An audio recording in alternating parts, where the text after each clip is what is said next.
Lewis, please proceed. Okay.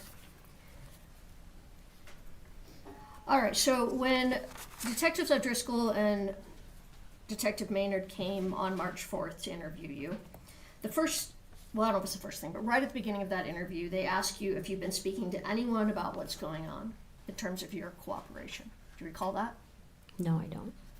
Turn to page 8 of the May 4th interview.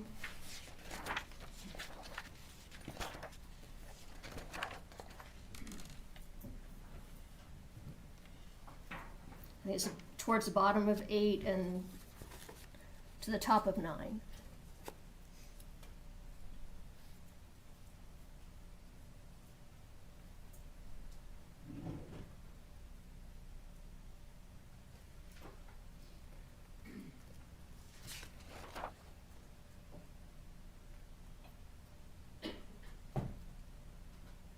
Now, do you recall that they asked you if you talked to anybody about what had been going on with them?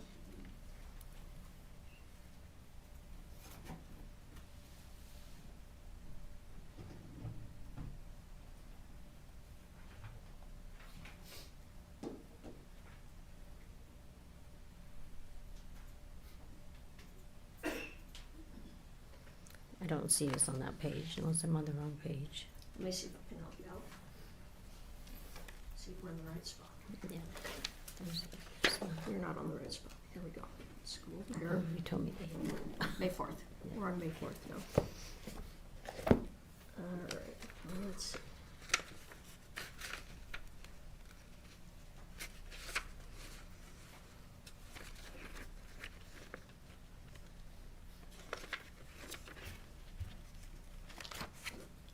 Let's take a look. If you would back up and just ask the question again. I was, Appreciate it. okay, I was just trying to point out, but I think it's down here, and then over to here, okay? Mhm. Alright. So, they asked you if you'd been talking to anybody about what's going on, and then, isn't it true you said, no, you haven't told anyone, you've just told people you're in custody on a drug court violation, is that right? Yes. Okay, but that wasn't true, was it, Ms. Lover?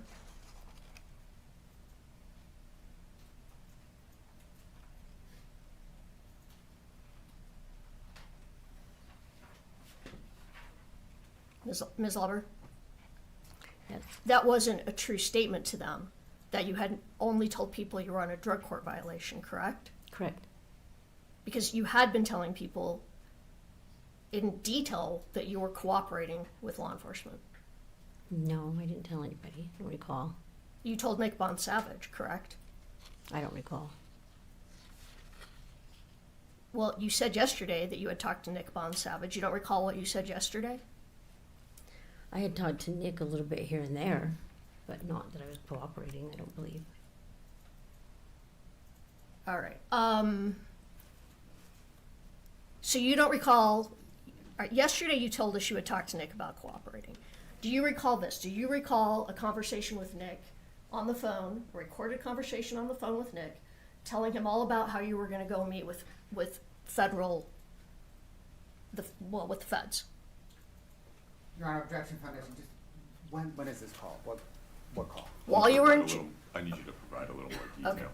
So while you were in jail, you would talk with family and friends on the phone, right? Correct. And one of the people that you talked to regularly was Nick Bond-Savage. Yes.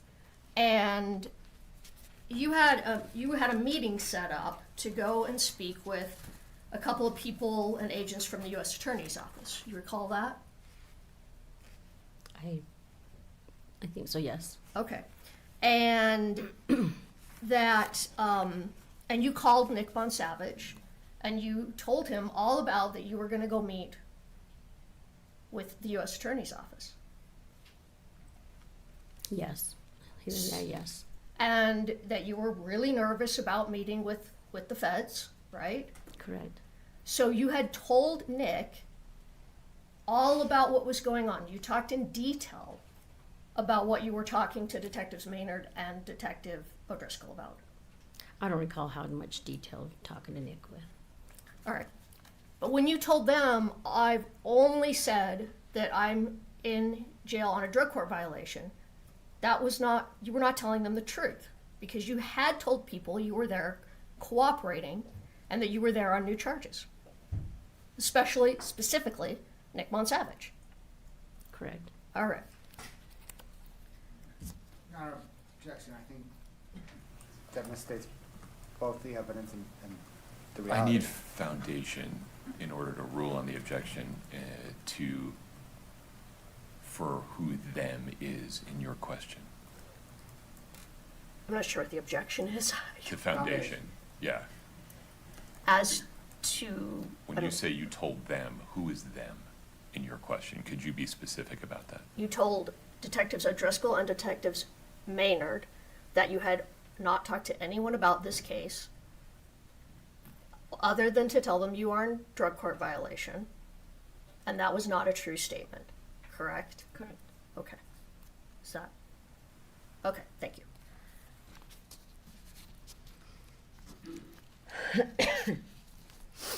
You also they give you a tablet when you're at the jail where you can text people, right? Is that right? Mm-hmm. And you were also texting your friend Nick Monsavage, right? Correct. And do you recall texting him about how you absolutely can't lose your drug court? Yes. Okay. Do you recall what you said to him? No, not exactly.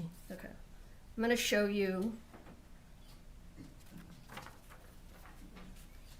Just a text with him. The highlighted part. I'm not introducing it. Just gonna use it. Yeah.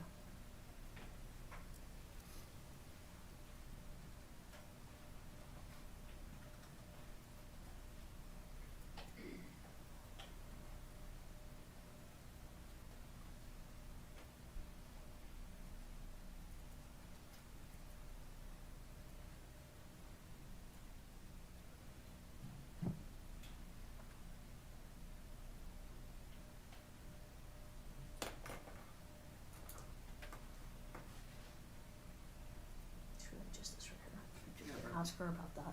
But no. Okay. Can if you want. It's complete. This is everything. Okay, that's fine. We can admit it. All right, I'm going to show you, this is marked as, well, we might want to remark this. May I see it? It's marked as an impeachment document, but I guess we're going to admit it. Well, you can, Is that okay? it's I marked just- how it's marked, you can That's still okay, admit it. Yeah. all right. All right, I'm going to show you this. It's marked as, it's IMP CL1 on the bottom. Just take a look up here. Oh, you can look it on the screen, that's fine. Did you pull it up? Okay, thank you. Sorry, that's what I was Oh, that's looking fine, at. thank you. Mhm. All right, so this is a text from you to Nick at the top, correct? Correct. And you tell him in that text, well, that, Ms. Lewis, do you want to admit it? yes, we did. Okay, any objection, Mr. Bloodworth? No, Your Honor. All right, we'll publish this to the jury, they can read along with you if they want. Please proceed. All right. And you tell him midway through, I have my ups and downs. I fucking can't lose my drug court. I fucking worked so hard to finally get clear-minded and get on a good path and live a straight life. And I have a supportive man. Right? Correct. Okay. So you tell him that you absolutely cannot lose your drug court.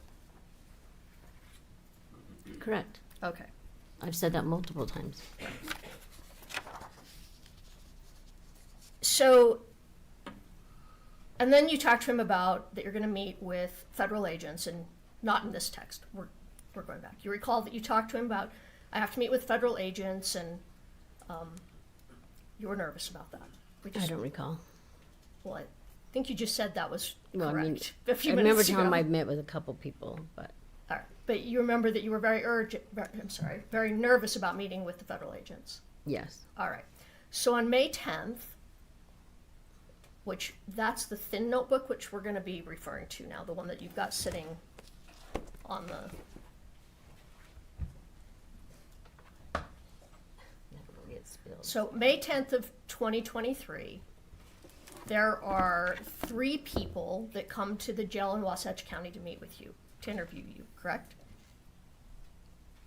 Yeah, I guess so. Yeah, correct. Okay, so there were 2 assistant United States attorneys and an agent with the federal government. Correct. All right. And the one who primarily questioned you, I don't know if you remember, her name was Serena Whistler. Do you remember Ms. Whistler? Yes, correct. All right. All right. At this point, you have immunity from federal prosecution, correct? I'm not 100% sure when the immunity came in. You pull up the federal immunity. Well, she's pulling it up. At this point, though, your federal immunity is not completely nailed down when they come to meet with you. Do you remember? Correct. Okay. You want to take a look at Defense Exhibit 1006. Are Do you- we using this to refresh? No, I'm planning to admit it. Okay. Do you recall that letter, the immunity letter?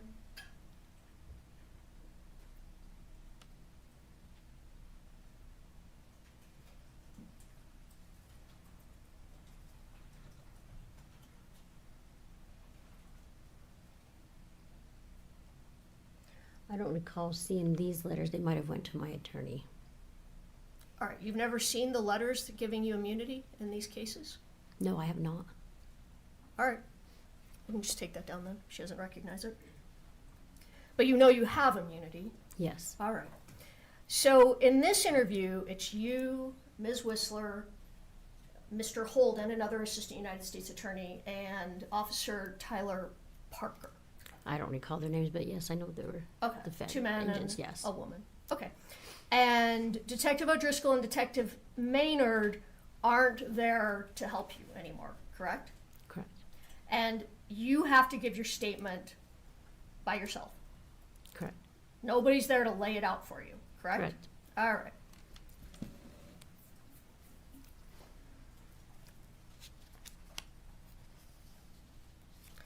She asked you right up front if you talked to anyone about your cooperation also. Do you recall that? No, I don't recall. You don't recall that she asked you if you talked to anyone about I don't cooperating? recall what was said between her and I. All right. Well, I don't have the page number on that one, so we'll have to come back to that. All right, you tell them though about your drug use, right? Correct. And you tell them that the last time you used was in July of 2022. Is that correct? I'm not sure of the date. Do you want to turn to page 24 of the interview? What's the date? July. She has it. This is in the May 10th interview. Okay.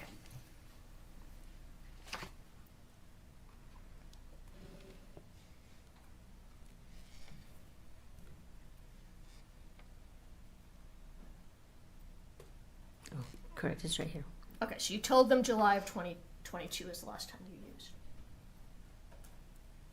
Correct. Okay, and was that a true statement? It's been so long, I'm not 100% sure. Okay, so you don't recall the last time you used? Back then,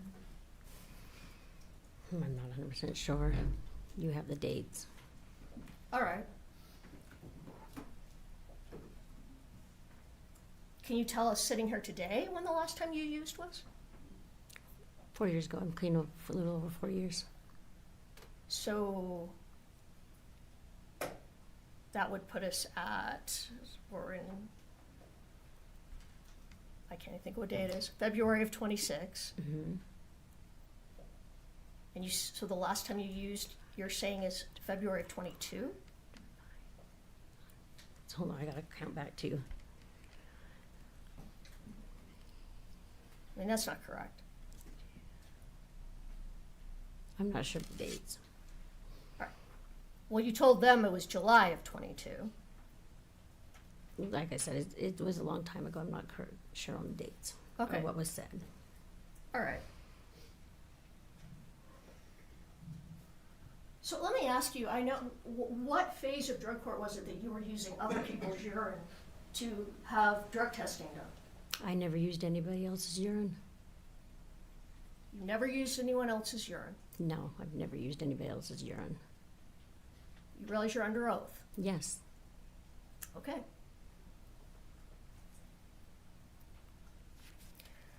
All right, well, let's assume for a moment that the July of 22 date was accurate, since that was 3 years ago when you said that. So maybe you had a better memory then than you have today, correct? Correct. All right. But again, that means the whole time of what we're talking about here, the time period of January, February, March of 2022, as we talked about yesterday, you were using consistently during that time period. Not consistently, no. Off and on. Well, we went over we went over drug tests yesterday where you were having positive drug tests once or twice a week. In the beginning of drug court, yes. And all the way through March of 22. No, I was due to graduate probably 3 months when I got arrested, so it was not. That's not true. There was, Objection, Your Honor. Yes, I'll have a question coming. Yeah, I need you to ask That's the what I'm, questions. yes, Yeah. that's what I'm doing. All right. Any other objection, Mr. Blood? That's the one. Yeah, I just All need right. you to ask questions. Yes, because you had an order to show cause about how you were, that you had figured out a way to game the system, and you'd figured out an algorithm so you would know when you were being drug tested, so you would test clean, correct? no, that is not correct. It's not correct that that was part of your order to show cause. No, So if the prosecutor in your case testifies otherwise, he's wrong? nobody figured out anything on how to do the UA system. You and Nick Savage didn't figure out how to game that system. No. There was a couple of us that would text each other, hey, don't forget to go do your UA today, as a group. Nobody figured out anything. All right. It was a random phone call every day that you made. I understand that. All right.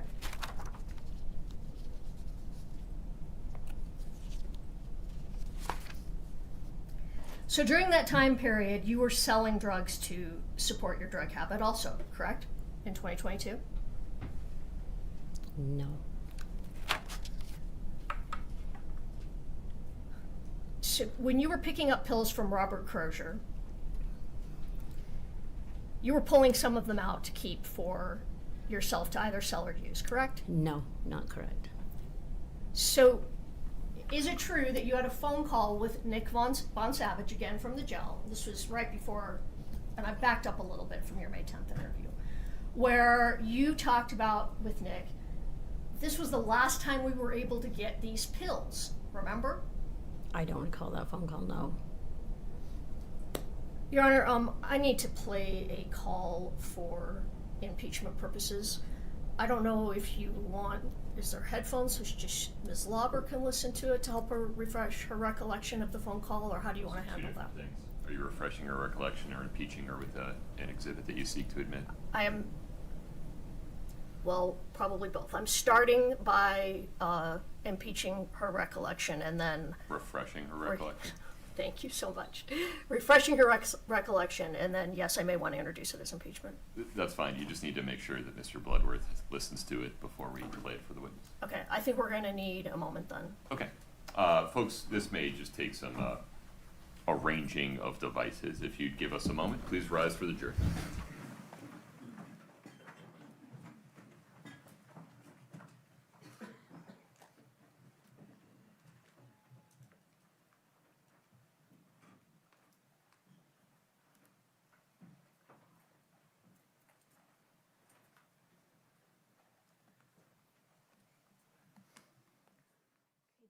Get calls with Nick, and I don't know, do I need to play both of them for Brad, or is it just the one?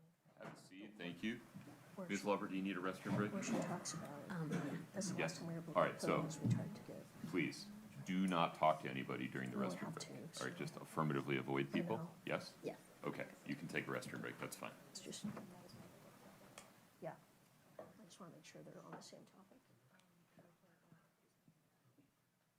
Why don't we go off the record for a moment?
All right, Kouri.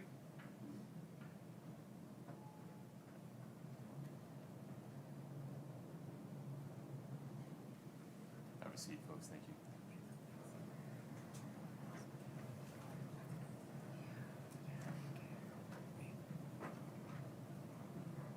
All right, have a seat. We're on the record. Ms. Lewis, I understand you'd like to refresh Ms. Lauber's recollection with a couple of audio recordings, correct? Yes. All right. Ms. Lauber, if you'd put the headphones on. Katie's going to play 2 audio recordings for you. Just listen, and when they're done, Ms. Lewis is going to ask you another question. Thank you. Yeah, go ahead.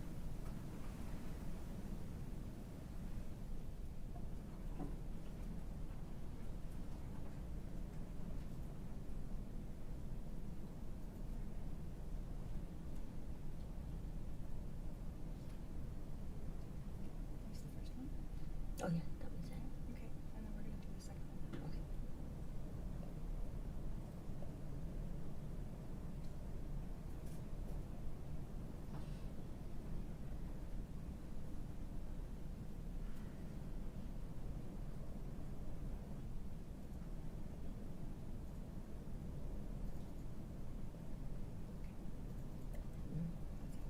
Okay. Yeah. If you would hand those headphones back to Katie. Katie, if you'd take your seat again. Ms. Lauber, were you able to hear those 2 phone calls between you and Mr. Bonsavage? Yes. All right.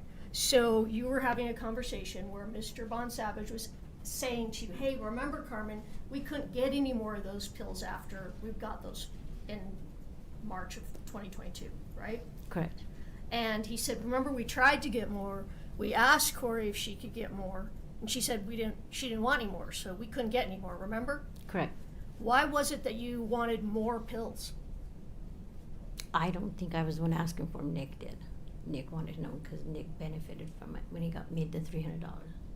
Nick said that was the last time we could get them, correct? Correct. Meaning you and Nick. Nick was the one that drove me down the last one, yes. Correct. And that Nick and you wanted to get more pills, correct? I don't recall me on that video. It wasn't me asking for them. Your Honor, can we, I'd like to admit the recording. Mr. Bloodworth, you've heard it. Any objection?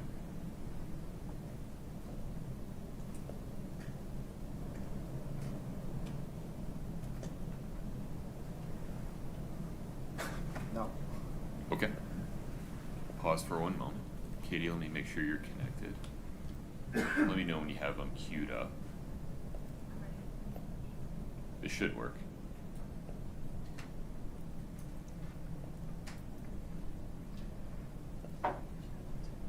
Are you connected? Here, we'll start again. My apologies. And this is Defense Exhibit 307 for the record. Okay. 3007. This is actually 308. The one you admitted before was 307. Oh, I'm sorry. That's Katie, wrong. would you do me a favor? 3008. Plug back in.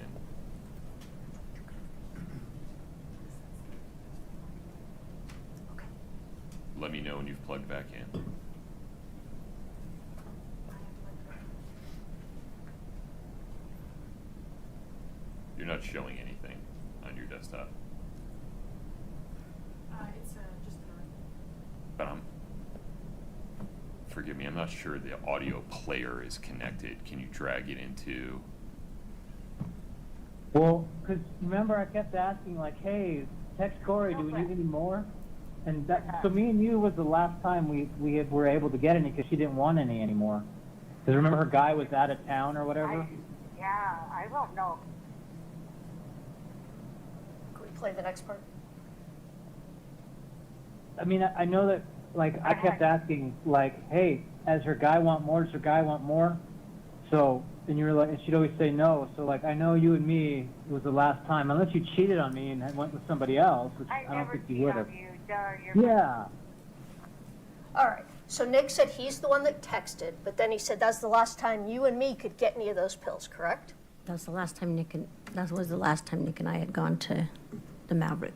All right, we listened to the call. He said that's the last time you and me could get any of those pills. That's what the call says. That's the last time him and I went to the Maverick, correct. Right. I'm going to try and ask the question again. Your Honor, objection, asked and answered, it's in evidence, it says what it says. Sustained. Please ask your next question. Sure. All right, let's go back to the May 10th interview with Ms. Whistler and the others. Maybe turn to page 26, and I'll ask you if you can remember this, and if you can't, you can look down at the page. Just wait one moment. Just going to ask you a question, Ms. Logan. Oh, okay. So Okay, so Ms. Whistler asked you how often that, when you were using drugs, how often you were using. And you told her hardly ever, like maybe once a month. You recall that? correct, Okay, but that wasn't true, correct? correct, Because you were using a lot more than once a month during February and March of 2022. correct, Okay. So you weren't honest with Ms. Whistler, correct? correct. All right. So then she wants to talk to you about the first drug purchase, the one with Susan Kohler. And turn to page 34, just so you have it ready. But first I'll ask if you remember, and then if you don't remember, you can look at the interview, okay? All right. Now, you told Ms. Whistler that you couldn't remember when you sold pills to, or I'm not sorry, excuse me, when you bought pills from Susan Kohler, but it was wintertime, correct? Correct. And then you tell Ms. Whistler, the other guys, referring to Detective O'Driscoll and Maynard, they made it much easier because they drew it all out for me. Do you remember that? No, no. Okay, take a look at page 34.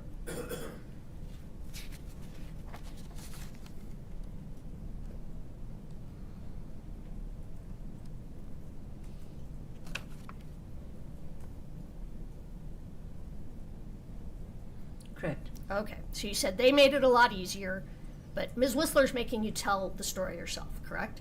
Yes, All right. So again, you say you went to Susan Kohler and bought oxycodone, correct? correct. That those were prescription pills that Susan got for a friend, correct? Yes. And I take it you don't know how many milligrams of oxycodone those pills were. Do you know that? No, I didn't look at them. I didn't count. I didn't ask. Okay, fair. And you told her that you fronted the money to Susan. Yes. You told Ms. Whistler that. And then you told Ms. Whistler and the U.S. Attorney's Office that you were supposed to leave the pills in the closet in the Midway house, the small Midway house, and the money would be in the closet. But instead you decided to leave them in the fire pit, correct? I don't recall. No. Okay, let's go to page 46. And if you take a look at that, and look at where it talks about you were supposed to leave the pills in the closet.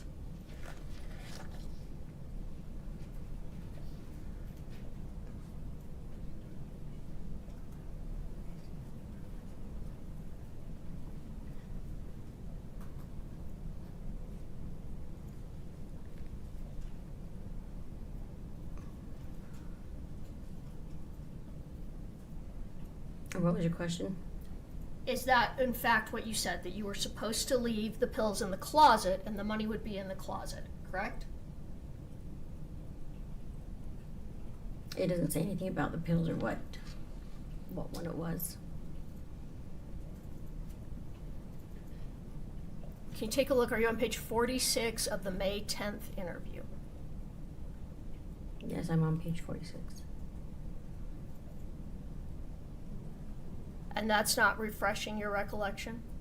It just says, in the next day, I want to say it was brighter, and she said the money go inside the house, and the money was in the closet. Okay, that's what I'm Doesn't referring say which to. day. That's what I'm Which- referring to. Which purchase? That you were going to leave the pills in the closet and the money was going to be in the closet. That's what you told Ms. Whistler. Your Honor, just objection foundation, which purchase here are we discussing? I already said that. It was the first purchase with Susan Kohler. We talked about that.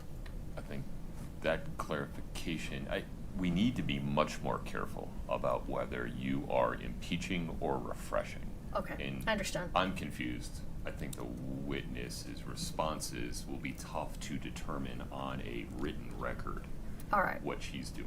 Okay. So the question is, when talking about the first purchase with Ms. Kohler, that you told Ms. Whistler, originally you were supposed to leave those oxycodone pills in the closet and that the money was going to be in the closet, correct? I don't recall on that one. But you just read it, correct? It doesn't say Susan Kohler or anything in there. It just says that the money doesn't refer to what purchase you're talking about in here. It does not say Susan Kohler's purchase, or it does not say Robbie's purchase. Okay. It just says, Your Honor, could we approach for just a moment?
Yes, thank you.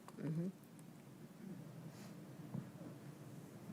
Okay, let's try this again. I'm sorry that this has been really confusing, but With respect, Ms. Lewis, if you don't leave it in front of her, she won't be able to read along with you. And so if we can do a combination of you having that and putting it on the screen, or however you want to do it, but All right. if you're going to read, she needs to be able to see what you're reading. okay, let me just figure out where I'm at and then we'll do that. No problem.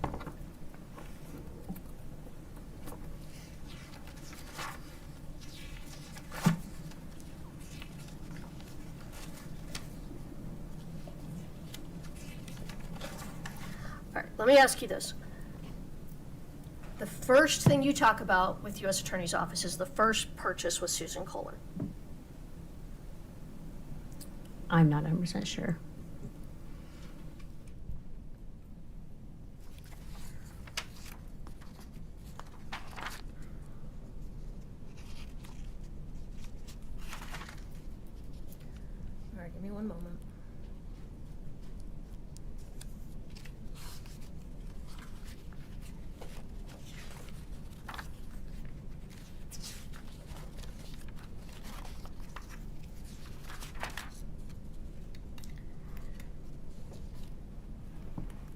Katie, can you pull up page 34 of the May 10th transcript?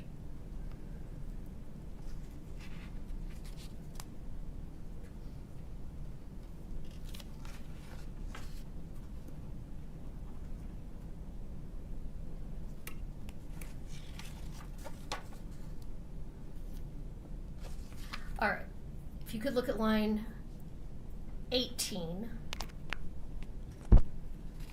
And this is early in the interview. Ms. Whistler asked you, okay, so when would that have been? Referring to the first time Kouri reached out for pills. Do you see that? Yes. All right.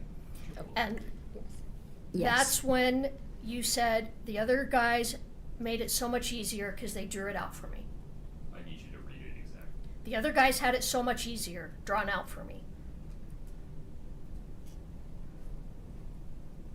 That's your response, correct? Correct. All right. So then, Ms. Whistler continues to talk to you about, just go ahead and turn the page for a minute, that first purchase. Mr. Bloodworth, Objection under 106. forgive me for a moment.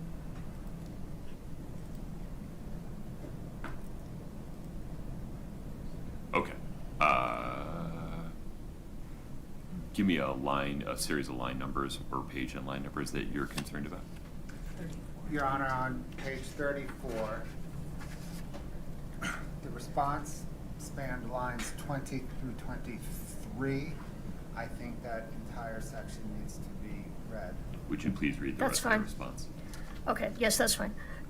So the question from Ms. Whistler is, when would this have been, the first purchase? And you answer, the other guys had it so much easier drawn out for me. I want to say January or February, I don't know. You'd have to look at the phone records. Correct. Correct. And Ms. Whistler says of last year. Correct? You gotta read or answer the question. Well, I was asking her to acknowledge that was the question from Ms. Whistler. Ms. Whistler asked you of last year, correct? Correct. And you said, I think so. Yeah. Correct? Correct. Okay. So now you go on and you're talking about the purchase from Ms. Kohler, correct? Correct. All right. And while you're still talking about that purchase,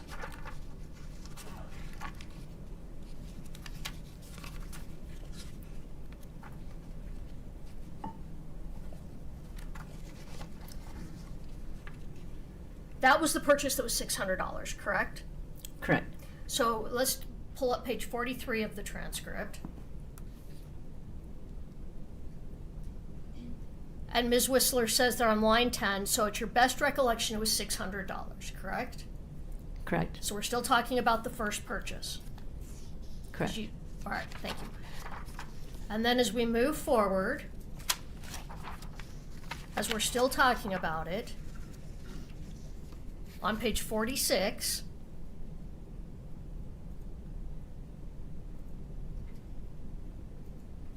you're talking about that the next, after you got the pills, and you testified yesterday, you didn't give them to Kouri that night, it was the next day, correct? Correct. And then you said, and then the next day, I want to say it was brighter, and she said, the money, go inside the house, the money is in the closet, correct?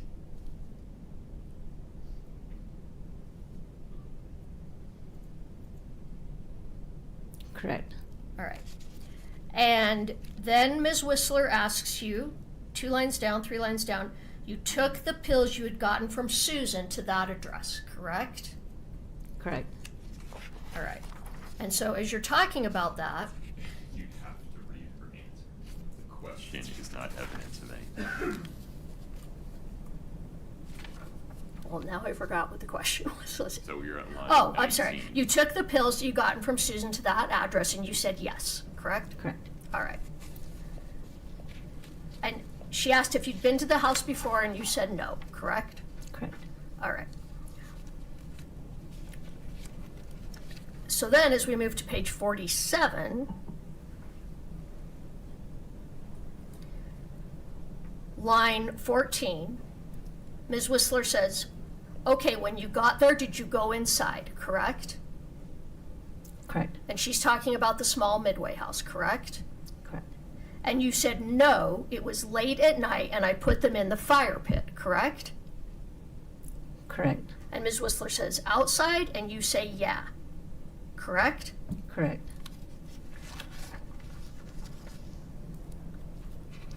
Turn the page. Ms. Whistler asks on line 7, okay, so you dropped this envelope full of pills in a fire pit in a vacant house in Midway. Did you think this was odd, correct? Correct. And you said yes, but I didn't think nothing of it because if you're keeping a certain somebody out of the picture, you're not, I mean, if you know anything about the drug world, and then you don't complete that thought, correct? Correct. All right, so you told, Objection, Your Please Honor. pause. Go ahead, Mr. Butler. Completeness, she does complete the thought, you just have to read down. Yeah, we've got to read through. all right, I don't know that it's relevant, but that's fine. Ms. Whistler then says, well, I've been doing this for 20 years, so I think I do. I guess referring to know something about the drug process, correct? Correct. And you say, no, I'm just saying some addicts, or, and she says, uh-huh, and you say, some people don't really ask questions, correct? Correct. Okay. So, Objection, completeness. Your Honor, It keeps I going. think though if that's the part that's relevant to my questioning. I think if Mr. Bloodworth wants to bring in the rest later, he's welcome to do so. We're actually changing the topic here back to the investor now.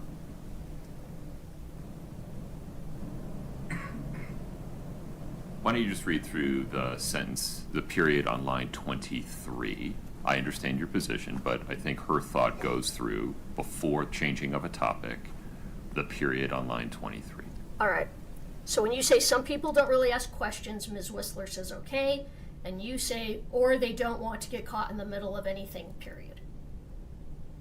Correct. All right. So, I'm going to give this back to you for now.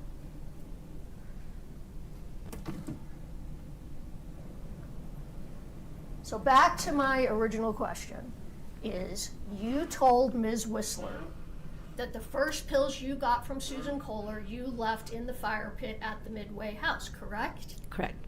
But that's not what you're saying today, correct? Correct. Now, is it fair to say when you were talking to the U.S. Attorney's Office, who could potentially charge you with a 20-year minimum mandatory crime, you were doing your best to tell them the truth? It was a lot to take in, so I probably had confused a little bit. Were you doing your best to tell them the truth? Yes. Is that fair? You Correct. were. Mm-hmm. And this conversation was approximately a year after these events took place. The conversation with Ms. Whistler took place about a year after these things happened, correct? I'm not sure on the dates. Well, they happened in March of 2022, February, March of 2022, and you're talking with Ms. Whistler in May of 2023, so a little more than a year, correct? I'm not sure on that. Well, the date is on the transcript. Do you need to look at I don't think it was a year apart, but I can be confused on the date. All right. If I represent to you that this interview was in 2023, are you comfortable with that? Yes. Okay. So it was about a year after. Okay. And fair to say, 1 year after the fact, your memory was probably better than it is here today 4 years after the fact, correct? Correct. All right.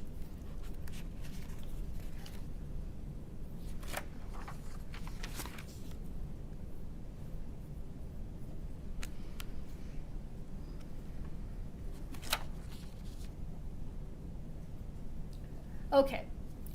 Now I want to move to the second buy. We're going to talk about the second purchase, which would have been the first purchase with Robert Crozier, okay? Okay. All right. So you reached out because Kouri said she needed something stronger, like maybe the Michael Jackson stuff, correct? Correct. And you couldn't remember if this was by text or phone. You said you weren't 100% sure, correct? Yes. All right. Can you pull up page 50? You turn to page 57. I'm going to let you use the book. You put 57 on the screen for me of the May 10th interview.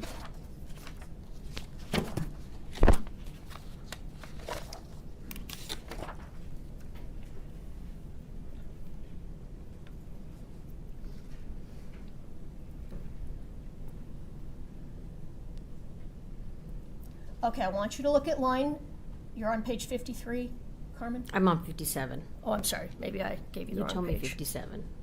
I might have, you're right, 57, I'm sorry. So do I need to go back or stay here? No, Okay. 57's correct, I misspoke, I'm sorry about that. So line 7, oh, actually, no, let's go up to line 5. Officer Parker says, when you say by phone, are you saying a phone call or a text, correct? Correct. Talking about your communications with Ms. Richins, correct? Correct. You said, I'm not 100% sure the officers have it all, correct? Correct. Do you recall what you said after that? Well, let me ask it this way. Do you recall telling them they made it easier for me because they draw it out? Like they laid out the whole puzzle and they fit the pieces together. Do you recall that? Yes. So you recall that you said that.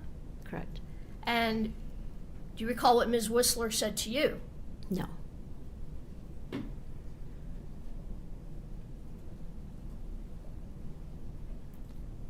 All right. Can we pull up Defense Exhibit 1033, the video? Do you recall that she, before you play that, do you recall that she said to you, well, we would rather you just tell what you remember? Correct. Okay, then maybe we don't need to play it. It's not our objection, that's not what the question says. But that's her memory. So here we go. There's nothing impeachable happening right now. Okay. All right. So,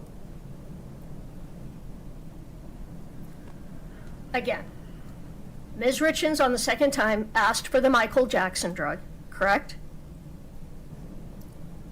Correct. And you told Ms. Whistler that you had to Google it, correct? Because you didn't know what it was. Correct. And that you discovered it was propofol, correct? I don't recall if that's what I remember, but Well, you said yesterday that you discovered it was propofol. yes. All right. And you can't buy propofol in the streets, correct? I'm not sure. To your knowledge, can you buy it on the streets? No, I don't go around asking for it, no. Okay, that's Not fair. that I recall, if you can That's or fair. not. And I want to go back to the pills, the first set of pills you got from Robert. Can you pull up page 59? Yeah, I'm really not going back. We're still on the first set of pills you bought from Robert.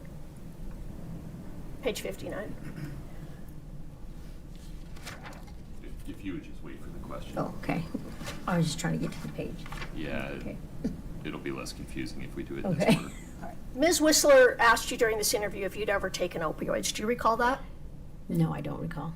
All right, can you look at page, you're on 59, right? Yes. Line 4. Ms. Whistler says, and you yourself have never been an opioid user. I misspoke. She said, you yourself have never been an opioid user. Recall that?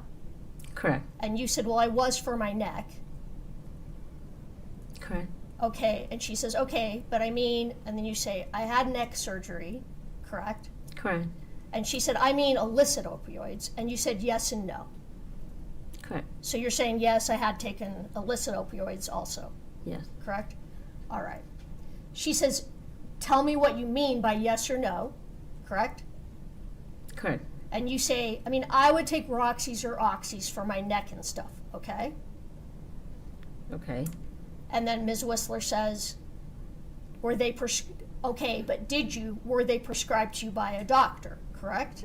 Correct. And you said they were in the beginning, but not after a while, correct? Correct. So then she asked you, roughly when did you have neck surgery, correct? Correct. And you said, I had neck surgery a year ago, correct? Yes. All right, so your neck surgery was pretty close in time to when you were getting these pills from Mr. Crozier, correct? No, my neck surgery was completed. I was out of my brace and everything.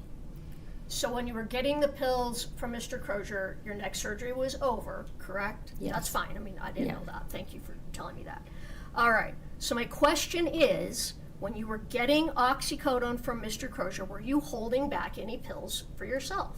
No, I turned him in to my therapist. She kept track of them. When I had my prescription, my surgery, when I was done, Right, but you said you were getting some that were not prescription, you were getting illicit pills. I take it you didn't give those to your probation No. officer? All right, so were you holding back pills from Mr. Crozier to take for yourself? No, I was not.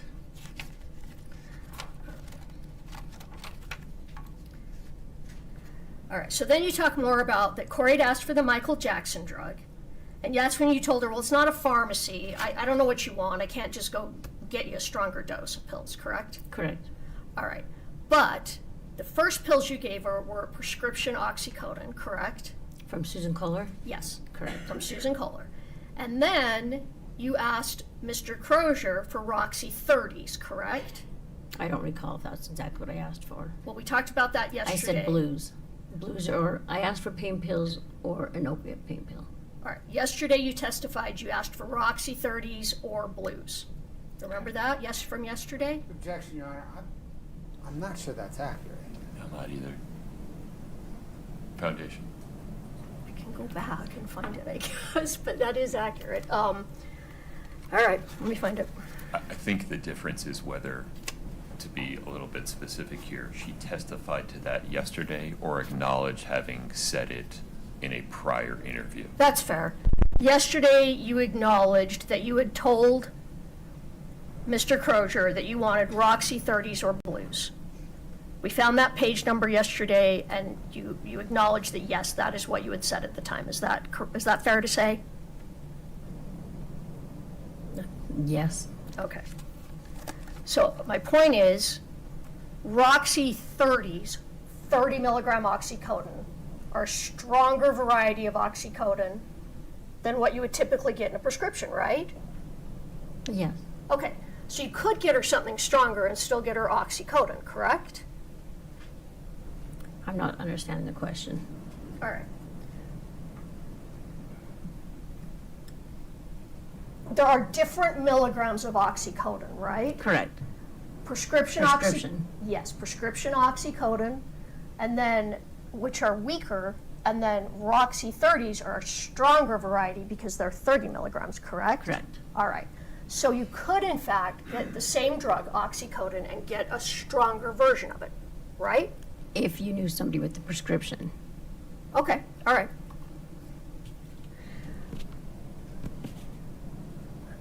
And this is when you reach out to Nicole Cummings, and she refers you to Robert Crozier to get the stronger pills.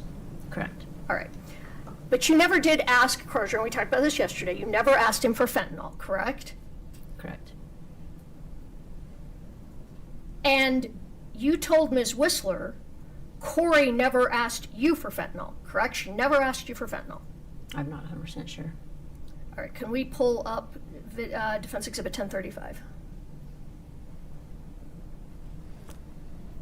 Do you need to see this? It was provided in discovery. Can you remind me? I don't. We'll put it on,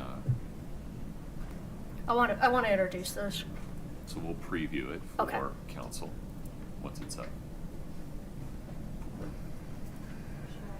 Can you put the transcript next to it so he can? Yeah, the transcript's more helpful. Can you scroll through, Katie?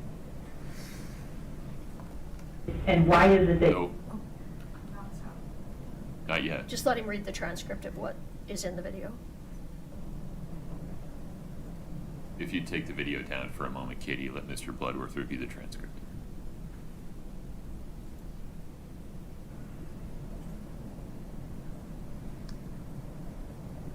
Just pause for a Can you go to page 71, please?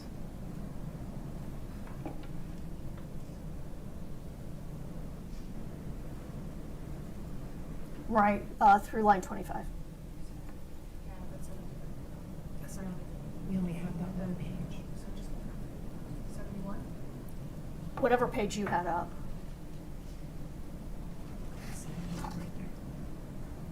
As long as you just pause for a minute. Thank you. What was the next page? Oh, now I don't know. It was the page you had up right a moment ago.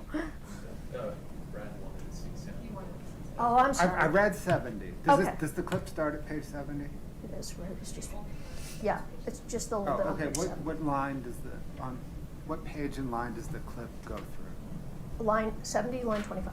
Okay, then please back to 70. No worries.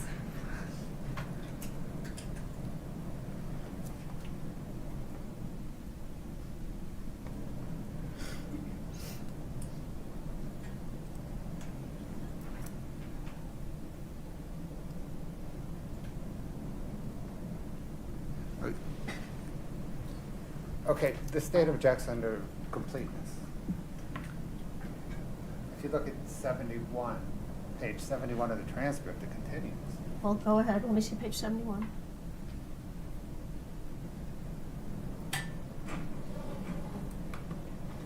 All right. I mean, Your Honor, I think Through that- line 11 of 71 at least.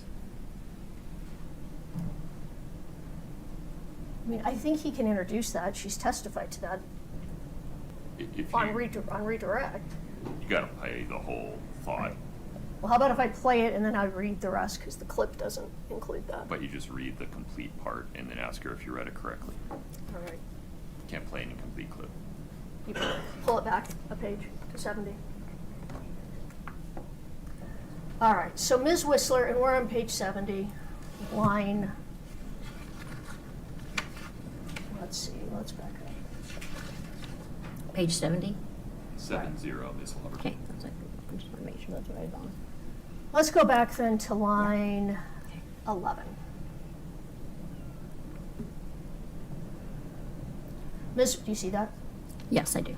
Ms. Whistler asked you, when you met with Robbie, did you specifically ask him for fentanyl? And you answered yes. She says, you used that word, you said, uh-huh. And she said, and if, and why is that you specifically asked for fentanyl?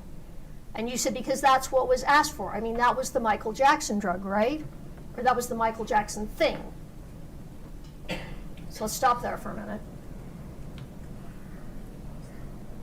Is that what it says? Is that fair? Correct, yes. All right, but we already talked about you knew the Michael Jackson drug was not fentanyl, correct? Correct. Correct. Okay. All right, so then Ms. Whistler says, okay, so that's what Kouri had asked you to get, is that fair? And your answer is, did she ever come out and ask for fentanyl? No. Correct? Correct. All right, next page. Ms. Whistler says, okay, and you say, she asked me to get Michael Jackson stuff. Yes. Ms. Whistler says, okay, did you tell her what she was getting was fentanyl? And you said yes, and that's on the second transaction that took place in my driveway when she came to pick it up. Correct? Correct. Okay, but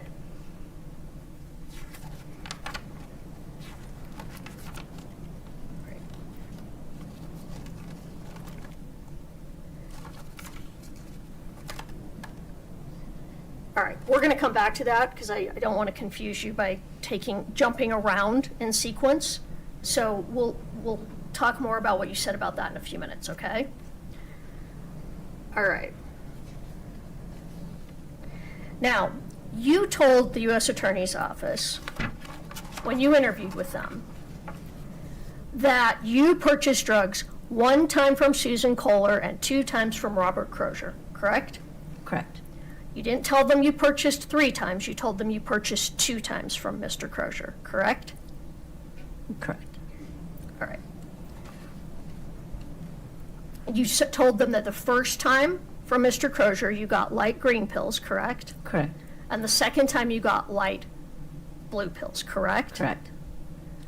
That you got his number from Nicole Cummings, correct? Yes.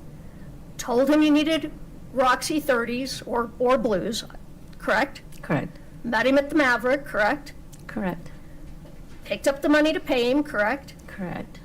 You said it was $1,000? Yes. And that means he was charging, my math I don't do, but I think it's approximately $30 to $35 a pill, correct? Maybe more? Probably yes. And that's about the running rate for oxycodone? Might even be a little high, but for oxycodone, correct? Yes. Correct. Are you aware what fentanyl So typically? you gotta pause so we can get a response on the record. I apologize. That's okay. Was your last answer was? Correct. Thank you. Sorry. It's okay. All right. Now, are you aware what fentanyl sells for? I'm not 100% sure. Because you've never It- bought fentanyl? It goes for, it's a street drug. I'm not 100% sure what it's out. Do you know that it's really cheap? At least it was in 2022, 2023, 23? No, I didn't know. Okay, I just went off the price he told me. okay. And you picked up the money at the closet in the Midway house for the purchase for Mr. Crozier, correct? Correct. In a closet, correct? This one might have been the box. I'm not sure which one.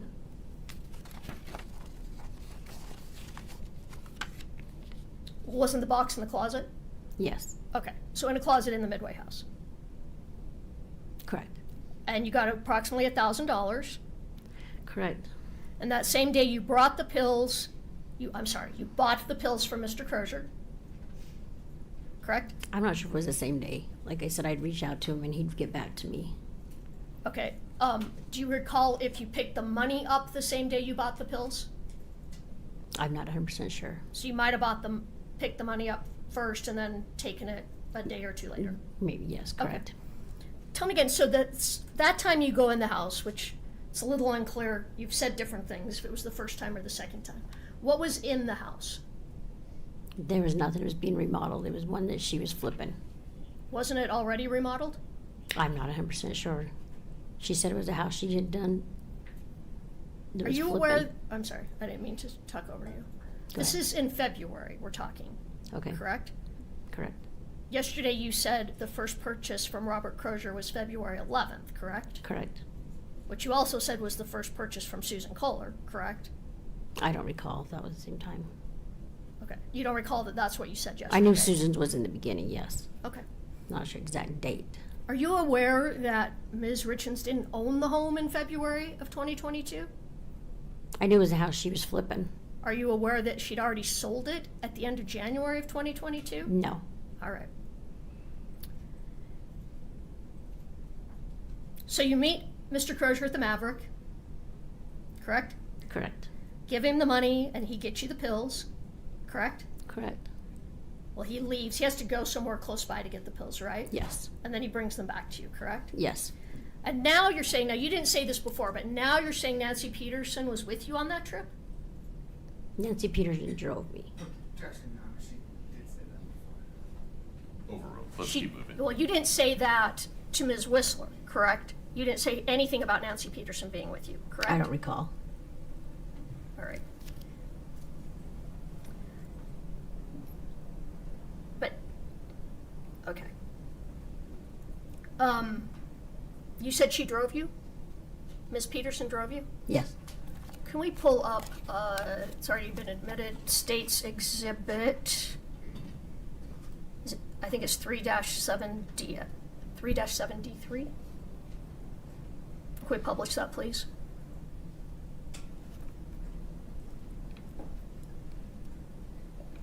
Can you see that? Yes. That's a selfie, correct? Correct. And if you look at the lettering on Nancy Peterson's hat, the lettering's reversed, right? It's backwards. Correct. So that picture's backwards, correct? I guess so. Correct. I guess. Okay. So can we pull up just for? Well, no. Let's pull up CL9 for the witness.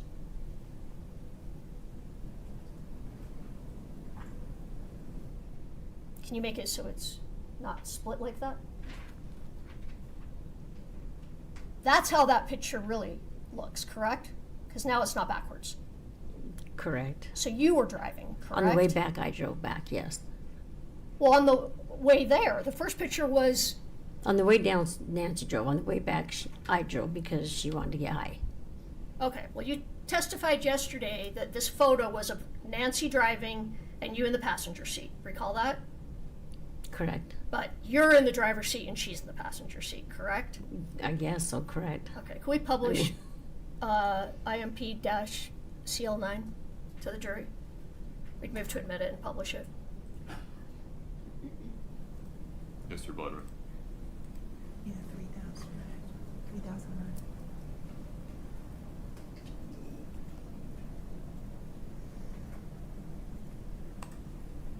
No objection. Okay, one moment. We're going gonna keep this number the way it is, right? Sure, that's fine. So you testified yesterday that, Hold on a second. Why are we renumbering them? It makes it harder on Brittany. All the 3,000s are impeachment documents that were not on the witness list, so to make it easier at the end. And we've been bringing the next day ones that have a new sticker on them and giving them to Brittany. Okay. Defense 3009 offered as IMP_CL9 is admitted. all right, so yesterday you testified that you had Nancy drive you because you didn't have a driver's license, correct? Correct. But in fact, you're driving, correct? Down the mountain, Either way, driving up. you're driving without a driver's license, correct? Yes, I always did. Okay.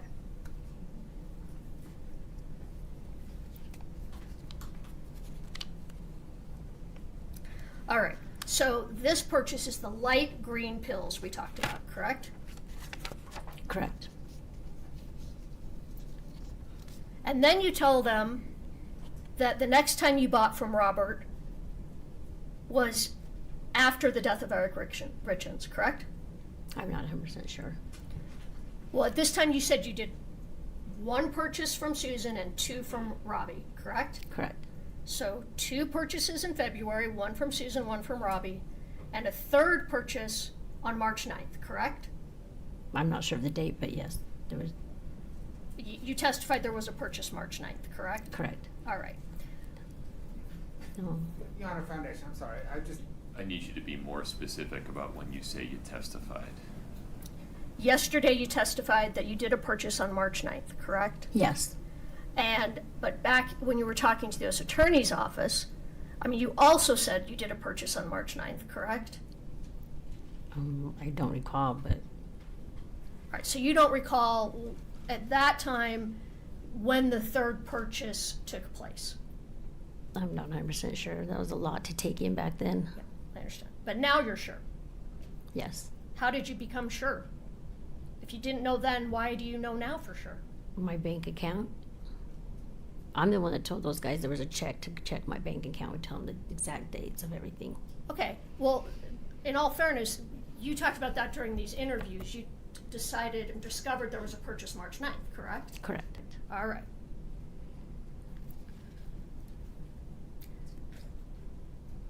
So now you go back and you're going to make your third purchase from Mr. Crozier, correct? Correct. And in that purchase, you didn't tell him you wanted something stronger, correct? In the last purchase, Yes. you've confused me. Well, it's kind of confusing because we You have a bunch of bounce, statements you that bounce they're... back and forth. It's confusing. All right. We're going to talk about in May of 23 when you said there were only 2 purchases from Mr. Crozier. Okay. Okay. The first purchase you said was light green pills. Correct. And then the second purchase, you actually said, just give me the same thing, correct? I don't think those are my exact words. I think he just Okay, let's kept look at purchasing page... through him. I'm sorry. I just kept purchasing through him. Okay, let's look at page 86.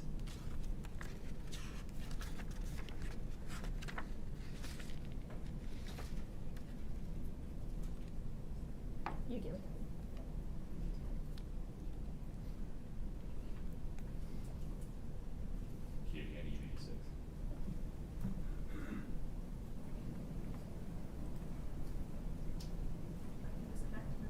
Sure. 1 second, Ms. Lowe.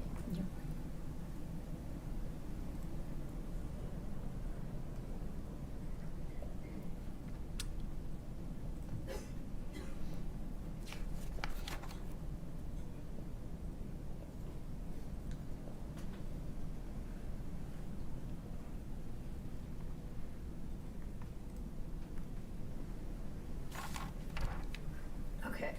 Which line number are we at, Ms. Lowe? I'm checking.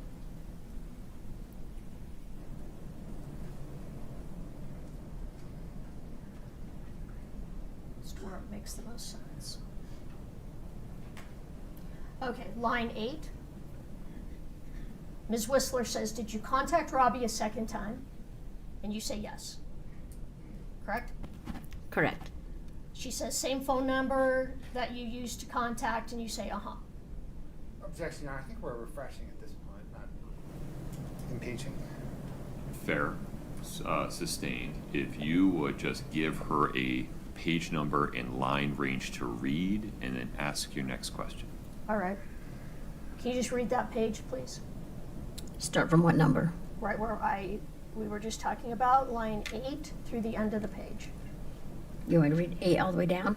Yes. Just read it to yourself. Okay, I thought you went out loud. I'm like, No, my okay. apologies. Okay, yeah.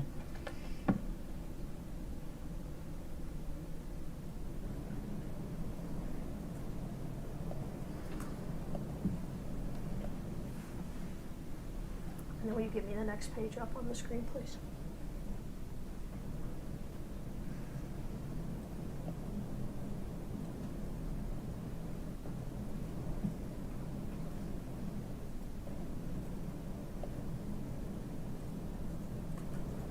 If you can tell me when you've reached the bottom of that page. I've reached the bottom. Can you turn to the next page and read through line 5? Katie, I need 88. Thank you.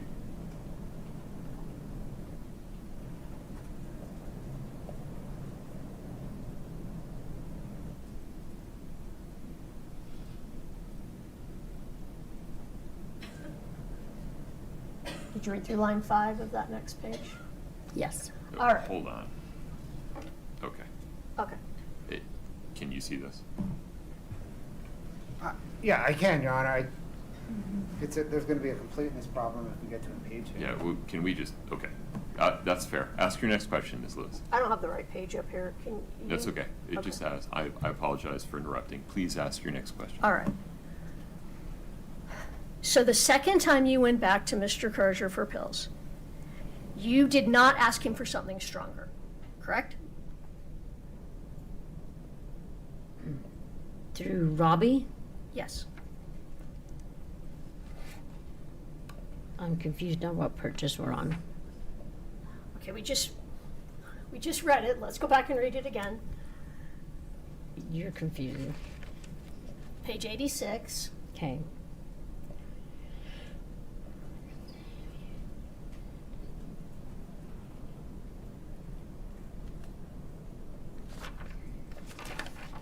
And the top of 87. You see that? Through line 5. Correct. All right.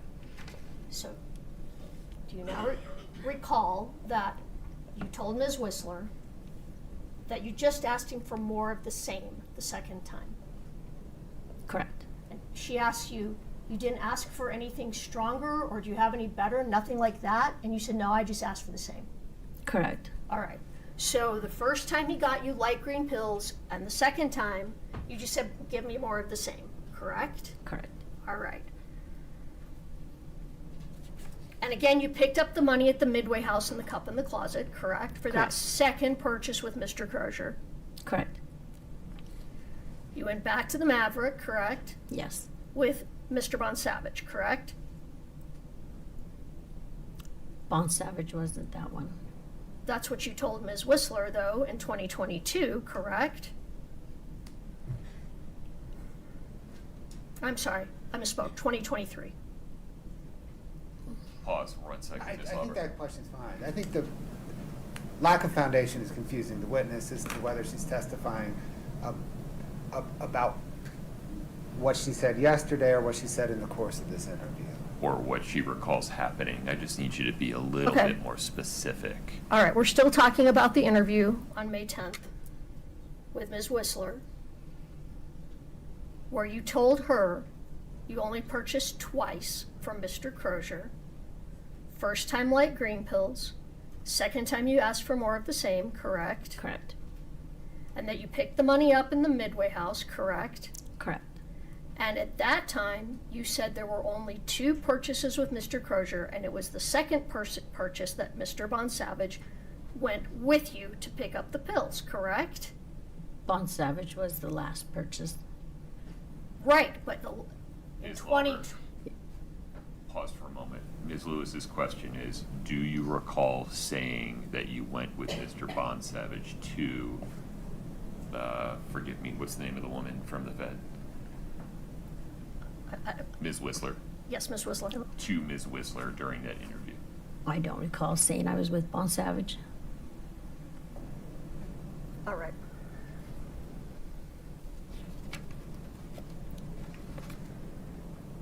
Carmen, you were really clear in the interviews in May. You said more than once that you did a total of 3 purchases for Kouri Richins, correct? Correct. 1 from Susan Kohler, 2 from Mr. Crozier, correct? Correct at the time, yes. All right, and during those interviews, Detective Maynard and Detective O'Driscoll told you that you purchased drugs from Mr. Crozier on March 9th, correct? Correct. And you still said there were 3 purchases. So at that time, you were telling them in your interviews, I had a purchase from Susan Kohler in February, correct? Correct. A purchase from Mr. Crozier in February, correct? And a purchase from Mr. Crozier on March 9th, correct? Correct. And at that time, that was it. You said in these interviews, that's it. Those were the purchases I did for Ms. Richins, correct? Correct. All right. So that's what we're talking about right now. I know you've changed your story, and you're now saying there was another purchase, but we're talking about what you told them a year after these events. Is that, do you understand? Yes. Okay. So, you meet with the U.S. Attorney's Office on May 10th of 2023, correct? I'm not sure of the date, but All right, well, you're you get me confused on the dates, but let me just show you. Maybe this will help.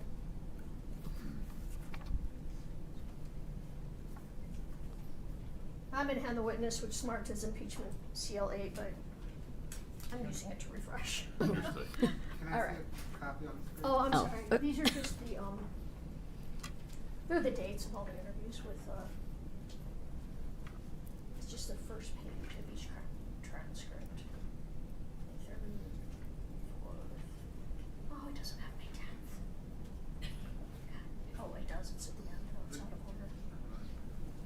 May 10th, May 12th, May 13th. I'm gonna put that in the right Sure, order. but it doesn't say who the interview's with. Transcription of interviews with Carmen. I'm just gonna get the dates straight. I just wanna Right, we get know the Carmen's dates. at all the interviews. We don't know who is interviewing her by I the don't face of even- these transcripts. It doesn't matter right now. I'm just asking her for the dates because she can't remember any of the dates.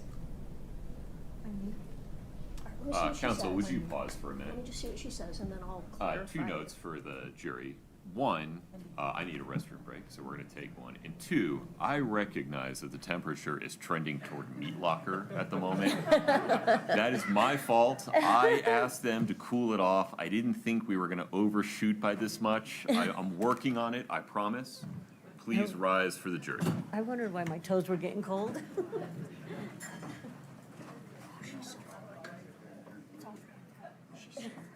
Everybody's cold. My toes were getting Ms. Lauber, please pause for a moment.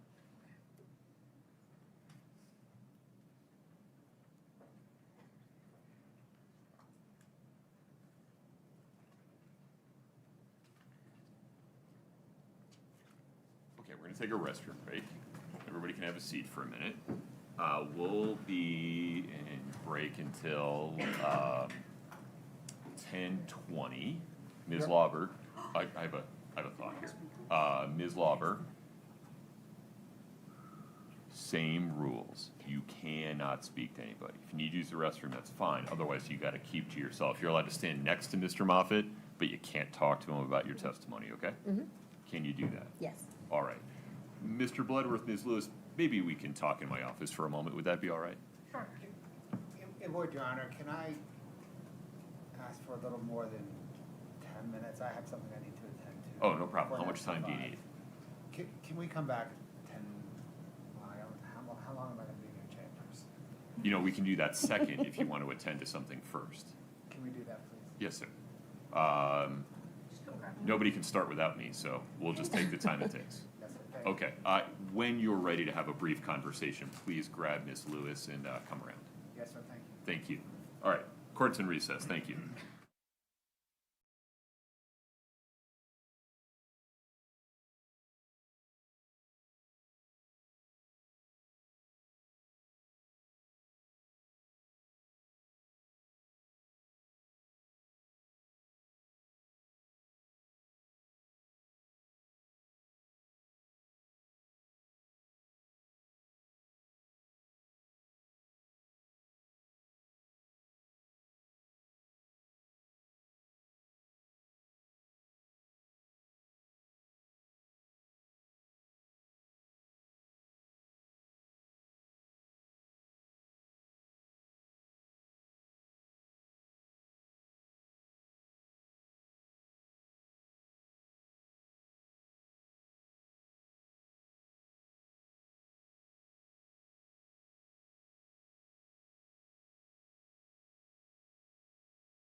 Have a seat when you come in. Thank you.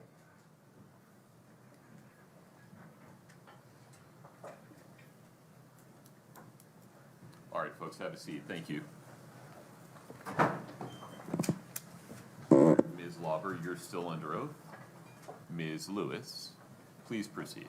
All right, we just finished going through the interview you had with the U.S. Attorney's Office, right? Correct. Okay. It's a little painful, but we got there.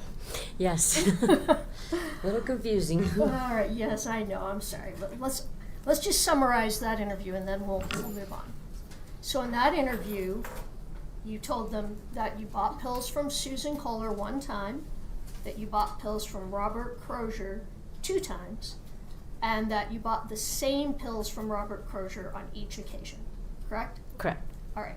And in that interview, you said that the pills were left at the Midway house, either in the fireplace or in a cup in a closet, correct? Correct. All right.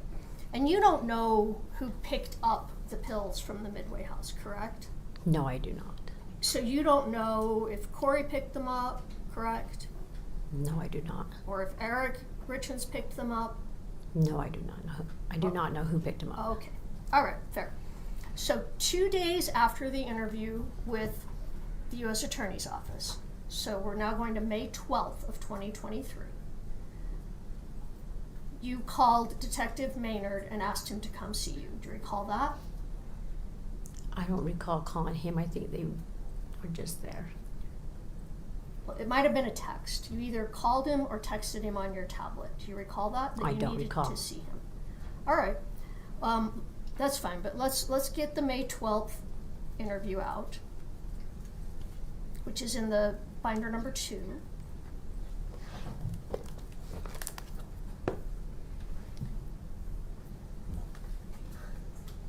Okay. May 12th. Move this one so it doesn't fall. You know, I'm gonna take that out of your way. Okay. I think we're done with that one. Okay. Okay? Okay. Now May 12th, what page? No page yet. I just want you to have, Oh, that's the interview we're gonna talk about. okay. Okay? Mm-hmm.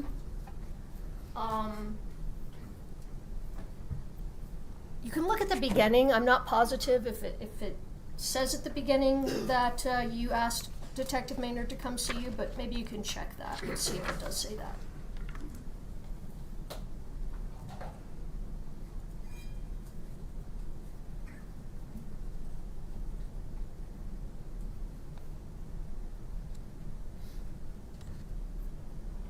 And if not, that's all right. I Yeah, it just- doesn't say that I Okay. asked to see him. They were already there. All right. So either way, you talk to him on May 12th.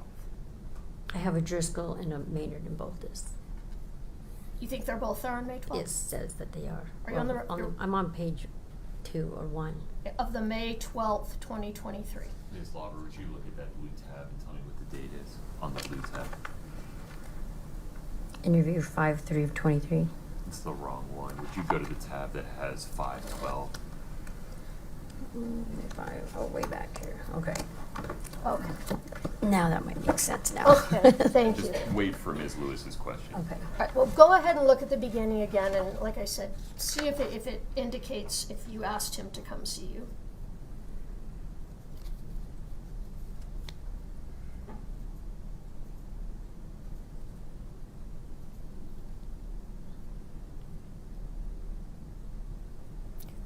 What page is that, Katie? Page 3.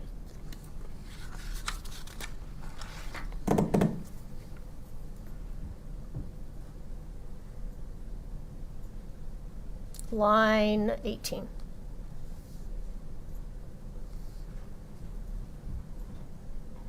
Okay, correct. All right, so you asked Detective Maynard to come and visit with you that day. Correct. All right. And part of the reason you wanted to talk to him is you were very worried about being charged federally. Fair? Actually, he was shocked that they were there. What do you mean? Because I told him I had just met with some feds, and he's like, "You did." So he was acting shocked that they were even there. Okay. You still though were telling him you were worried about it, I had told him I had a visit with him. Yes. and that you were worried about what might happen because of that. I don't recall what All right. that conversation was. So look at page 7 and 8.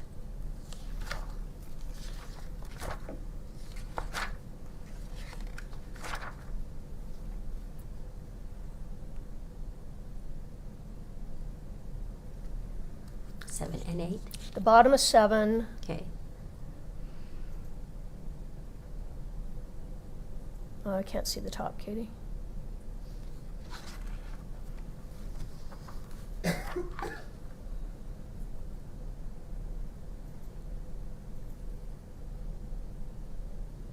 Is this page 7?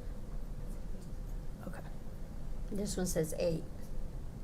This is I'm on Ms. 7. Lewis, I need you to ask a question. I am. I'm trying to find the spot about the question.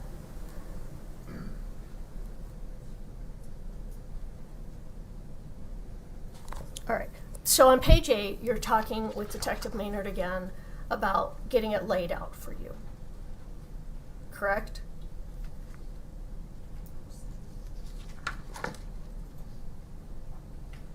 On page 7 it says that. Okay.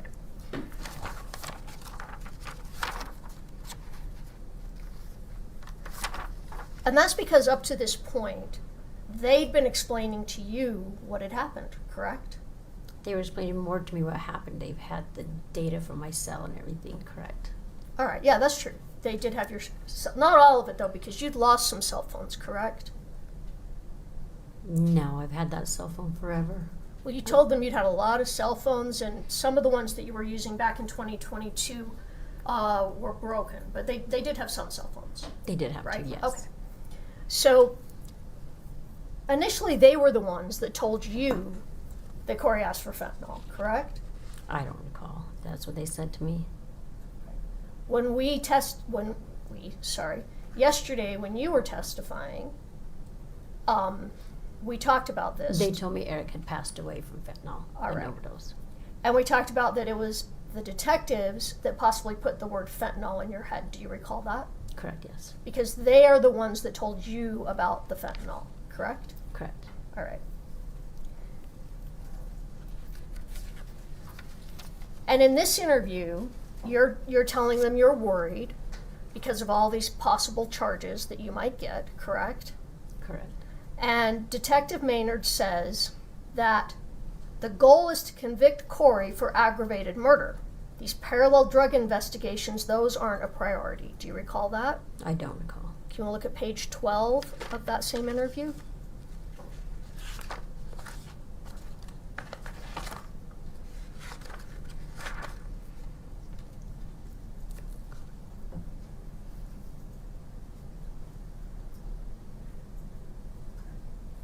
It's at the top. Yes, correct. So Detective Maynard told you the goal here is to convict Kouri of aggravated murder.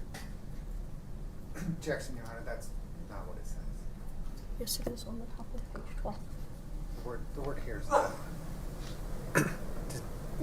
you looking at the right spot? You added a word. you added a word. Oh, I'm sorry. So, Ms. I'll read it Lawler, exactly. The question is, does that refresh your recollection that Mr. Maynard stated the goal is to convict Kouri for an aggravated murder? Correct.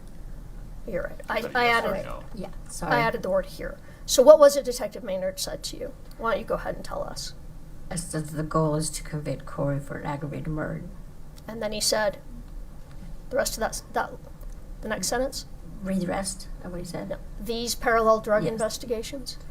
Those aren't a priority. Okay. So they're telling you they're not worried about what you're doing. Their goal is to convict Kouri of aggravated murder. Right? Correct. All right. And again, you're telling them it was just so much easier when they put the puzzle pieces together for you, correct? Do you remember that? I don't recall. Want to look at page 16? 16? Mm-hmm.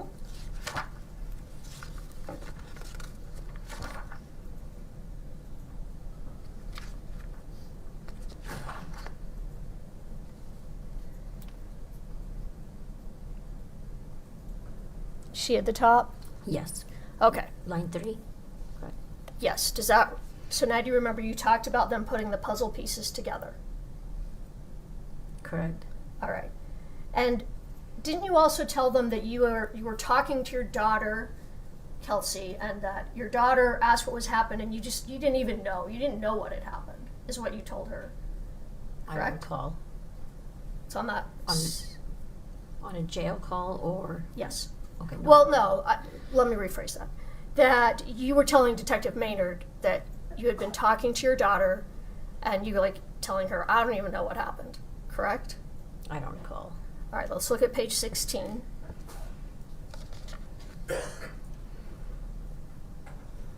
Do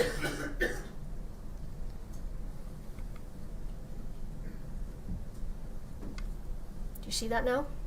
At the very bottom, yes. Okay. So you said your daughter had asked you what happened, and you're like, I don't even know. Correct?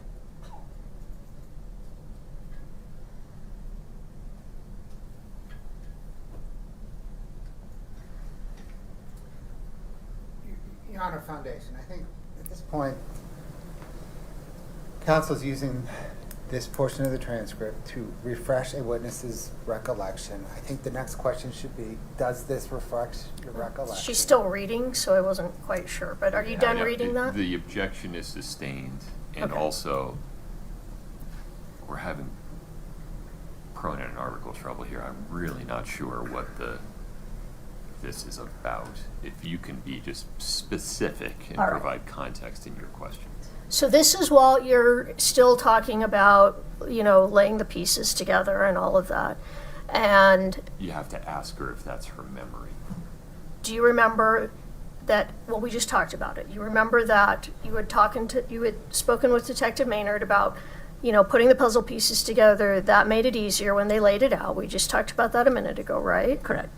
And then you told him, look at line 16. Ms. Lewis, I sincerely don't want to interrupt you. You have to ask her if she recalls. You cannot ask her I just thought to she read. said yes, she did recall. Then there's no reason to go to Oh, the well, I haven't transcript. asked her if she recalled the second part.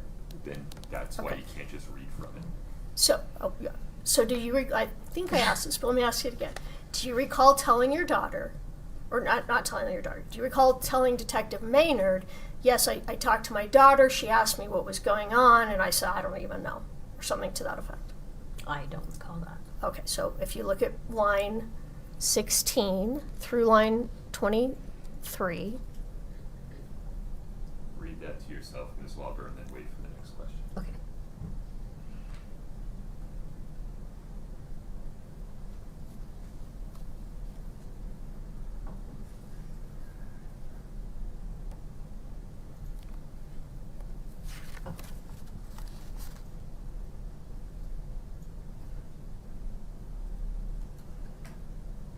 Okay. all right. Do you remember now that you said that?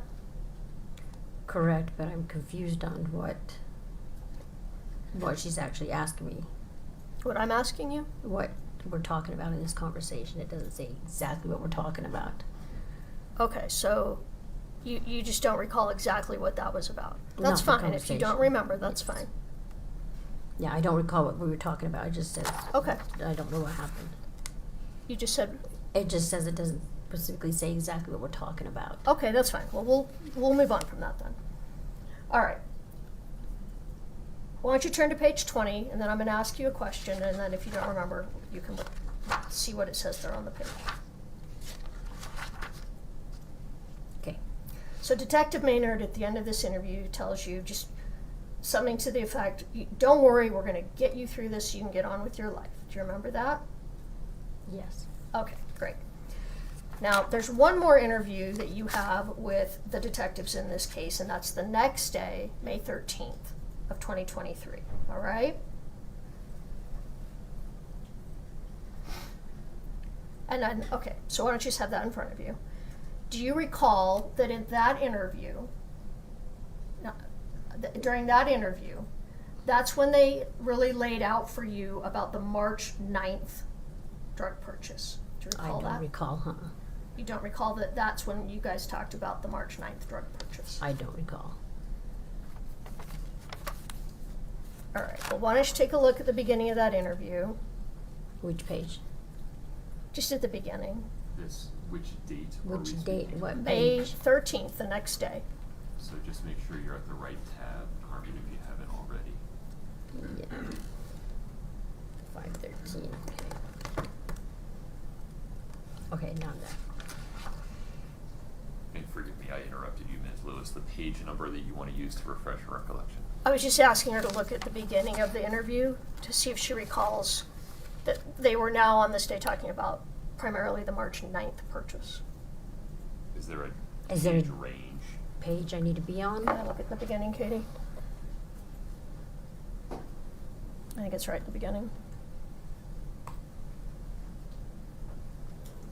Next one.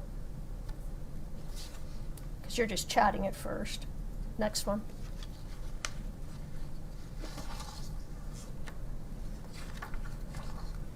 Okay, well, let's start here. On page 5, page 5. Okay. This is when they tell you that they've met with your friend Nick Bonsavage. Do you recall that? No, I don't recall them. Do you recall, let me ask it this way. Do you recall conversations with Detectives Maynard and Detectives O'Driscoll where you talked about they had talked to Nick Bonsavage about the last purchase that he went on with you? I don't recall them saying that they talked to Nick yet. All right, well then take a look at page 5, line 9, 10, 11. Does that, take a look at that.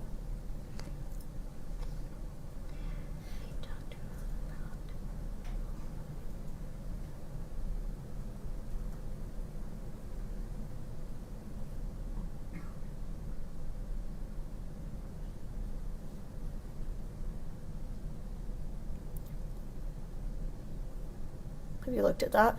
Correct. All right, so they're talking to you about how they had met with Nick Bonsavage. Yes. All right, and isn't it after their meeting with Nick Bonsavage, it's through Nick, they decide that that last purchase was March 9th. Remember that? Correct. Okay, there we go. And at that point, they ask you, is it possible you bought pills a total of 4 times? Once from Susan, 3 times from Crozier. Do you recall that? I don't recall that. Okay. Let's look at page 13.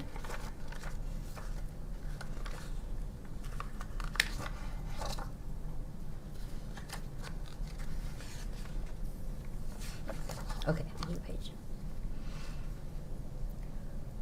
At line 7, Detective Maynard.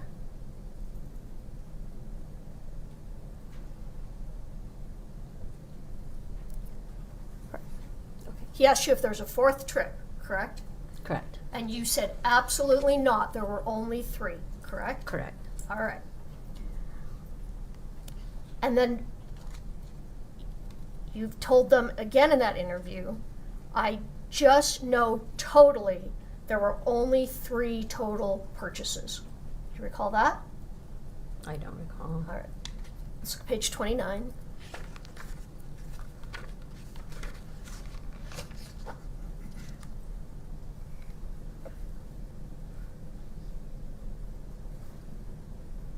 You now recall you said, but I just know totally there were only 3 total. Yes. All right. So again, back on March 13th of 2023, I'm sorry, May 13th of 2023, you told the detectives more than once, not 4 purchases, I know total 3 purchases for Kouri. Correct. You told them that 2-3 times, correct? Yes. You told that to Ms. Whistler with U.S. Attorney's Office 2 days prior, correct? We talked Yes, about that. yes. Yes, okay. But today, you're saying there were 4 purchases. Correct. So even though you were totally sure in 2022 there were 3, your testimony now is that there were 4. Yes. Okay.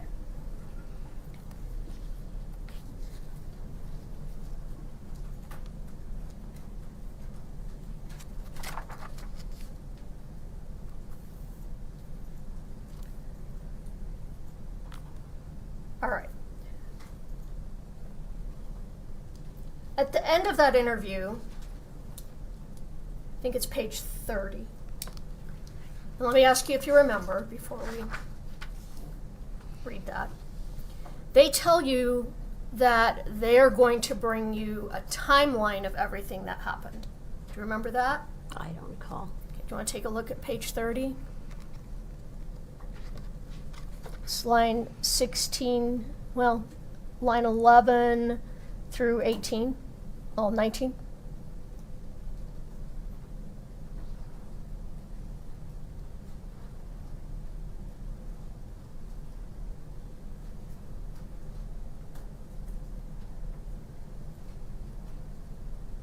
Okay. All right. So, just like today, the timeline was confusing then too, right? Correct. And they said, well, we're going to bring you a timeline to help you figure this all out, something to that effect. They're going to bring you a timeline, correct? Correct. Did they ever bring you a timeline? You pause for one moment, Mr. Bleber. Your Honor, just foundation, we're gonna bring you a timeline or something to that effect.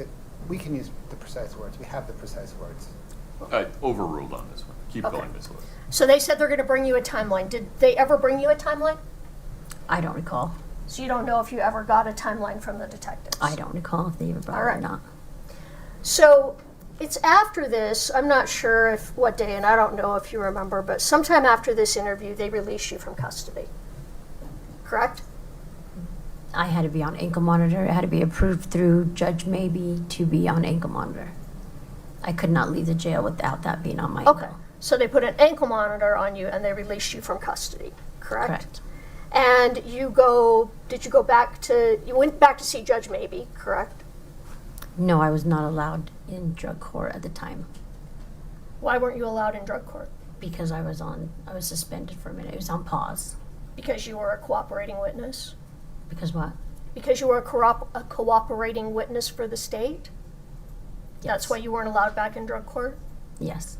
All right, but you did go see Judge Maybe, not in drug court, but you appeared in front of Judge Maybe to get conditions for your release, right? She already had approved the conditions before I was released. Oh, so you didn't have to go to court? It was I just... still had to go a couple of times. I mean, I still go every 3 months now. Okay, but let me just ask you, when you were very first released, you put an ankle monitor on, you're released from the jail. Did you have to go see Judge Maybe, or were you just released and you already knew the conditions? No, I think I had to go in front of her. Okay. So, when you went back to Judge Maybe, she gave you some conditions of release, correct? Yes. And one thing they did is they transferred your probation from Wasatch County to Summit County, correct? I think so, yes. And your new probation officer became Detective Maynard, correct? Yes. All right. So he's now your probation officer. You testified yesterday that you only talked to him a few times after these interviews in May up until today.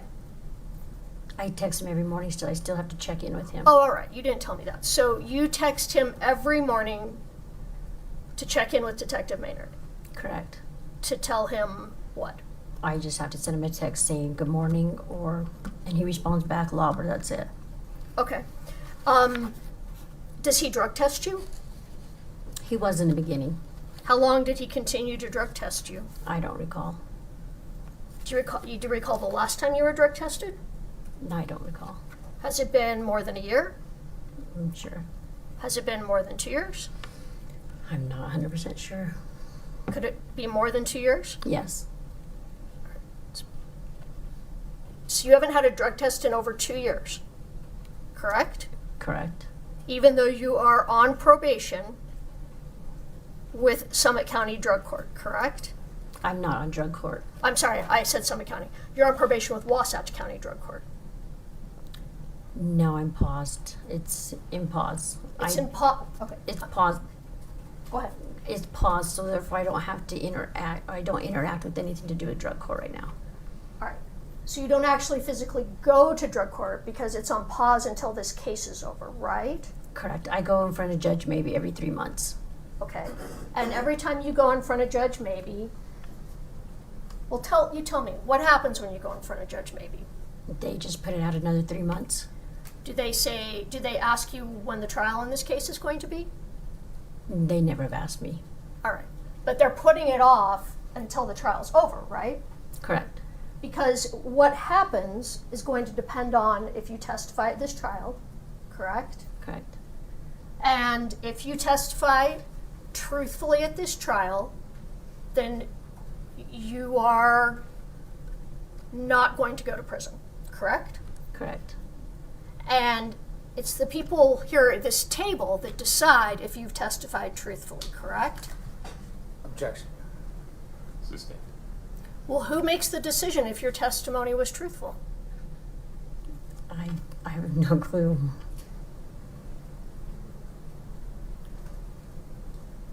So if you got up here and testified today, I never bought pills from Robbie, I never gave pills to Carmen, would you? I'm Carmen. I'm sorry, I never gave pills to Kouri. Would you still be not charged in drug court? Everything would be fine, you'd just be done? I don't know. Okay. I don't know the answer to that one. All right. So one of the conditions of your release is that there were certain people that you were not to have any communication with, right? Correct. And one of those people was Nick Bonsavage, correct? I'm not 100% sure. Well, let me show you. It's been marked as IMPCL 7. Right here where it says The defendant is ordered. Just wait for the next question after you read it as well. Yeah, read it and then I'll ask you the question.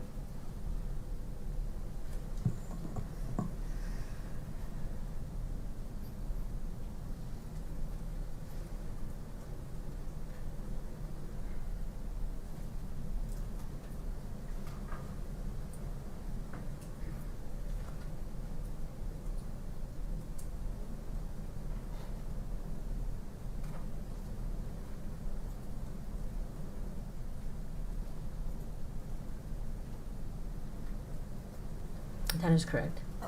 So one of your conditions was that you were not to have any contact with Nick Bonsavage. Correct. You weren't to talk to Nick Bonsavage. Correct. But you did talk to Nick Bonsavage. You've been talking to him for the last 3 years, correct? Correct. It was only until I had the ankle monitor on that I was not to have contact with my kids or Nick Bonsavage. It says right there with the ankle monitor on. I had the ankle monitor on for a year. Okay. That's not what that says. Or maybe I misread it. I think you misread it. So these were. But Ms. Lewis, we're asking her about her recollection, so if you'd follow up on that. All right. So your recollection is it was only when you had the ankle monitor on you couldn't have contact? Correct. All right. Because I had to go back and get permission to even talk to my daughters. Well, did you have permission to talk to your daughters, or it was just you weren't to see your daughters in person? I couldn't go down the canyon at all. Right. And later that changed, and you were allowed to go see them in person? Yes. Correct. Okay. But take a look at this again. Does this, and then tell me, did the ankle monitor have anything to do with not talking to Nick Bonsavage? Defendant's supervisor, honor, Summit County, is to install GPS ankle monitor on the defendant prior to her release. The defendant is ordered to have no contact with Kouri Richins, Los Angeles County Drug Court. Yeah, I'm confused on that, but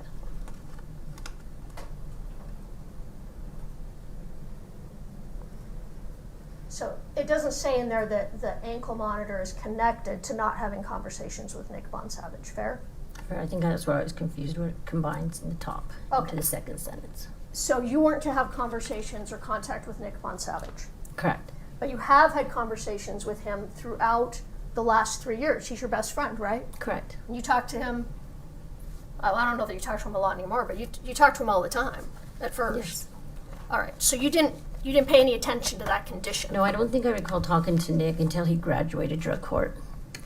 Because it says that I'm not supposed to have any contact with any people in drug court. Right, but Nick graduated from drug court before you were even arrested in April of 2023, I'm not quite correct? sure when he graduated. All right. If in fact he did graduate by April of 2023, you still weren't to have contact with him because he was a witness in this case, correct? Oh, I don't recall that. All right, I'm just going to ask you one more time. It says here you're not supposed to have contact with him, correct? Correct. And you have had contact with him throughout, correct? Throughout a couple of years, yes. Okay.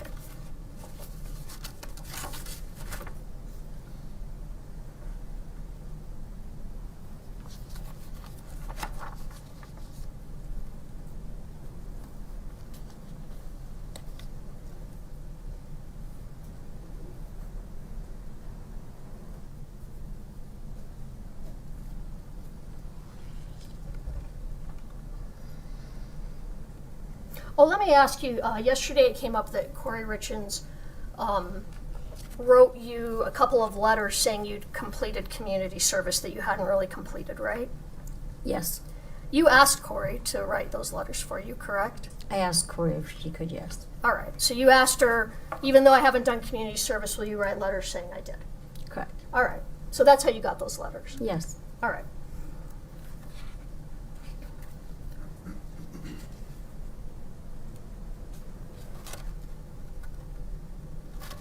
So, Carmen, isn't it fair that you really don't have a memory about what happened in February and March of 2022? What do you mean by that? Well, when you were interviewed in 2023, you didn't remember what had happened, correct? Correct. It's a lot to take in. It's a lot to take in. And You didn't remember it a year after the fact. So you really don't even remember now what happened in 2022 and 2022, correct?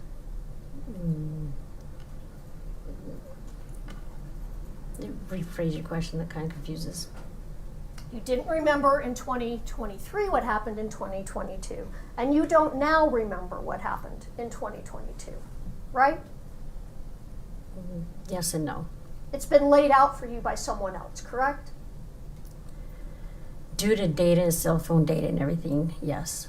All right, so whatever memory you have is what was, you don't have a personal memory, it was shown to you. No, I have partial memory. You have a partial memory. I have memory, yes. All right, fair to say your memory was better 1 year after the fact than 4 years after the fact, right? It is confusing later on, years later, yes. Okay. And you were using and selling that whole time in drug court, I was not using and selling the whole time. the whole period we're talking about of February and March of 2022. Yes.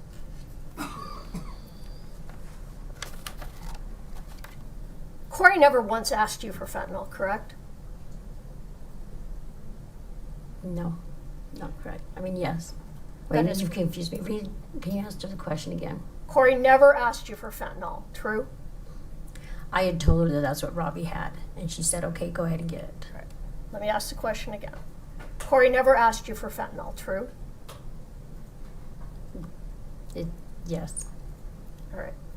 And you bought prescription Oxycontin from Susan Kohler, correct? correct, You got light green pills from Crozier sometime in February of 2022, correct? correct, And then you went back and said, give me more of the same, correct? correct, And the last time you went back was after Eric Richins died, correct? I'm not sure. Well, the last purchase was May 9th of 2020, Ms. Liz. March 9th of 2022, correct? Correct. After, and you know Eric died on March 4th, correct? It was March 5th he passed away? Well, I think it was March 4th, but either way, Sure, the correct. pills were after he passed away, Correct. correct? All right. And again, a year after the fact, you said numerous times, I bought pills from Mr. Crozier twice, correct? Correct, Now you're saying 3 times, 4 years later, correct? correct, Because that's been told to you because of some data you saw, correct? yes, correct. But you don't remember that. No, I don't recall. Okay.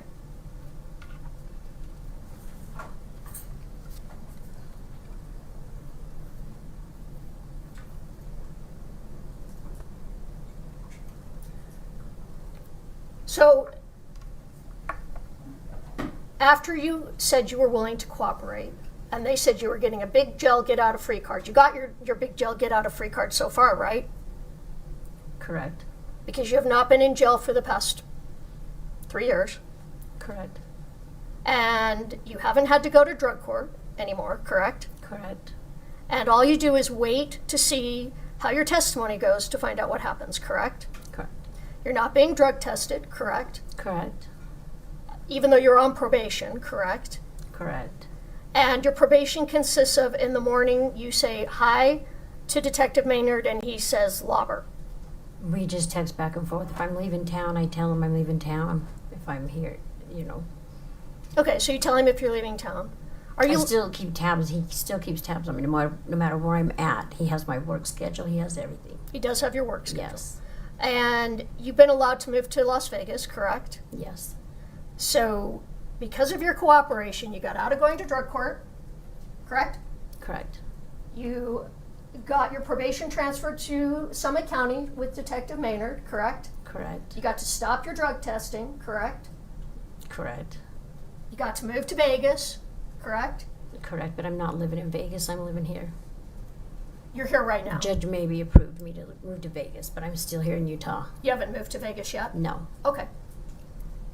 You've been allowed to go to Vegas numerous times to visit, though, right? correct, All right. And you haven't done any time for any of the crimes that you committed, correct? correct. I was incarcerated. I stayed in jail for 23 days. Well, That's it. 23 days when you were arrested in April of 2023. Yes. And it was during that time period you were in jail because you were getting your story together with Detectives Maynard and Detective O'Driscoll here. Yes. Okay. And the pills that you bought from Mr. Crozier, you don't know what those pills were, correct? He had told me that he had fentanyl. You didn't look at the pills, correct? No, I didn't sit there and play with them, no. You didn't know what they were, correct? Correct. You didn't have them tested. No. Okay. You didn't take any, you said, No. correct? Correct. You did or you did not sell them to anyone else? I did not sell them to anyone else. Okay. You don't know what happened to those pills, correct? I don't know who picked them up, if that's what you're asking. Right. You don't know who took those pills, correct? Correct. And you have, sitting here today, absolutely no information about what happened to Eric Richins other than that what you were told that he died of a fentanyl overdose. Correct. And you have no idea what happened the night that Eric Richins died. I do not. And you have no knowledge if Ms. Richins killed Eric Richins. I do not. Can I just have a moment?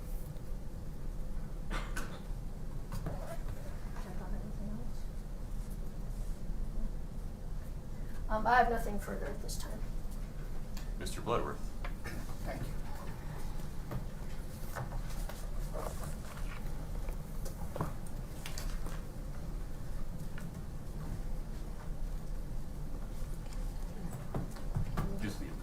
Just listen to the questions.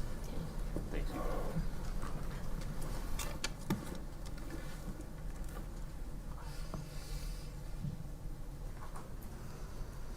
Scott, can you bring up Exhibit 8-11, please?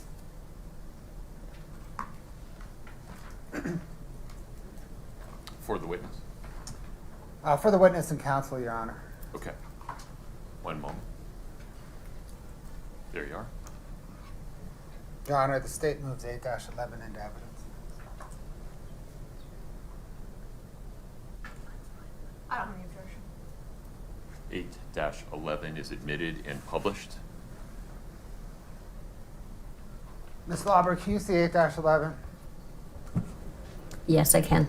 Do you recognize that? I know you said you didn't earlier, but has Mr. Moffett shown you that exhibit?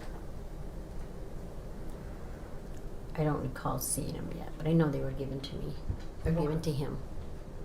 And they're dated, you see, April the 19th, 2024. Do you think they were given to him? Or do you know what day they were given to him? I don't. Okay. Thank you. Mm-hmm.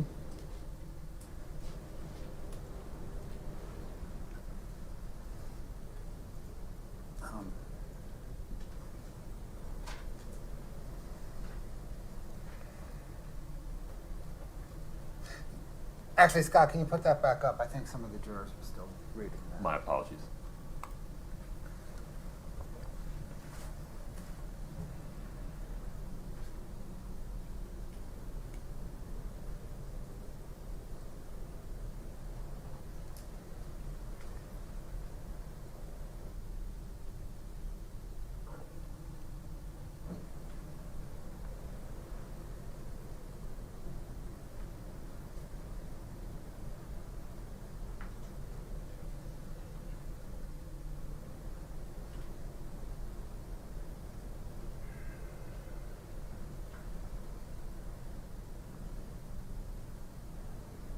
Okay, thank you.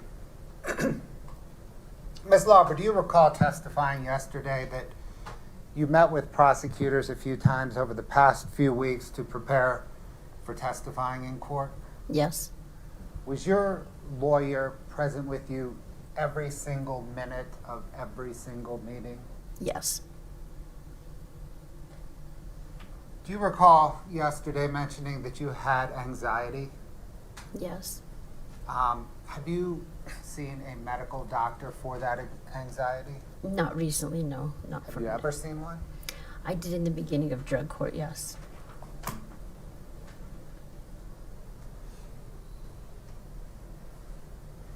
Did you receive a diagnosis of anxiety? Yes. And did you receive any treatment prescription? Yes, a non-narcotic, a boost bar. A boost bar?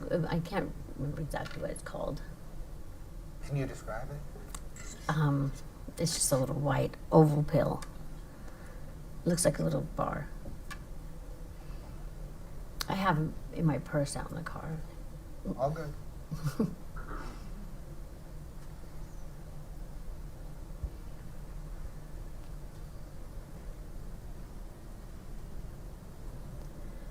Was that your personal physician that you consulted with? In drug court, yes, they provided one through Wasatch Mental.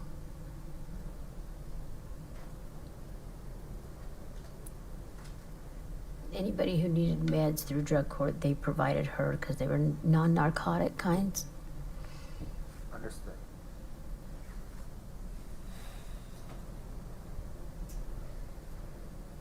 From the time of your entry into drug court in September 2021 until your arrest in April of 2023, did you continue to behave like an active drug addict? In the beginning, I'm kind of confused what you asked. From the day you entered drug court until the time you were arrested, did you still behave a lot like an active drug addict? I'm kind of confused on that one. Well, did you occasionally use drugs? Yes, Did you lie about using drugs? yes, an active user will lie. Right. Were your lies to interviewers consistent with being an active drug user? Yes, Have you been clean since you were arrested in April 2023? yes, And that same day you were arrested was the day that detectives, or was it the day that detectives told you that Eric Richins died of a fentanyl overdose? the day I was arrested, no. When was it? I was in jail for a couple days till they came and see me. So a couple days. Yes, You didn't use in jail, right? no, So you've been clean since detectives told you that Eric Richins died of a fentanyl overdose. yes,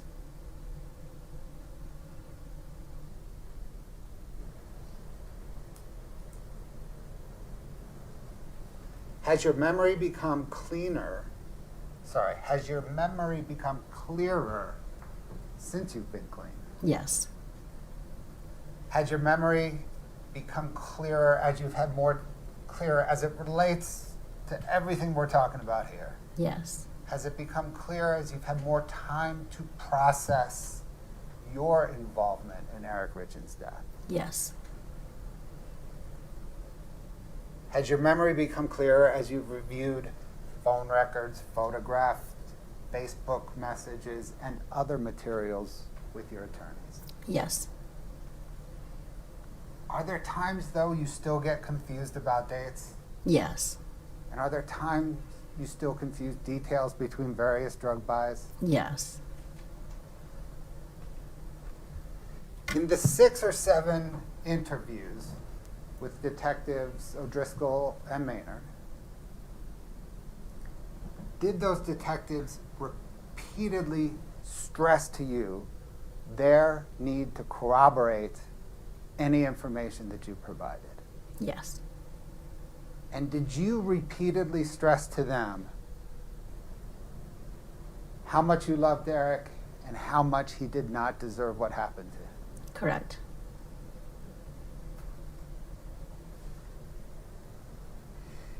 Do you recall testifying yesterday, and again today actually, where detectives said that you could get a big, giant get out of free jail card? Correct. Do you recall what you said to detectives immediately after that? I don't. If I were to show you a transcript of that interview, would that refresh your recollection on that point? Yes, Scott, can you please publish 8-59, page 113, lines 11 through 15? Ms. Lauber, if you could read that and then let me know once you've read that.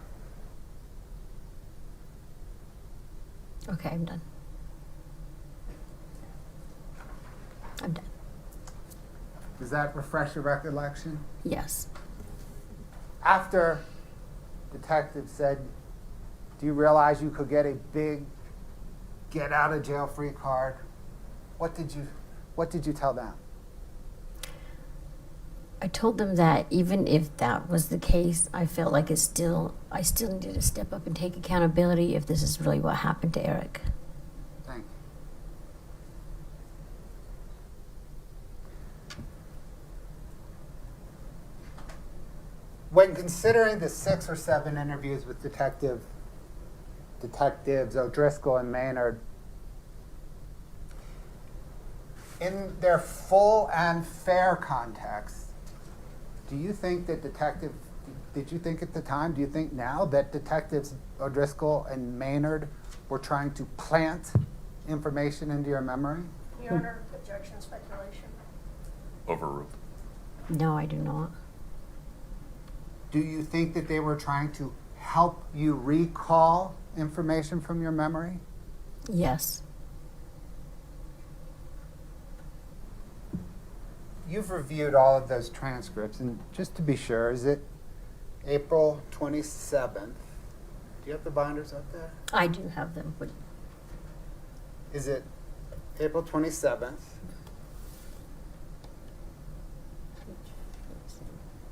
You may need to help her out. Well, that's okay. We've touched them all. We don't have to review. yeah, that's a lot. Were all of those transcripts accurate? Transcripts of your interviews with Detectives O'Driscoll, Maynard, and Miss Whistler? Yes. Your Honor, the state's marked the April 27th, 2023 interview as 8:57. The May 2nd, 2023 interview is 8:58. The May 3rd interview as 8:59. The May 4th is 8:60. The May 10th is 8:61. The May 12th is 8:62. The May 13th is 8:63.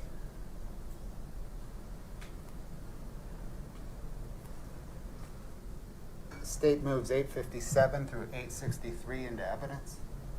Your Honor, we object. We haven't had a chance to go through these transcripts. They're loaded with hearsay.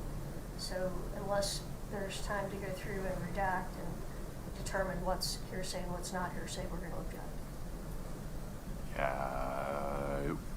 I'm going to not rule on that motion at this time. There are multiple rules of evidence we need to have a conversation about there. So if there's any other foundation you want to lay, I'm not suggesting that you need to, one way or the other, do that now, but we'll have that legal discussion at a later time. Understood, Your Honor. I don't need to lay any additional foundation. Understood. Ms. Lauber, at bottom.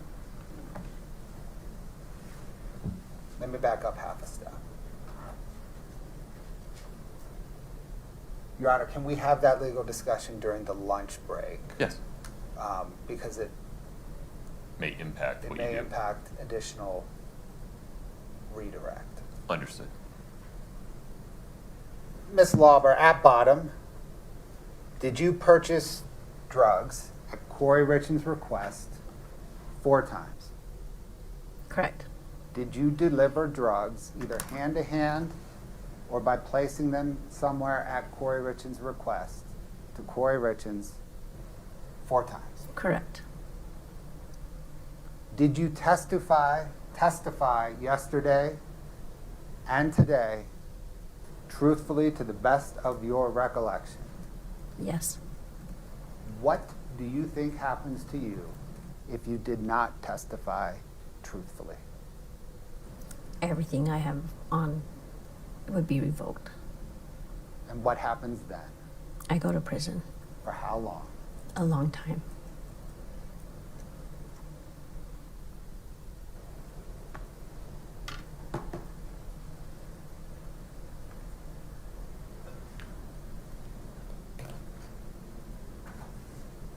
Ms. Lewis, with the reservation that Mr. Bloodworth just made on the record about the potential for additional redirect depending on the court's ruling on the state's motion to admit the transcripts, anything further for Ms. Lauber at this time? Not at this time, no. Okay.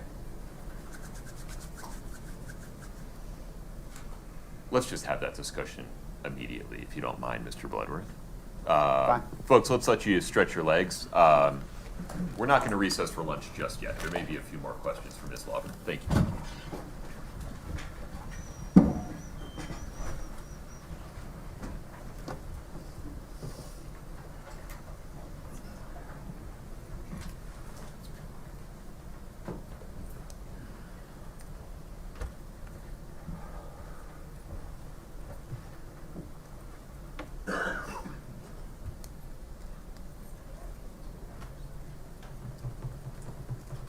Folks, have a seat. Thank you. Ms. Lauber, I need you to step into the lobby during this legal discussion with the lawyers.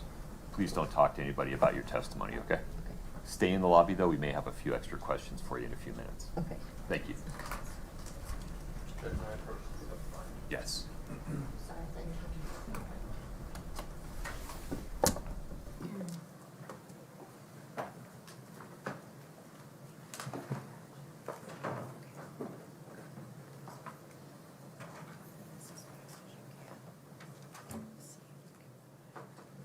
Okay.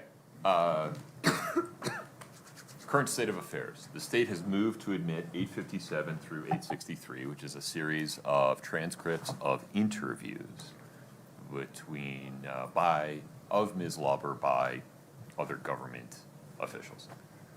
None of those were subject to cross-examination, right? No, They were all just interviews. at the time, no. Correct. At the time, they were not subject to cross. Okay. So, they are categorically hearsay that will need an exception for, or another rule that would allow them to be admitted, correct? Correct. Okay. The defendant objects to hearsay. If you would respond to that and then tell me which rule you think they come in under. Your Honor, the defense has cherry-picked certain statements that Carmen Lauber made to impeach her credibility, to rehabilitate her credibility. The state needs to enter all of the interviews because they show essentially an ongoing iterative discussion which, when you understand the full arc of, it is clear that she is being credible. While she may be confused, she is not untruthful. So the full scope of Ms. Carmen Lauber's statements need to be admitted for rehabilitation purpose. Any other statements by, the questions essentially, right, by the various interviewers, that all goes to the effect on Ms. Lauber. Everything you say is true, but I still have to contend with Utah rules of evidence. And so, they are out-of-court statements. You could call the other half of those conversations, Detective Maynard, Detective O'Driscoll, presumably, maybe the federal official, and ask how this went. And if they didn't remember, you could refresh their recollection. All I need to contend with right now, and it is a genuine question, I don't think I have a basis to just admit them wholesale. There may be a basis for you to ask Ms. Lauber about other prior consistent statements that she's made to rebut the argument from the defense of a recent fabrication. And I'm not suggesting otherwise, but we can't do it through the wholesale. We can't do that through the wholesale admission of the transcripts.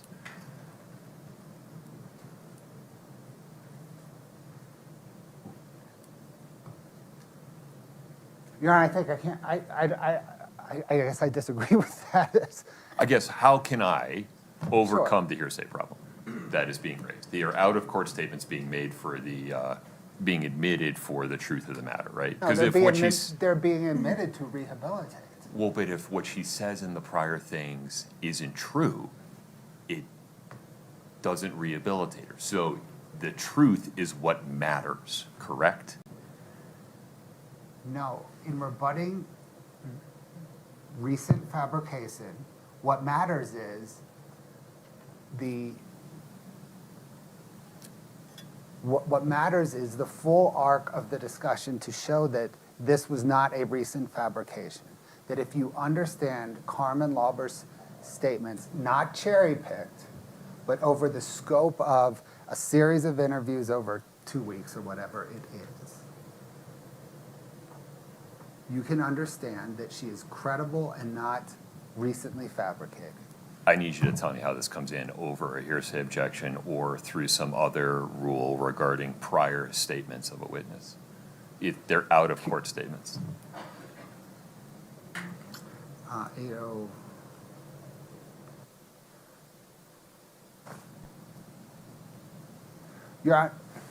I don't know. I start with hearsay. They are out-of-court statement, yes. The state is not offering them for the truth of the matter asserted in Carmen Lauber's statements. The state is offering them not to say what she's saying back then is true. We're saying the opposite, actually.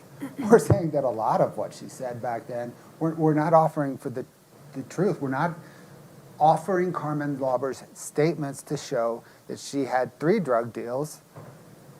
We're offering Carmen Lauber's statements to show, regardless of whether they were true or not, this is the evolution of the detectives, of her providing information to the detectives, whether or not that information is true. Because the defense in impeaching Carmen Lauber has suggested that the investigators were planting information with Carmen Lauber.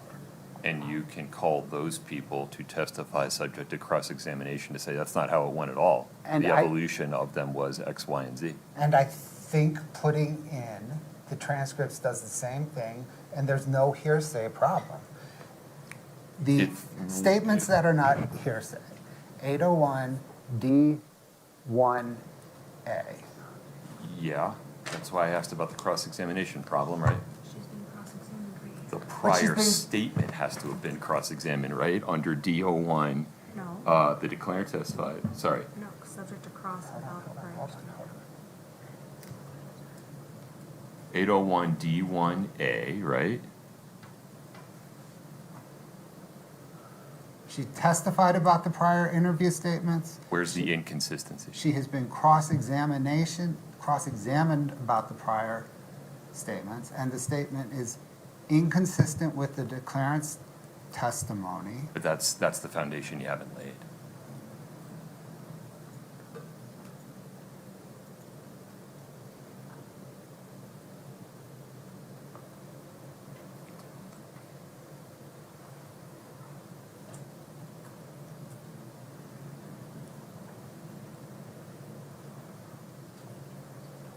The interviews are, D1B. Sure. Inconsistent with the declarant's testimony. We have that. But I'm not sure you do. These transcripts are 100 pages long, maybe less, maybe more. There's how many of them? There isn't foundation for all of these statements being inconsistent with her sworn testimony. Consistent, I'm sorry. Sure, D1B, that's fine. D1B is consistent with. Right, and there isn't foundation for all of them being consistent either. You just have to lay foundation. That's the problem with the wholesale admission. It may be that we just need to do this piecemeal, maybe call Carmen Lauber back. I'm not suggesting that there are not pieces of these transcripts that are admissible. There certainly are likely to be pieces of these transcripts that are admissible as a non-hearsay exhibit. Wholesale admission of them, there is not foundation for that.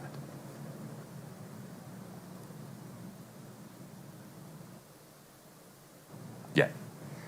Your Honor, I think the consistency comes in the arc of the statements. That's where the consistency rises. Sure, we have individual sentences. This is an ongoing interview, right? It might have taken place over the course of several days, but it is an ongoing interview. And to appreciate the consistency of the interview, the giant interview, the jury, that is the consistent statement. That is consistent with her testimony. Her testimony being that this is generally what happened. I might be confused on days. I might be confused on details between various buys. But she is, in the great arc of her interview, she is consistent. And you have to understand the great arc of her interview to appreciate that consistency. And forgive me, I just want to make sure the record is clear on the scale of what the state is asking here. So if somebody could please give me the page counts for each of these exhibits. Working at it.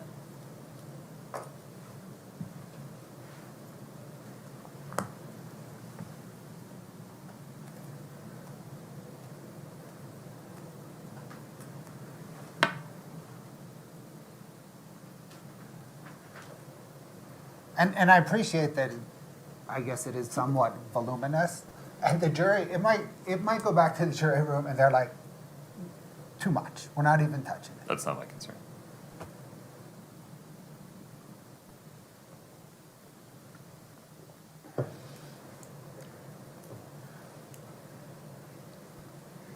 Scott, can you just go to the last page of each of these exhibits? And Your Honor, we're Oh, getting, okay. I'm Sorry. slow, exhibit by exhibit, I'm getting numbers up. Okay. And Your Honor, maybe just to put a finer point on the rule 801 D1B, there is the recently fabricated piece, but really the defense's argument is acted from a recent improper influence or motive. And, you know, seasoned throughout the entire scope of the interviews, the defendant is consistent, I'm sorry, Carmen Lauber is consistent in her testimony. I understand the state's position. Okay. I still need those numbers, and then Ms. Lewis will give you the benefit of the record I was just gonna tell you, there's 932 pages of transcripts combined. combined, yes. Okay. Ms. Lewis, anything else for the record? Oh, I think Your Honor's identified the issues, and I agree. Okay.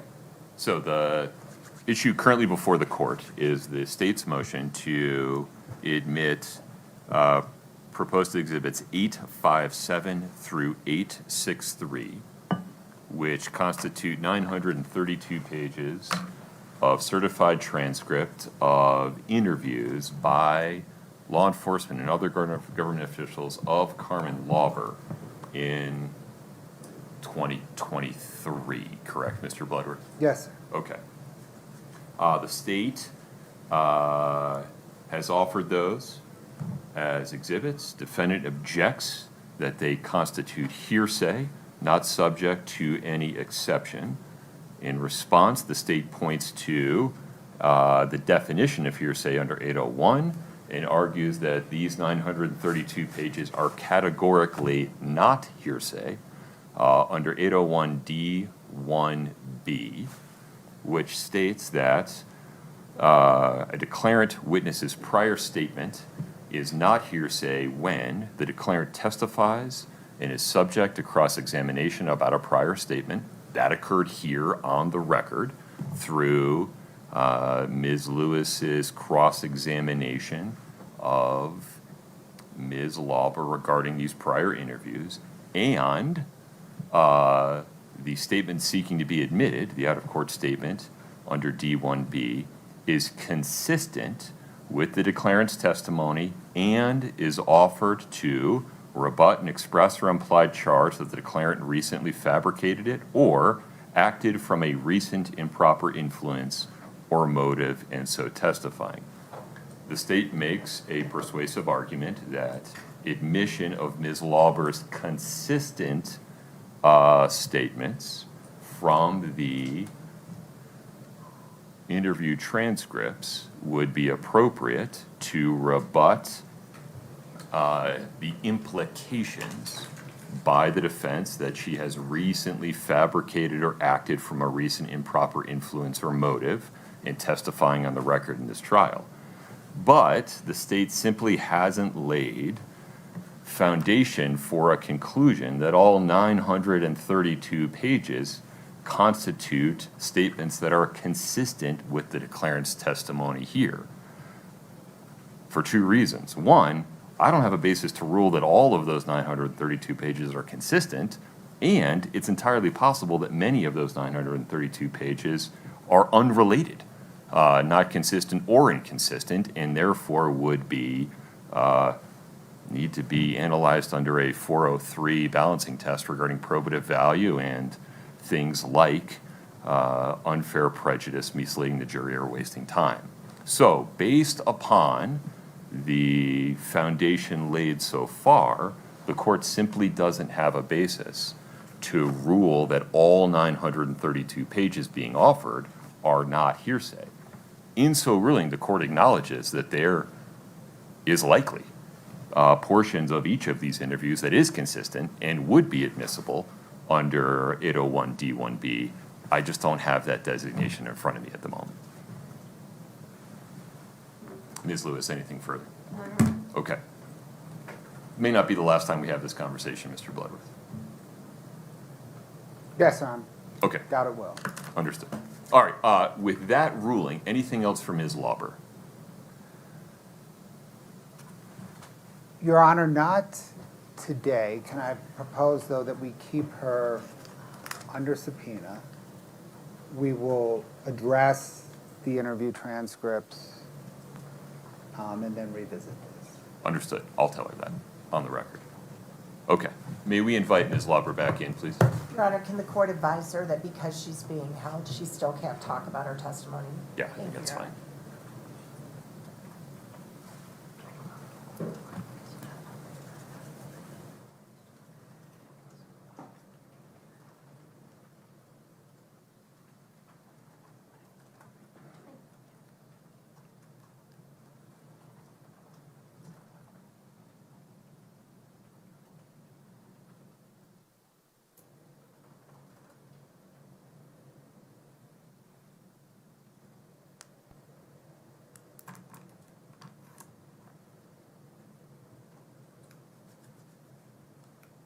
Lunch here.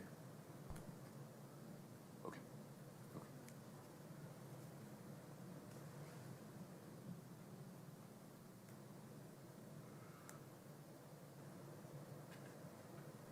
Ms. Lauber, if you'd take the stand for one moment, I just need to give you some instructions.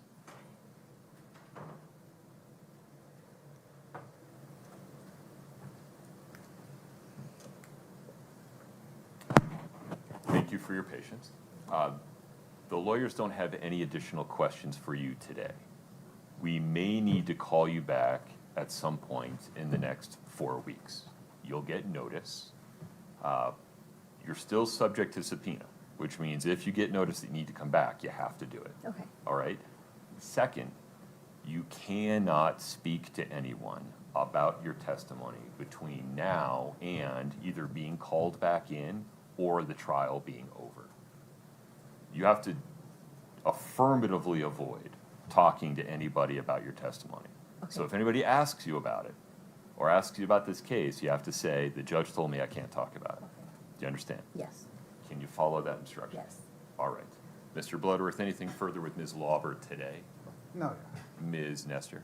Can you also make sure she doesn't watch the rest of the proceedings on television or video? I would imagine you have I better things to do. don't watch any of Yeah. it at all. But please, if you would not watch any of the witness testimony and not read any news or social media reports about the other witness testimony. I stay away from that. Okay, can you follow that instruction? Yes. All right, very good. Anything else, counsel? Ms. Lauber, you are free to go today. Okay, Thank you. Mhm. Mr. Moffett, thank you. Okay, Mr. Bloodworth, may I invite the jury in, tell them we're going to take a lunch break? that sounds right, Your Honor. Ms. Lewis? It's fine. What time would you like to come back? 12:30? Sounds fine. Ms. Lewis, is that agreeable? That sounds fine. All right, can we invite the jury back in?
Ladies and gentlemen, stay standing. I promise this won't take long.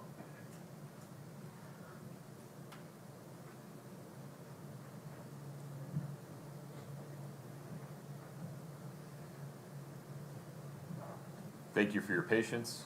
We needed to handle a legal issue. It was efficient. We're going to take a lunch break. Lunch is either here or imminently arriving. During the lunch break, please do not talk about the case. Please don't read, watch, or listen to anything about this case. Please don't do any internet searches or other research about the case. Please enjoy your lunch break. We'll be back on the record at 12:30. Thank you.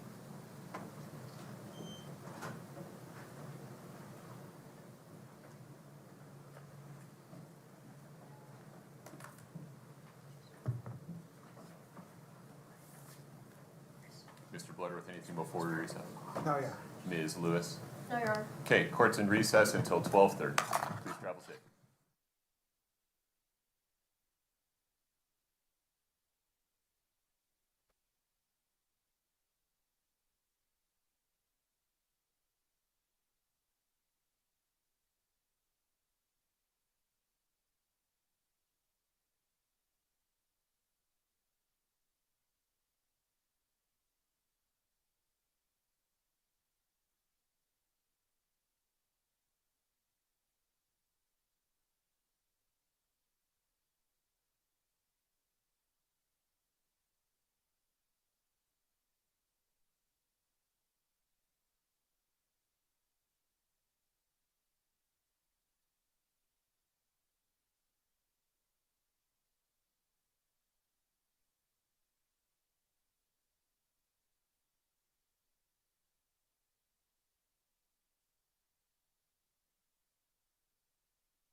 Anything before we invite the jury back in? No, Your Honor. Ms. Lewis? No, Your Honor. Okay, let's invite the jury back in, please.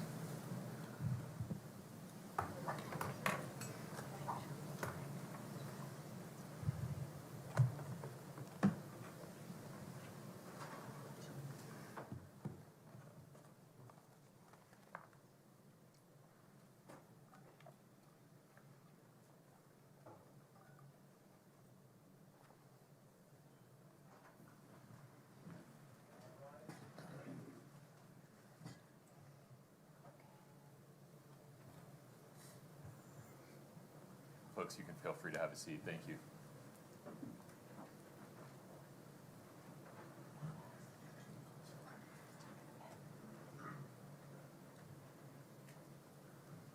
All right, have a seat. Mr. Bloodworth, the state's next witness. Your Honor, the state calls Anna Isbell.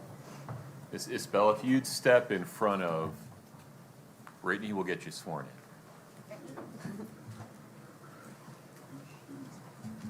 Raise your right hand. Do you solemnly swear the testimony you're about to give in the matter before the court to be the truth, the whole truth, and nothing but the truth, subject to the pains and penalties of perjury? Have a seat.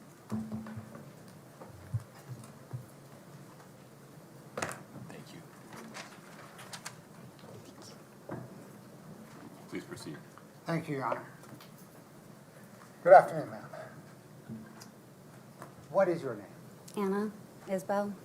Do you spell your last name I-S-B-E-L-L? Yes. Do you know who Kouri Richins is? Yes. How? Knew her from Ms. high school. Isbell, I apologize for interrupting. Turn that mic towards you a little bit. You can sit wherever you're comfortable. It's easier to move the mic. There you go. Knew her from high school. Just living in the same area. Do you know who Hayden Jeffs was? Yes.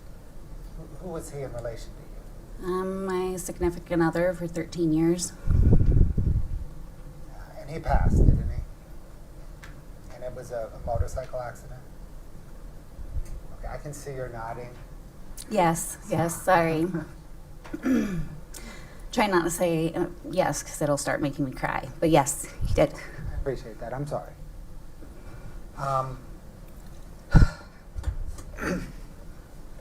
Do you know whether Hayden Jeffs knew Kouri Richins? Yes. Did they know each other? Yes. How did they know each other? He did handyman work for her.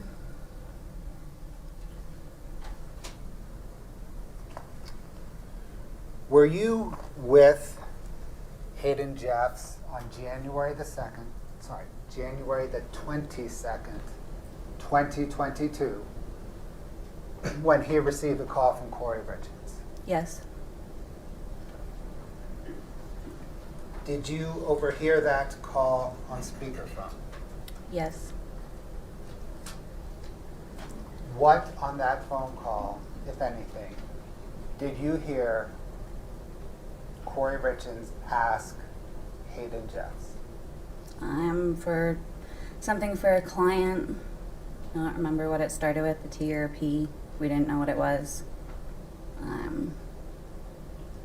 I went to the bathroom, and when I came back, I don't know who brought it up or how it got around to that.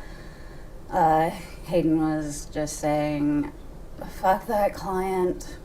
Fentanyl? What? Fuck that. Fuck that." Your Honor, hearsay.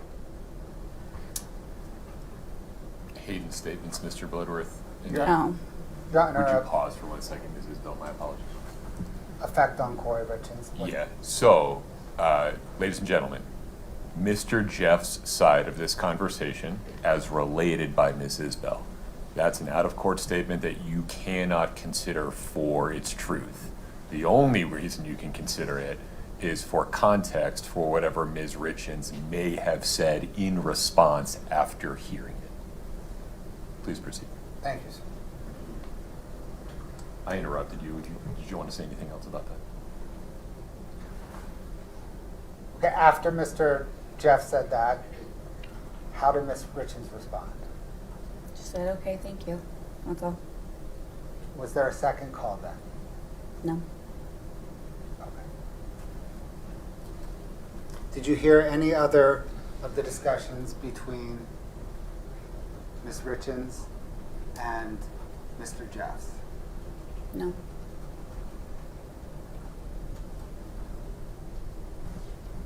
Thank you. No further questions.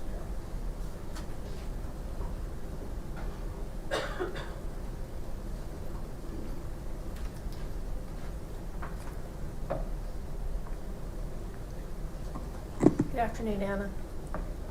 Afternoon. Don't know about good, but afternoon. Afternoon. I'm Wendy Lewis, we've met, right? Yes. Okay. I just want to say, I start by saying I'm very sorry for your loss of Hayden. I know that's been very difficult for you. Now, you, of course, have been called as a witness for the state, right? Mm-hmm. And was there a time, a couple Oh, of... yes. And did they reach out to you a couple of months ago to try and get you to come in and meet with them? Yeah, I've tried multiple times. Multiple times. All right. I'm going to show you, just for what's been marked as Defense Exhibit 1002.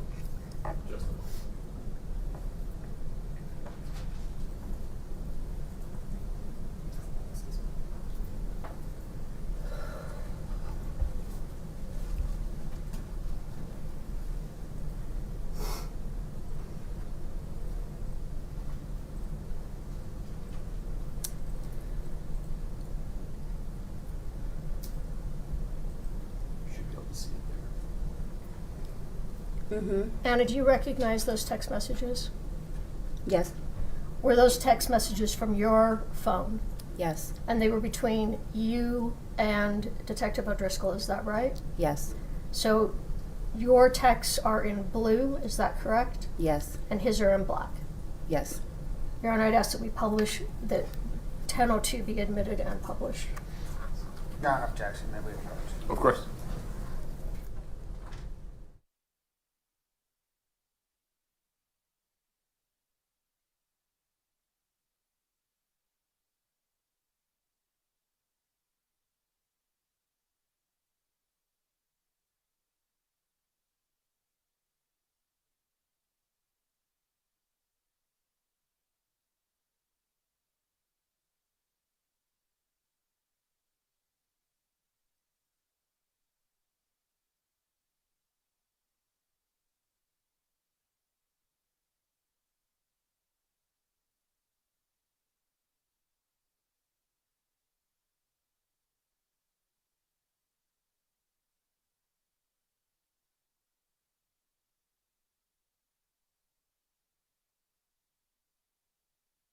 It back.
Thank you.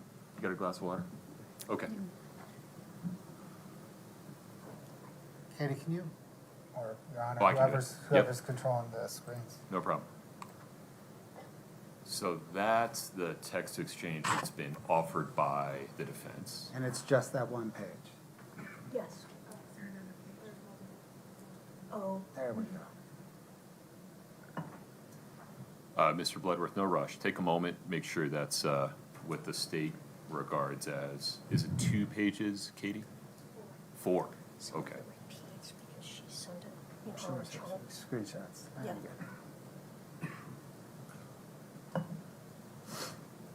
I'm sorry, Kate, I don't read that fast. Can we start at the top, please?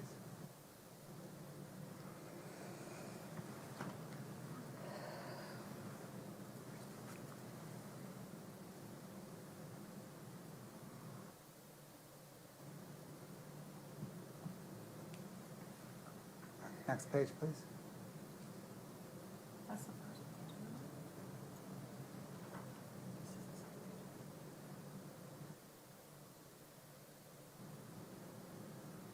page. Next page, please.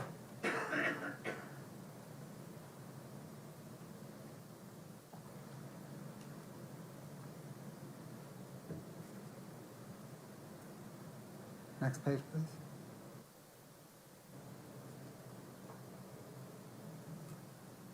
No, you passed it. Go back.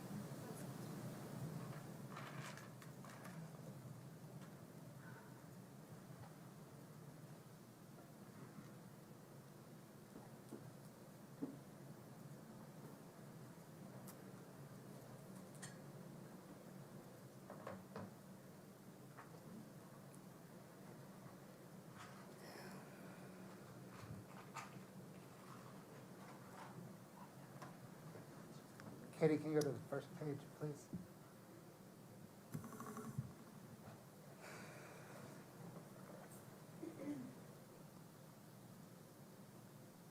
Are these out of order? Am I Yeah, reading? I can't figure out the order. They go, I can't tell if they go backwards in time. They might go backwards in time. Maybe. So, as far as I'm aware, the first page is a screenshot that she sent, and then the following texts show what she screenshot. Does that make sense? It doesn't, but We can just do the first page if you want. Let me see, let me see. Oh, no.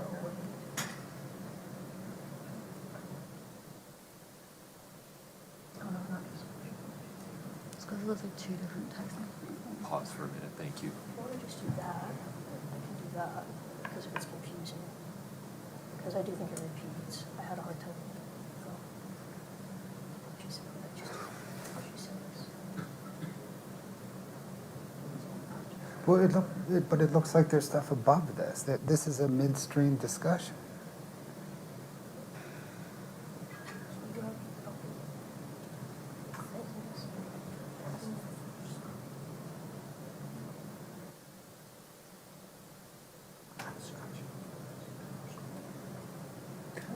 I'm sorry, Katie, can you go to the second page, please?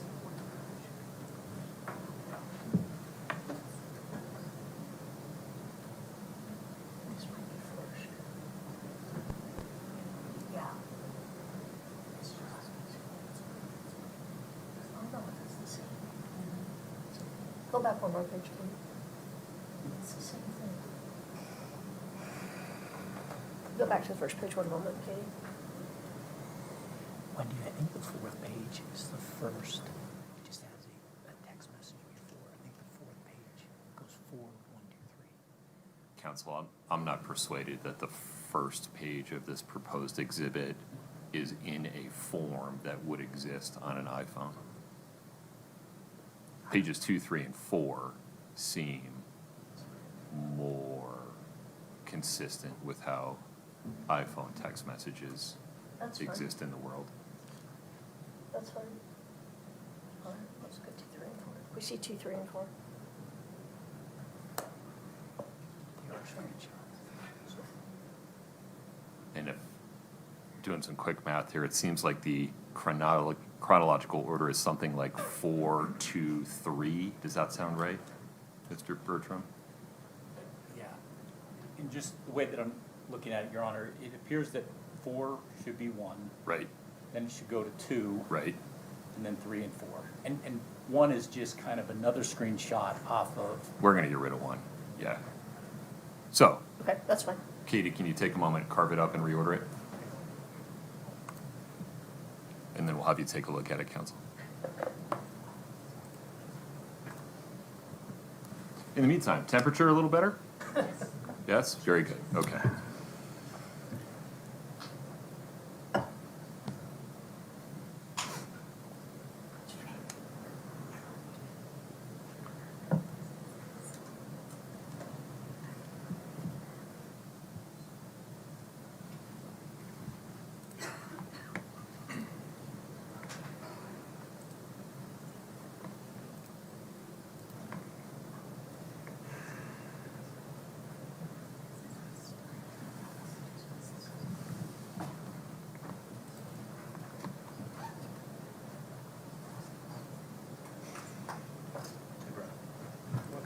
Yeah, sir.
All right, Your Honor, I think it is sorted.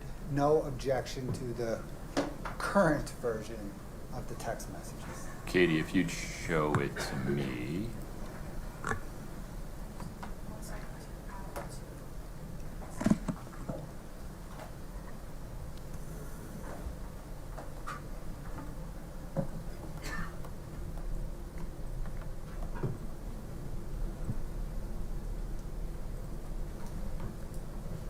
you go to page 2 for me? Oh, wait a minute. Go back to page 1. Will you go back to page 1 for a moment? My apologies. That's the one we took out, correct? This was the No, that, okay. Then page 2.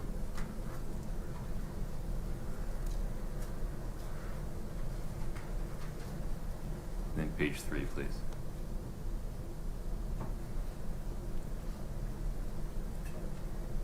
Okay. I'm going to show this to the witness. If you would lay some foundation, Ms. Lewis. So, do you recognize this as text from your phone? Yes. And they are texts between yourself and Detective O'Driscoll, is that correct? Yes. And his original text at the top was sent in December 30th, correct? Yes. And then you responded sometime later, which was sometime in January, correct? Yes. And you recognize all of these text messages? Yes. And are they accurate as far as you recall? Can we show her pages 2 and 3, Yeah. please? Yes. The first one, it's two different. That's why it looks weird. But yes, they're all.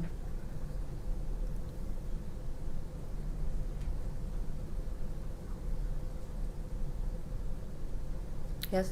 Okay. We now move to admit defense exhibit. I'm sorry, who? Your Honor, just foundation, there's two different phone numbers that appear. I think we just need foundation on whose phone number is who. One's Detective O'Driscoll's and the other one's Travis.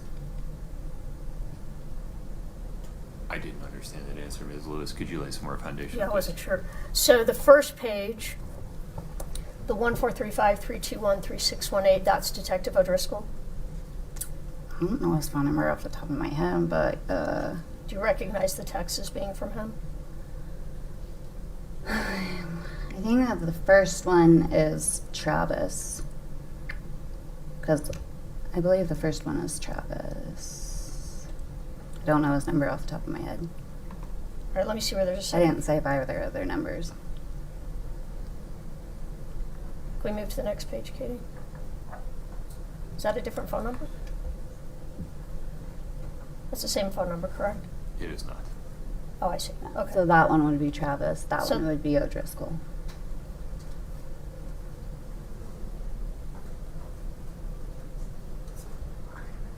Are you sure? Because they say the same thing. The one is because I sent it to Travis to show him how Detective O'Driscoll was handling himself through this. Oh, I That's understand. why, yeah. All right. So the first text is from Detective O'Driscoll. What is pulled up right now, that one is. And then that's when you that's sent the text. That one's Travis. I had To Travis. screenshotted it to show him. Why don't we consider these separately? All right. So let's go to the text, the second page from Detective O'Driscoll. Take out the first page, Katie. Starting right there. So let's, if we could introduce, is that 3 pages now? Or 2? 2. All right. If we could introduce the 2 pages of text between Ms. Isbell and Detective O'Driscoll. Would you mind confirming with this witness what these 2 pages are? And these 2 pages are text between you and Detective O'Driscoll, correct? Yes. And the black bubbles are from him, the blue are from you, correct? Yes. And that's an accurate representation of the text conversation you had with him at that time, correct? Yes. I think this is still Defense Exhibit 1007, if we could introduce, or at least mark it as 1007, this particular version. Say it again. Well, I don't know what it is. How are we marking it? 1002, maybe we could do 1002. So, Mr. Bloodworth, Defense Exhibit 1002A, a text message streamed between Ms. Isbell and a number ending 6267, 2-page document. Can I see the second page? Of course.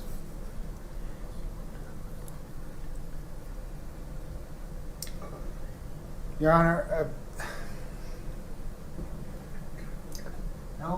objection to the admission.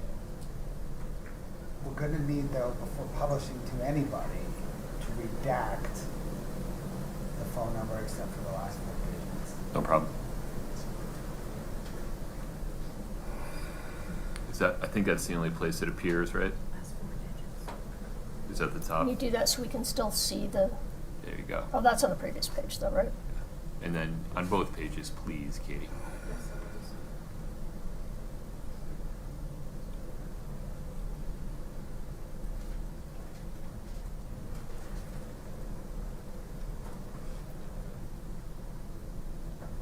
Okay. Okay, we just show me page 2 again.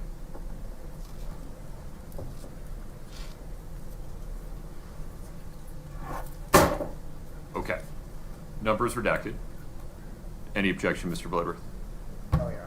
Okay.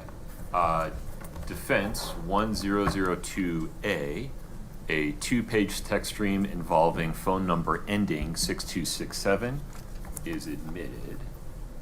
Let me publish. Ms. Lewis, take it from there. Thank you. All right, now as we just talked about, this was a text between you and Detective O'Driscoll. Yes. He sent you a text that said,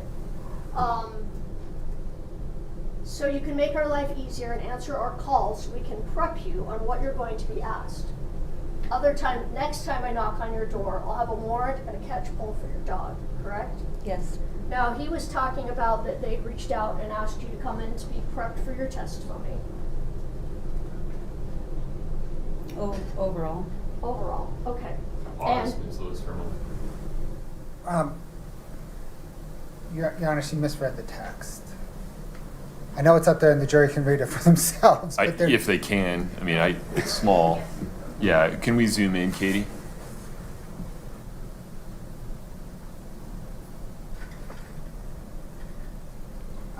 Pause for 1 second. Can you folks read that?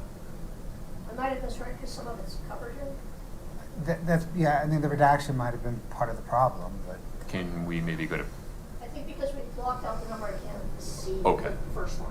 all right.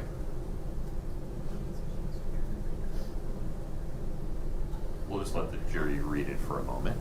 Your Honor, if Ms. Lewis could also turn her mic back on. Oh, I'm sorry. Thank you, Brian. All right, let's try again. This is blocked out a little bit, but you'll be able to see it later, hopefully. So until you are needed to testify. So make your life easier and answer our calls so we can prep you on what you will be asked. Otherwise, the next time I knock on your door, I'll have a warrant and a catch pole for the dog. That's what he said, correct? Yes. I don't need to be prepped. Give me the time and date and I will appear. He says it's on your subpoena. You ask, is there more an exact date or a date? Do I need to be there February 23rd through March 26th? His response, we could have discussed that if you ever replied, but since you don't want to, you can plan on showing up every day at 8 o'clock.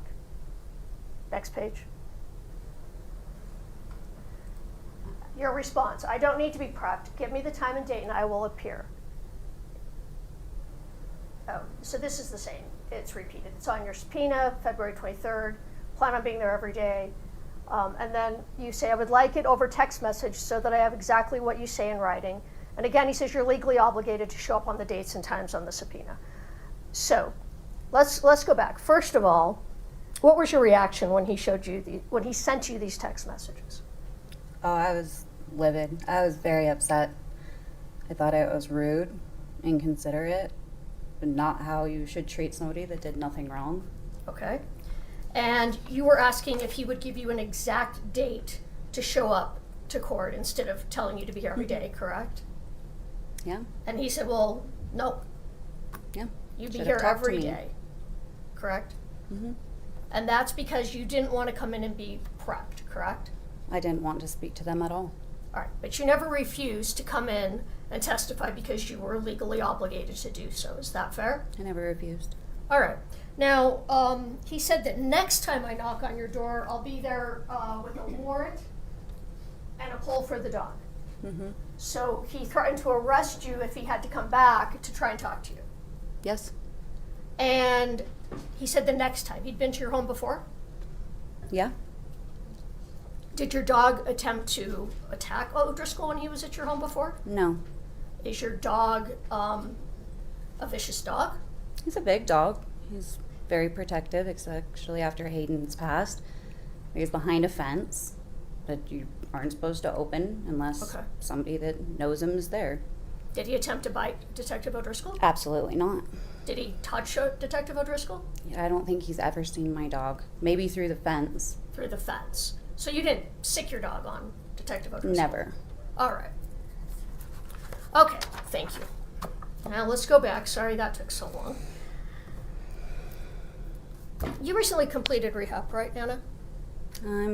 Yeah. Fairly recently. I mean, it wasn't like last week, but fairly recently.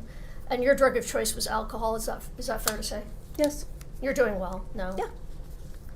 Congratulations on that. Thank you. How are you doing in 2022?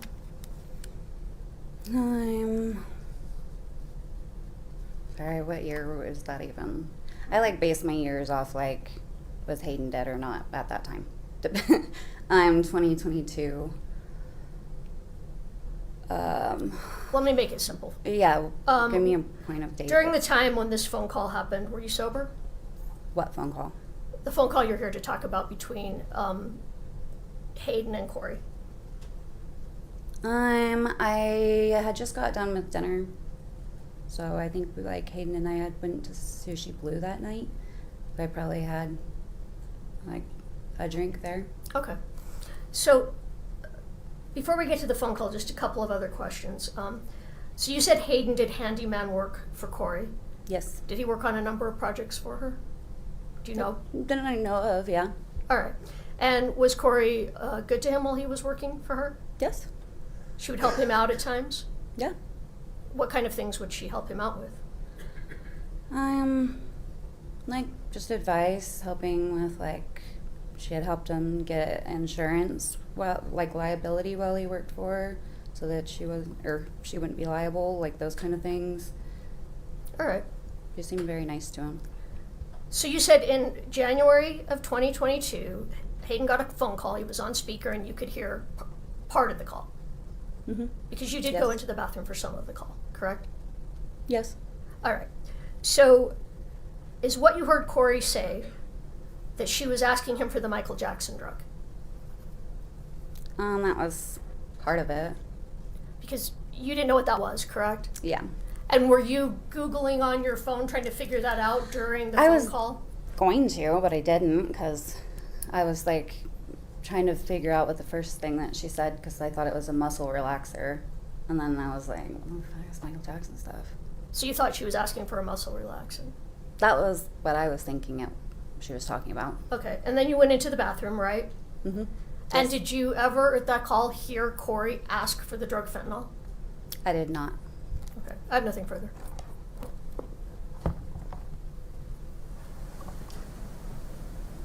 Mr. Bloodworth, No, sir. may we release this witness? We may. Ms. Lewis, Yes, Your Honor. you are released from this subpoena. Awesome. Free to go. Thank you. Take care. You mind taking that glass of water with you? Yeah. Thanks.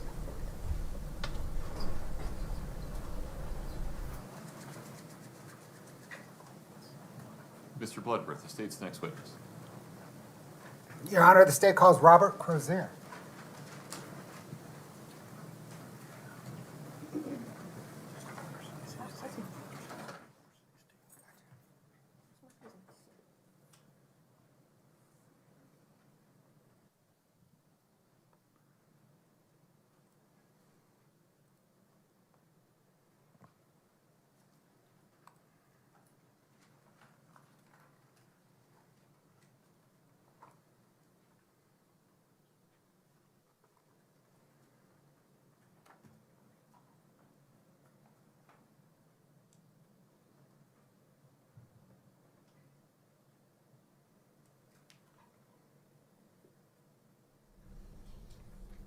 Sir, if you would step in front of Brittany, we'll get you sworn in. Step up here. In front of Brittany. If you'll please raise your right hand. Do you solemnly swear the testimony you're about to give in the matter before the court to be the truth, the whole truth, and nothing but the truth, subject to the pains and penalties of perjury? Thank you. Please have a seat.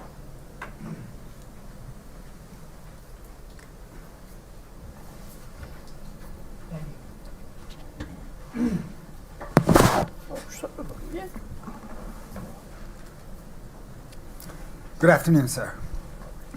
Good afternoon. What, sir, is your name? It's Robert Crozier. You spell your last name Crozier? Yes, sir. Sir, do you have a criminal drug history? I do. Can you please explain it to us? I had a distribution charge in December of 22, and 2 possession charges in 23.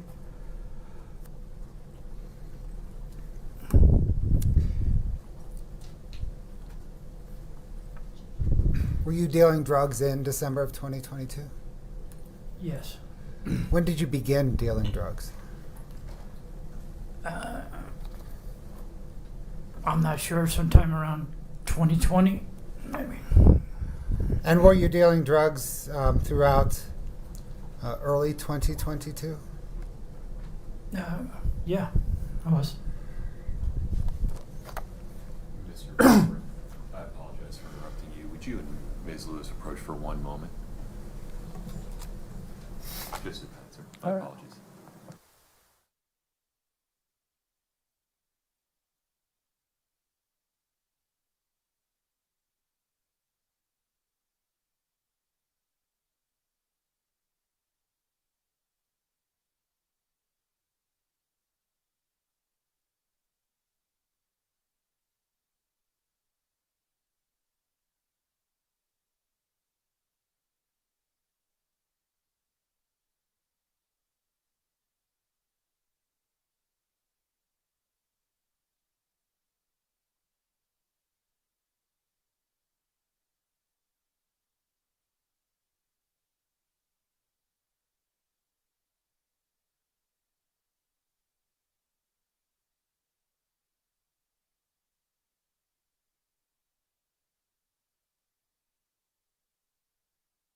Should you take a quick restroom break while I handle a quick issue? Please rise for the jury. You'd stand.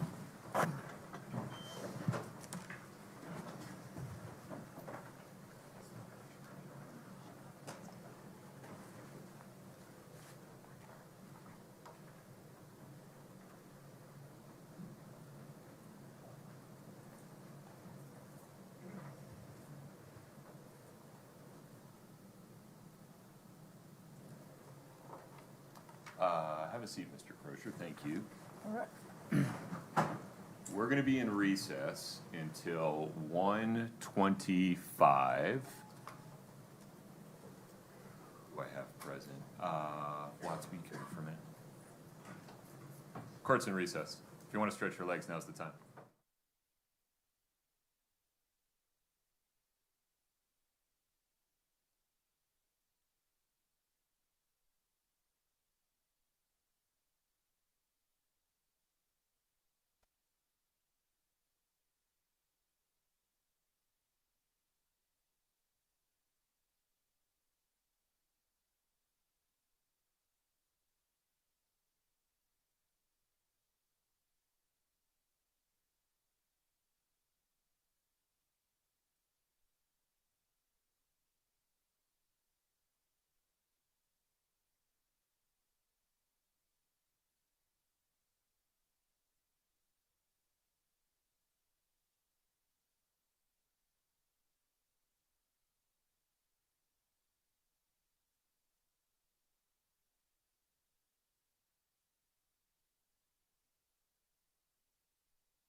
please have a seat as you come in.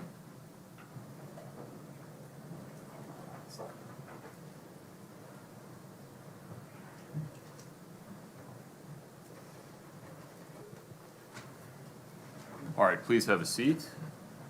We're on the record. Thank you for your patience. Mr. Crozier, you're under oath. Okay, Very good, sir. Thank Need you. a glass of water, just let me know. all right. Mr. Bloodworth, please proceed. Sir, are you represented today by counsel? I am. And are you testifying pursuant to 3 grants of immunity? I know that I know that there's immunity. I don't know how many of them. Yes. Understand. Are you aware of immunity from Summit County? Yes. From Salt Lake County? Yes. And from the federal government? Yes. Did your attorney assist you in getting those grants of immunity? Yes. As far as I know, yeah. Okay. What is your understanding of those grants of immunity? That I need to be honest, or they're void, I guess. Okay. Do you also understand that you have to testify not only honestly, truthfully, Mm-hmm. but also fully and completely? Yes.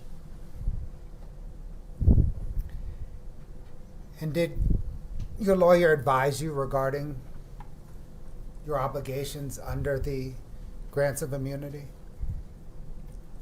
I don't understand what you mean. Did she tell you what you had to do?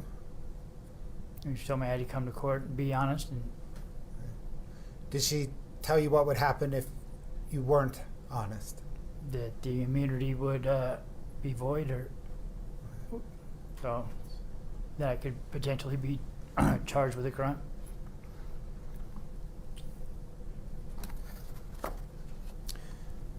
Sir, do you know who Nicole Cummings is? I do. Who is she? Excuse me.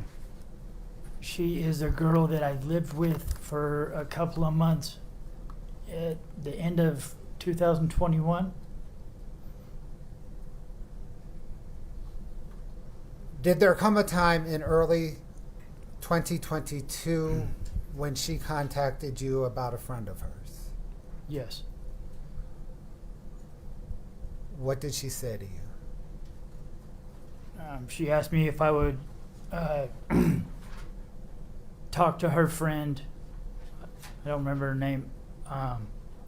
And get some Roxy's for her, the oxycodone.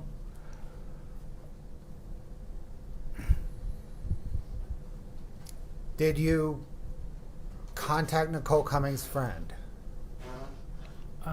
I think Nicole asked her if she could give her my number, and then she contacted me. But I think that's how that went. Did you ultimately speak with her? Yes. Did you text with her? I think it was mostly phone calls, but there might have been some text. I don't know. That was 4 years ago. Sure.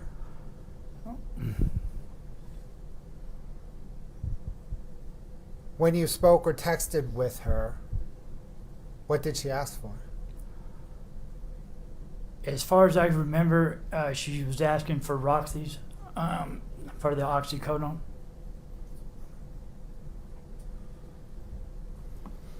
Did she identify what she was asking for by any label other than Roxy's? No. Did you at that time believe that Roxy's meant oxycodone? Yeah, that's the only thing that I know. I know that they mean. Excuse me. Did you set up to sell to her? I set up to meet her in Draper. Did you set up to meet her at a Maverick in Draper? Yes.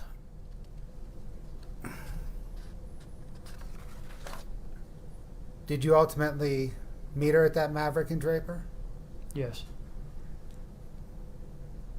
Where were you coming from to get to the Draper?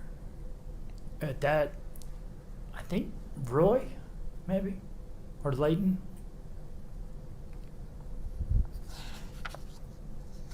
Do you remember how many times you agreed to meet her at the Draper? Like I said, it was 4 years ago. I remember once clearly, maybe twice. Could there have been a third time? I don't think so. So let's talk about the first time you can recall. Is that the one you recall the clearest? I mean, yeah. Yeah, I believe it was raining that day, and she was coming from quite a distance, so we met in Draper to make it easier. Once you met at the Maverick in Draper, Mm-hmm. did you meet up with her personally? I mean, she was in a car. Okay. I went up to the car. She handed me the money. I gave her the pills, and then went our separate ways. Did you have the pills with you, or did you have to go get them from somebody? I don't remember. Do you remember what she looked like? I really don't. I think she was Mexican, kind of short, but I don't know if she was in a car the whole time. Like I don't even think she got out because I remember it was raining. Have you come to learn that her name is Carmen Lauber? I have heard that, yeah. Like, You said she handed you the money. Do you remember about how much money? I don't remember. Anything about the pills? It was like 30 or 40 of them.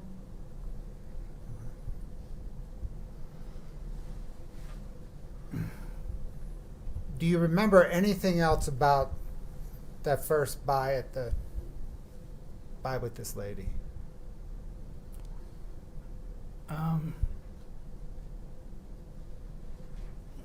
No, she was in like a little, I want to say like a Civic or something, like a Honda Civic, but yeah. Okay. Were you selling a lot of drugs around this time? I wouldn't say a lot, no. I sold or got pills for maybe 3 or 4 people. So yeah, I wouldn't by any means say it was a lot. And was this about early February 2022? Yeah, I believe so. Can we talk about the second time? Okay.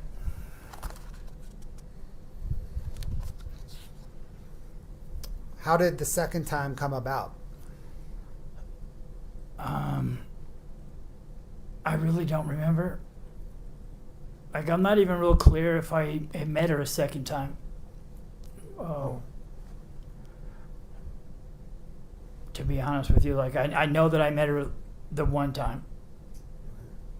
And it might have been twice, but I really, like, it was like 4 years ago. So, like, I don't really remember if I met her more than once. But if it would have been the same thing, like, I would have gotten the money from her, given her the things, and left. Like, there wasn't a lot of interaction. We didn't, get a drink together or anything. We just, It's a drug deal, yeah, not rocket surgery. right?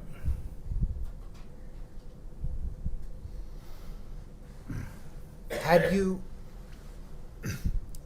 met her at the Maverick Draper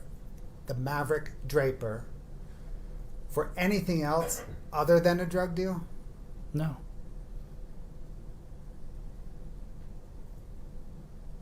Had you met her anywhere other than the Maverick Draper? No. So am I right that the only times you've met Carmen Lauber is at the Maverick Draper? That's right. And the only times you've met her at the Maverick Draper was to sell her drugs? That's correct.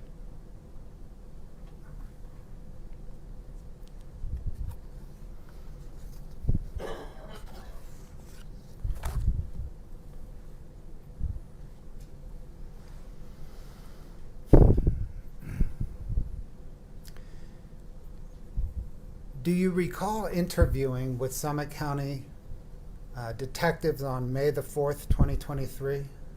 Vaguely. I remember like I was in jail. I hadn't been there very long. I was on a lot of drugs at that time, so like I was detoxing from those drugs. And I remember like going in a conference room and speaking with them, but I don't really recall a lot of the discussion. Which jail? Davis County Jail.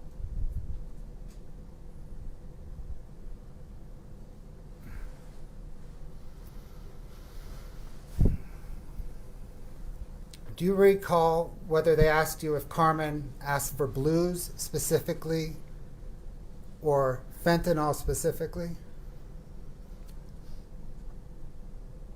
I have read the report, so like I know that they did, but I don't remember them saying that to me. Okay. And by report, do you mean a transcript of their Yes. interview? Yeah. So you know from reading a transcript of their interview that they asked you whether Carmen asked for blues or fentanyl on one hand or oxys on the other hand? Yes. Do you recall how you responded to that question? Not right offhand. I think I said something to the extent of that I thought they were. I didn't know if they were fentanyl or Roxy's, but whatever she asked for is what she got.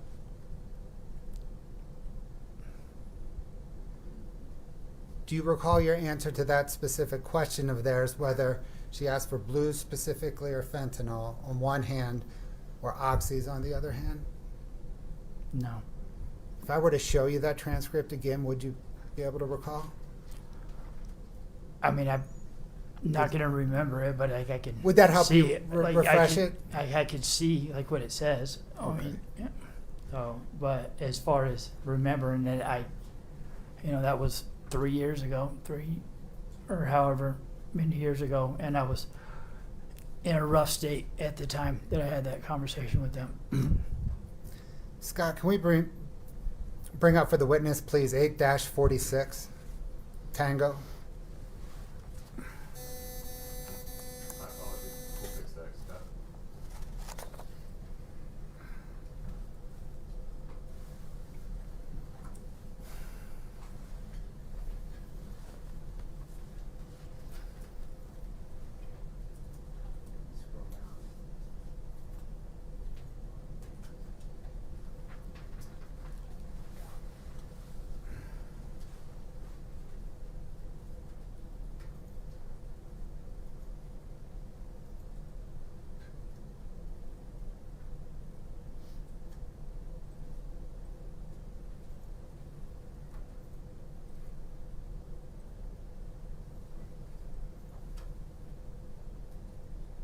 Are we moving too fast for you? No. No, I was reading. I'm sorry. Okay.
Sir, can you focus in, please, on page 13, line 13?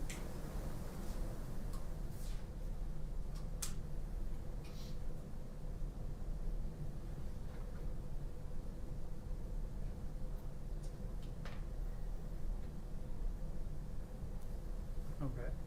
Does that help refresh your recollection on how you responded to the investigator's question of whether she wanted blues or fentanyl specifically, or oxys? Yeah, but it says that, It's a yes or no. yes. Okay. Yeah. Sir, how did you respond Your to that? Honor, can I take this witness on voir dire for just one moment? Not at the moment. You gotta let him answer that question.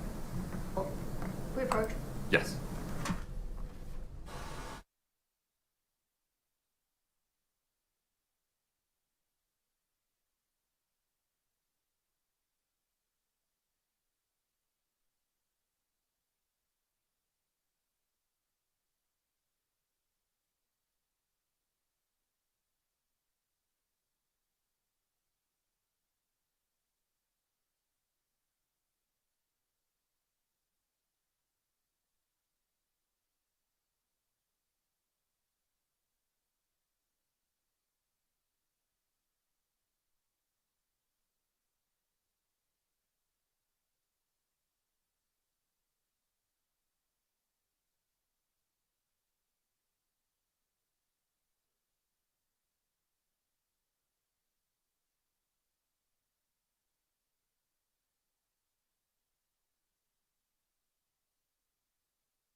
Sir, when the investigators asked you whether Carmen Lauber asked specifically for blues or fentanyl or oxy, how did you respond? I said that she asked probably for blues, but at that time, Roxy's were blues. It wasn't like it was like the slang on the street was, you know, when people bought Roxy's, they were buying blues. It was before, you know, this influx of fentanyl that, and it also said that so M30s, yeah, that's what the Roxy's were stamped with, was M30s. That's a manufacturer stamp. It's not just a fentanyl thing. Do you recall investigators then clarifying that very thing with you and asking, it wasn't like she was asking for oxys and got M30s, right? Do you remember the investigators asking you for that clarification? Well, oxys implies that they would have been Oxycontin to me, but M30s would be fentanyl, or not fentanyl, but Roxy's. At that time in 2022, in early 2022. Well, I think that confusion's what the investigators were trying to clarify, weren't they? I don't know what they were. Do you recall the investigators asking you? It wasn't like she was asking for oxys and got M30s. Do you recall them asking you that? I have read it, but I don't recall them asking me that, no. But you know that they asked you that from having read the transcript, right? Your Honor, asked and answered. He said he doesn't recall. That is true. And if you would answer that question, please. Oh, I'm sorry, you can repeat the question. Do you know that investigators asked you it wasn't like she was asking for oxys and got M30s. Yeah, that's what That- it says. Yeah. Do you recall your answer to that question? I do not. Would it refresh your recollection if I showed you the transcript of the interview? Sure. Scott, can I get 846T again? Which page do you want to go to, Mr. Booker? If we can stay, please, on page 13. And, sir, if you could read from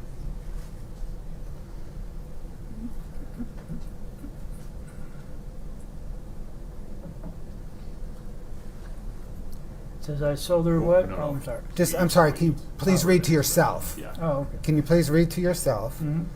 from page 13, line 19, and then we'll switch over to 14 in a second. Okay.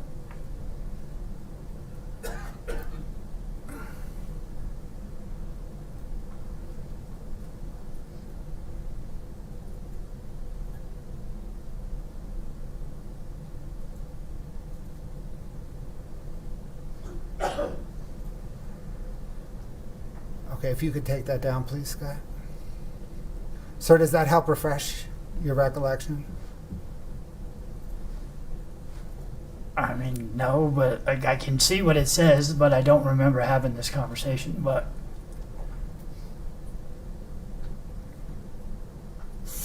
When the police asked you whether she was asking for oxys and got M30s, do you recall how you responded? it says no. She would have got what she Pause asked for a for. moment. Okay. He said he doesn't recall. Sustain. Sir, do you recall whether police asked you if Carmen Lauber knew there was fentanyl in the pills that you sold her? Again, yeah, it said that. It's a yes or no question. Do you recall it? I don't recall. I really don't recall the conversation with the police at all, other than I had the conversation with them. I don't remember details of it other than what I've read. Do you agree in the interview generally that you confirmed that you sold pills containing fentanyl to Carmen Lauber? No, I said that, from what I read, I said that she knew what she was, she got what she wanted. Whatever she asked me for is what she got, but I'm pretty sure it was Roxy's, and it was, the whole questioning with those cops was them kind of telling me what I had been doing.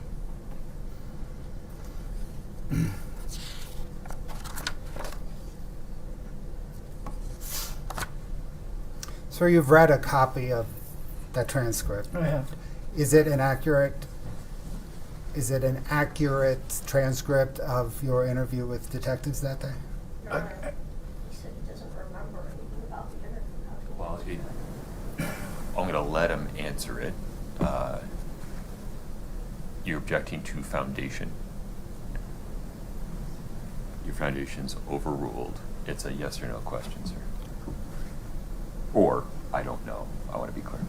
Okay, yeah, again, I don't know.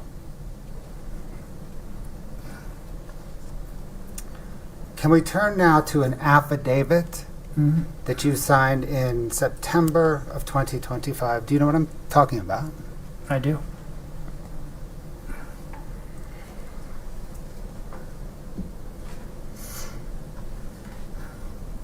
Did you swear to the affidavit saying that it was true? Yes. Did you read the affidavit before swearing to it? I believe it was read to me. In that affidavit, did you say that you sold drugs to Carmen Lauber 2 times in February 2022 at the Maverick in Draper? I believe it said the same thing I've been saying, that it was once, maybe twice. Like, I don't recall if it was more than that. But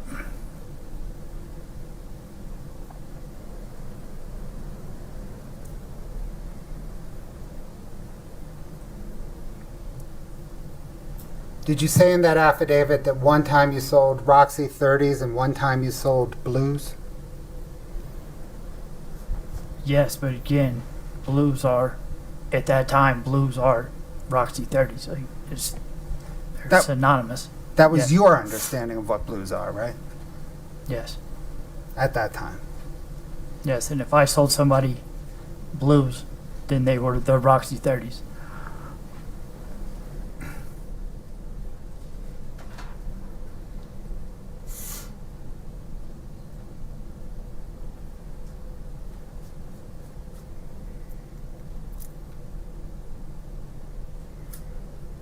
Did you say in that affidavit that you understood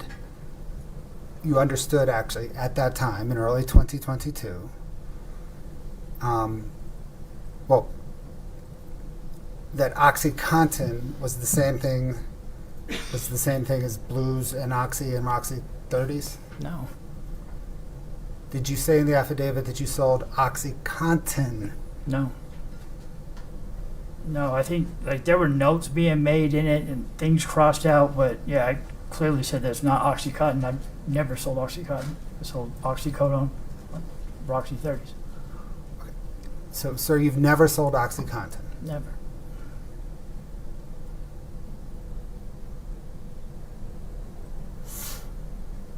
Scott, can I get 847, please?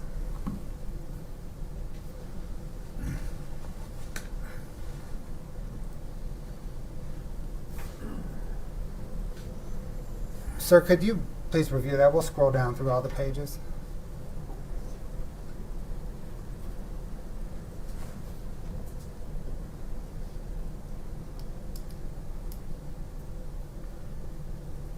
Scott, can you go down one? Yeah, that's a typo. I'm sorry.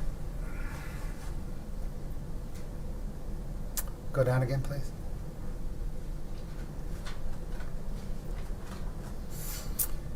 One more to the swearing.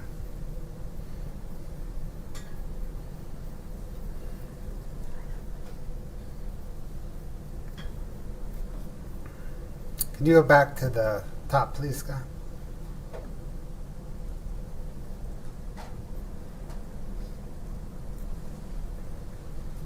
Mr. Crozier, is that an accurate depiction of the affidavit that you signed in September 2025?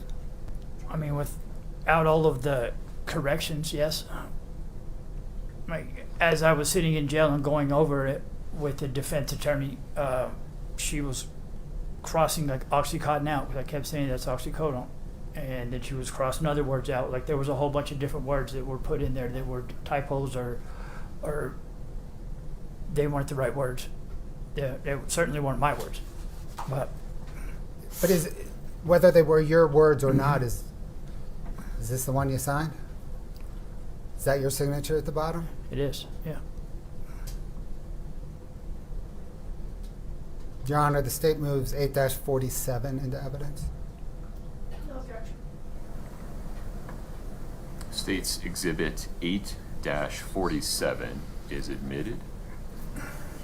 Published to the jury. Yes, Your Honor. Scott, can we just zoom in on the first 4 paragraphs?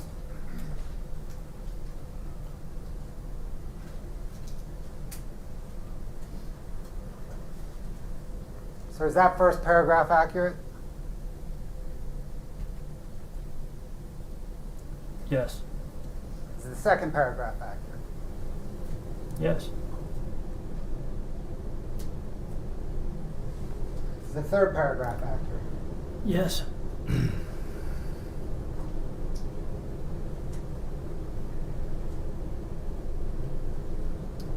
Scott, can you drop down one page and zoom in?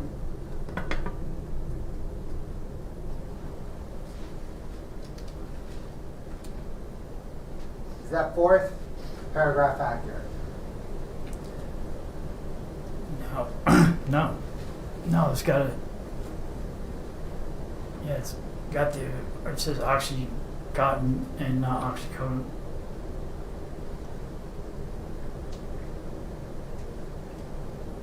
Is that fifth paragraph accurate? No. Again, it says oxycontin and not oxycodone.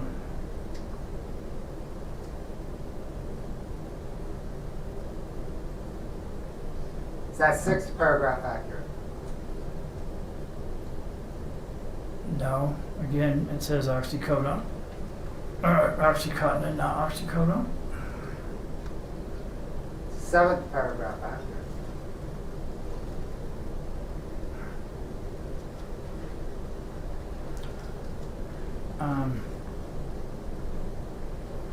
No, because it says that I met with her 2 times, and I'm not sure that I met with her 2 times. How about the eighth paragraph? Yes. How do you know whether what you were selling, were you selling pills at the end of 2022? I wasn't selling Roxy's anymore. I was only selling fentanyl at that time. Were you selling pills in late 2021 and early 2022? I was selling Roxy's then, yes. How do you know what was inside the pills that you were selling? Because I had multiple people that had prescriptions. So you were getting the pills from other people? Yeah, I had, yes.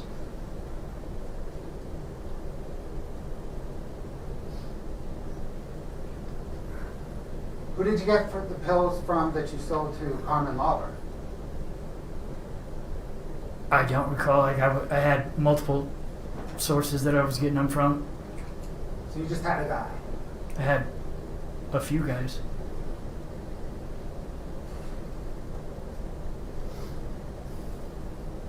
Is paragraph 9, is that accurate?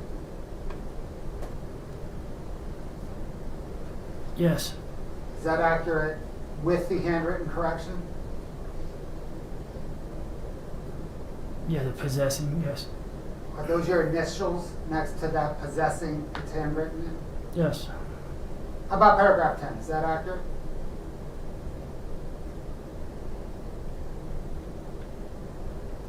Yeah, yes. How about paragraph 11?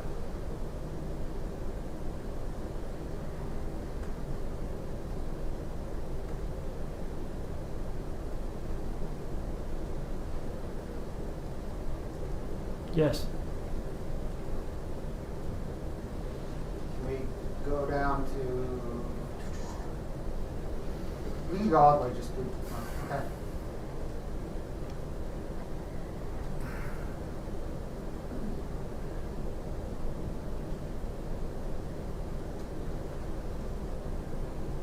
Paragraph 12, accurate? It is. 13?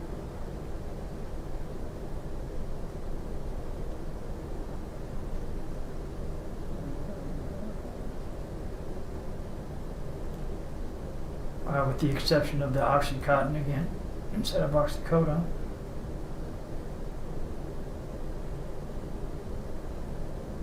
Again, the oxycodone prescription. I had an oxycontin prescription. Is 14 accurate? Again, with the oxycontin instead of oxycodone. 15 accurate? It is. 16 accurate?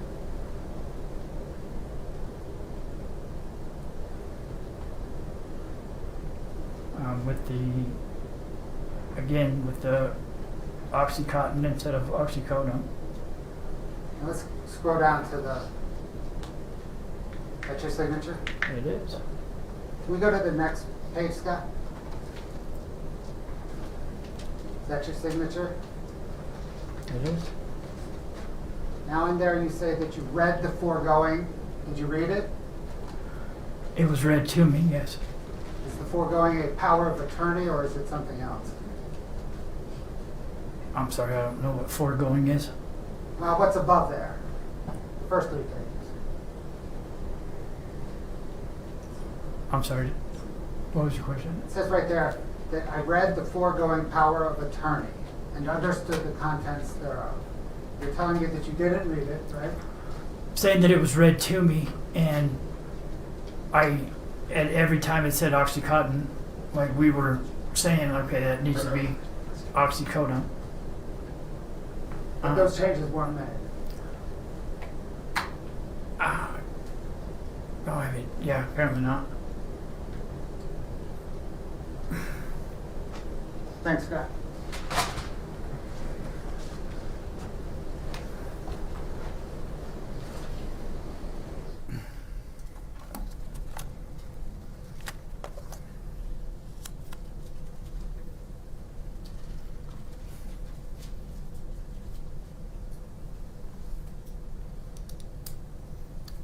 Is it fair to summarize your testimony today that you sold Carmen Lauber on at least one, maybe two occasions, M30s and blues, and you believe that M30s and blues referred to at that time oxycodone? Yes.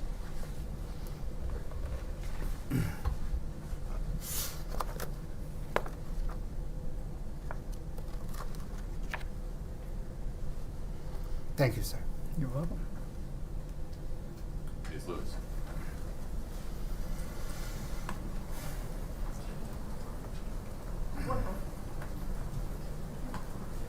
Do you have a glass of water? I do not, thank you.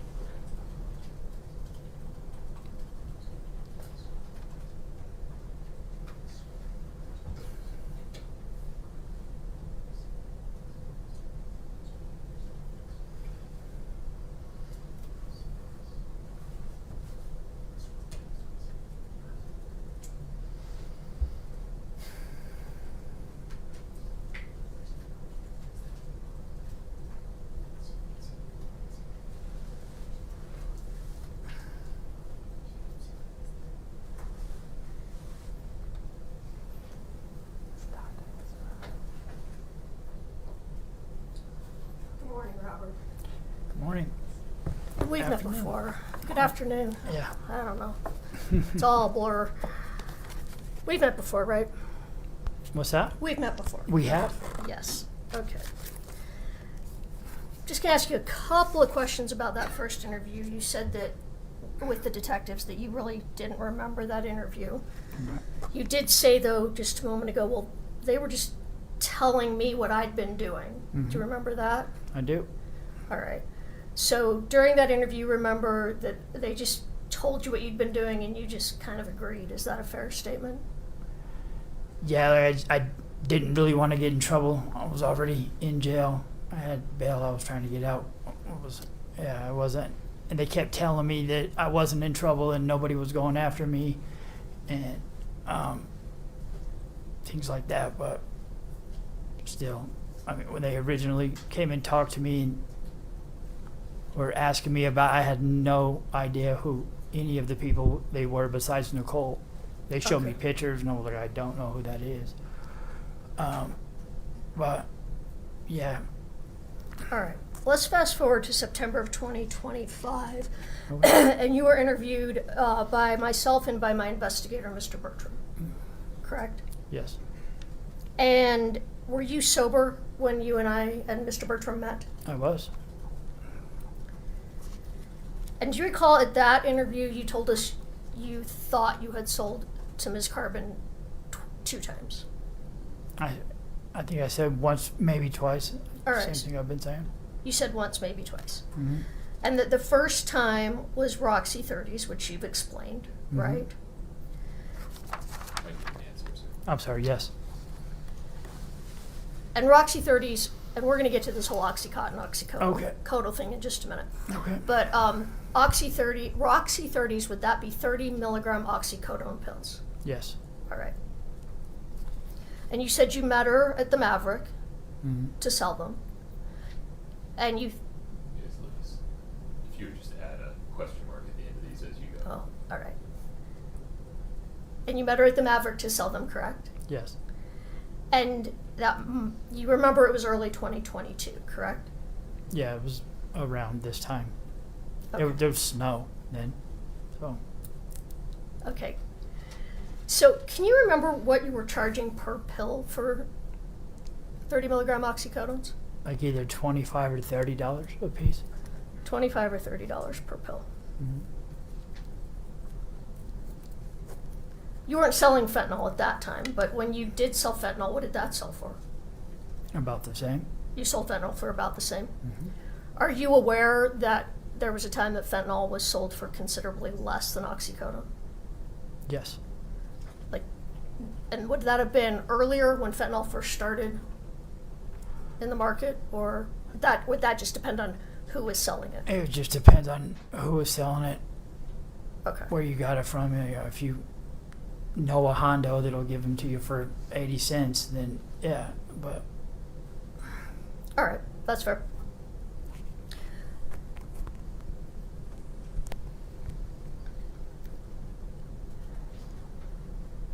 So, do you recall? Let me back up. So you said that when you sold her, the time that you clearly remember, the 1st time she was sitting in a car, was anybody with Ms. Lauber?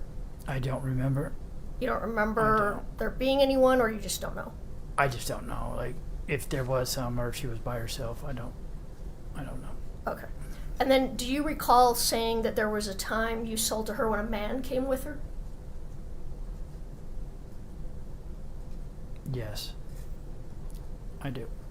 So that would have been the second time that we talked about earlier, correct?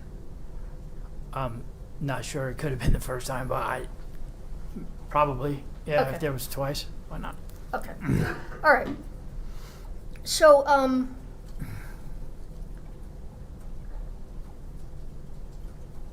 if Ms. Carmen Lauber testified that you told her, these are fentanyl pills, I'm selling you fentanyl pills, would that be true?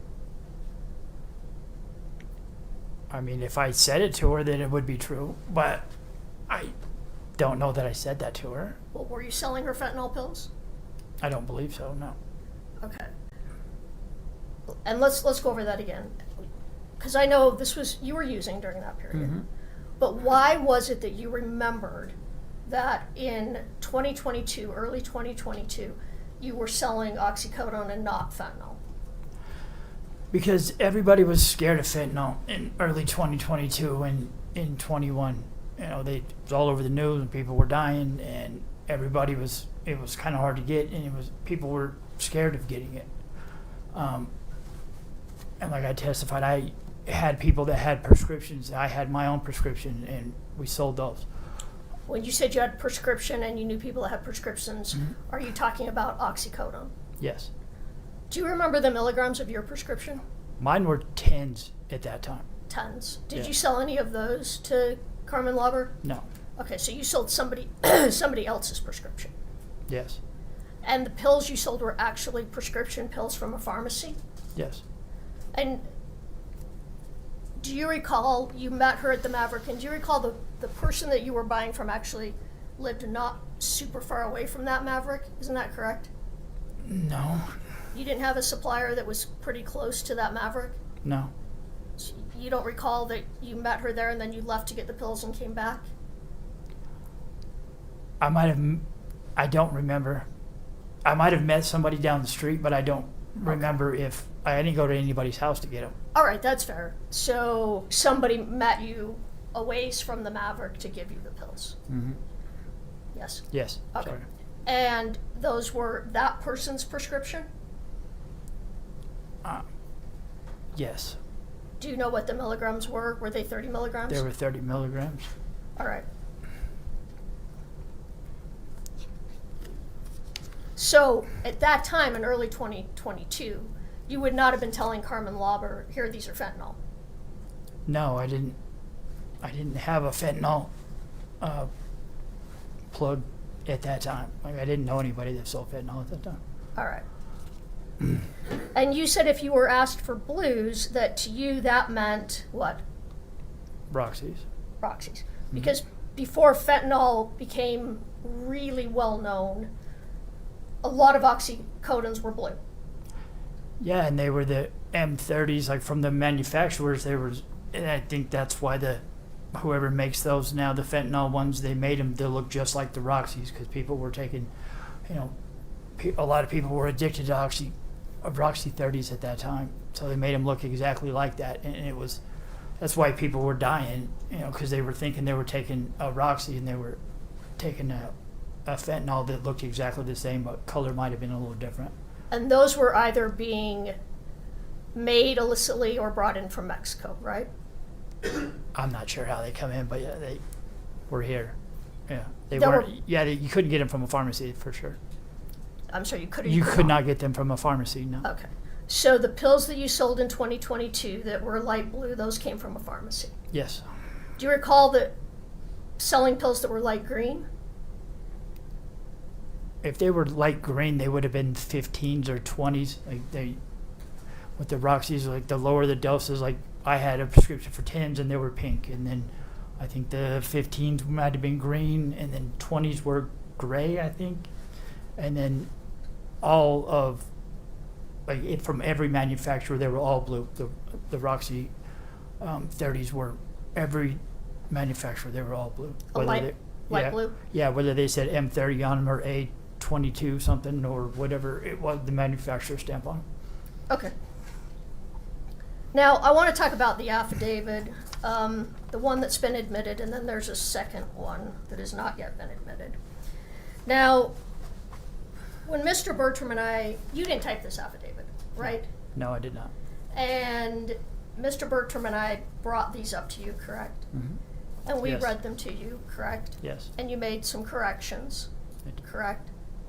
Well, I think you had the pin, but yes. You told me some Yes. corrections to make, and I made them correct. Yes. And then you signed them, correct? Yes. But at that time, let me rephrase that.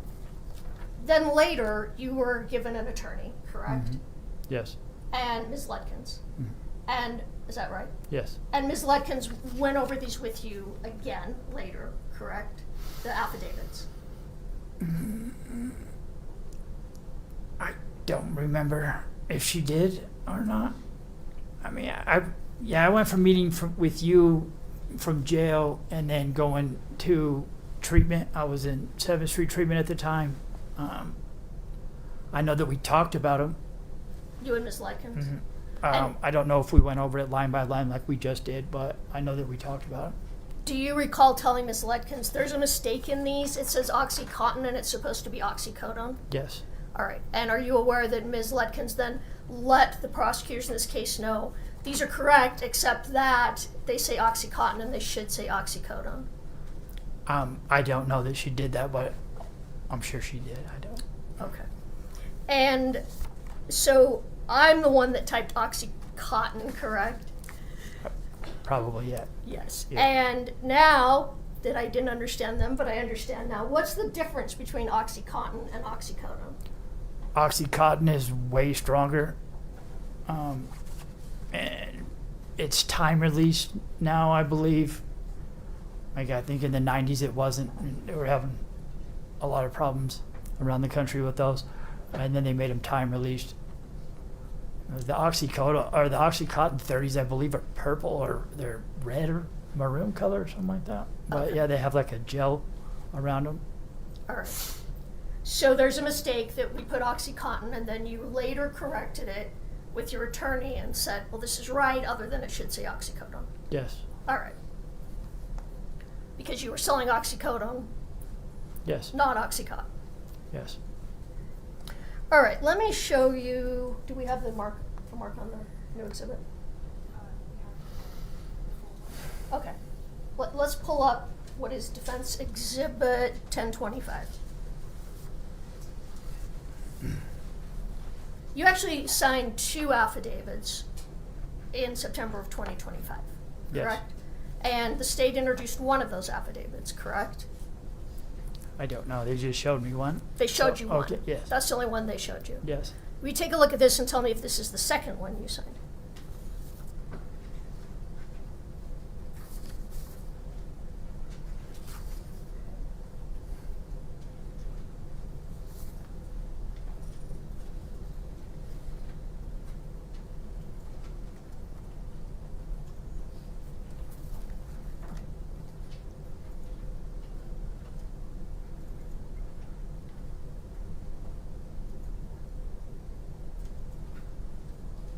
in paragraph 8 it says OxyContin again, but Yeah, I'm gonna talk about that. Okay. but-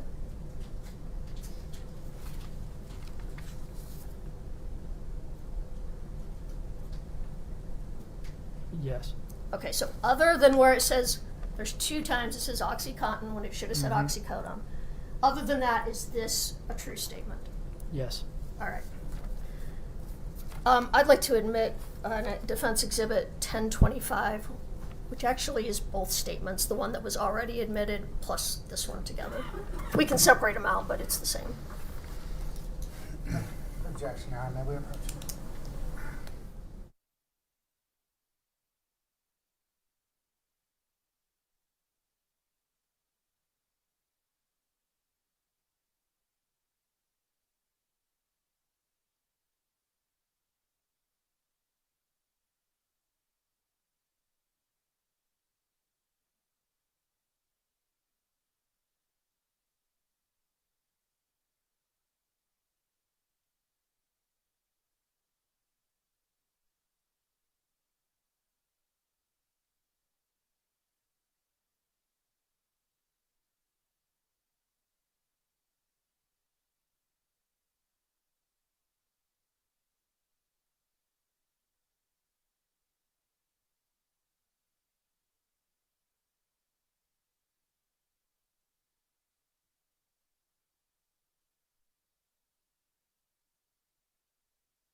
Okay, so let me just get us back to square one here. Katie, if you would go back to page 1. I'm going to hide this for just a moment. Ms. Lewis, it is queued up though, if you need it. All right, let's actually go to page 2 though, Katie, because you've already read, you just read this, right, as you were sitting here. All right. So do you recall a meeting with the prosecutors in this case in April of 2025 to discuss your testimony? I do. And that was before you met with myself and Mr. Bertram in September of 2025. Yeah. Yes. And at that meeting, did you tell them then that you never did sell fentanyl to Carmen Lauber? I told them that I'm pretty sure that I sold her Roxy's and not fentanyl. Okay. So you told them, excuse me. You told them basically the same thing that you said in September of 2025 and what you're saying today Yes. in your testimony. And did you sign a sworn affidavit that that in fact happened? I did. All right. And were you sober when you met with the prosecution in 2025 I was. to tell them that I never sold her fentanyl, I sold her Roxy 30s, Yes. oxycodone? Oxycodone, yeah. Okay. When you met with, or not met, I'm sorry, you talked to your friend Nicole, what did she tell you? No, let me rephrase that. What was your understanding of what Carmen Lauber wanted? She said, I have a friend who wants some pills. What was your understanding of what that friend wanted? Did she wanted Roxy's? Roxy's, I'm sorry.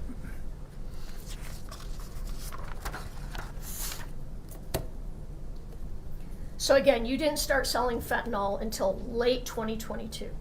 That's right. You had no access to it in January, February, March of 2022. No. When you did start selling fentanyl, what color were those pills? Like almost purple. A really dark color. Yeah. Yeah, they were very distinctive. Okay. So not light blue, not light green. Mm-mm. Did anyone ever ask you for the Michael Jackson stuff? I'm sorry? I think that answers my question. Nobody ever asked you, Carmen Lauber didn't ask you to sell her the Michael Jackson drug. No. No, is that, Do you know what that is? what do they call that? Prohypnol or something? Propofol. Propofol, there you go. Yeah, I've heard of it as I've watched the Michael Jackson thing when he died, but yeah, nobody's ever asked me for that. Do you know if you can even I don't. buy that on the street? I doubt it. Okay. It seems like they would keep that under a tight lock and key. All right. All right, I'm just going to summarize and then we're going to be done, okay? Okay. So, when you initially agreed with detectives that you might have sold fentanyl, you were high, you were coming down, and you don't remember saying that specifically. True? That is correct, yes. And when you met with myself and Mr. Bertram in September of 25, and you said you were selling only oxycodone, you were sober, correct? Yes, And you were being truthful? yes, All right. When you met with Mr. Bloodworth and his investigator in April of 2025, you were sober, yes, and you said you were only selling oxycodone in early 2022. that's correct. You sober today? I am. In fact, congratulations, you just finished your treatment program, right? Thank you, I did. What was your sober date? August 26th, Of 2020? 25. 25. Congratulations. Thank you. Robert, I want you to look at the jury. I want you to tell them, are you telling the truth here today? Yes, I am telling the truth. Okay. I have nothing further. Mr. Blood. Mr. Crozier, how were the pills that you sold to Carmen Lauber packaged? They were just in a bag.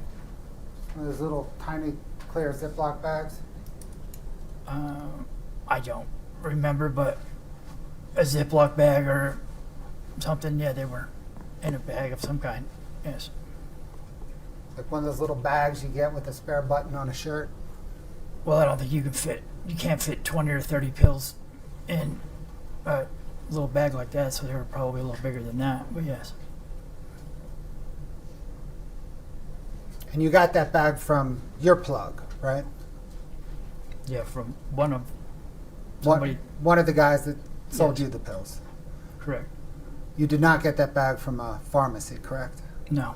Thank you. Anything further, Ms. Lewis? No, Your Honor. May we release this witness from the subpoena? We may, Your Honor. Yes, Your Honor.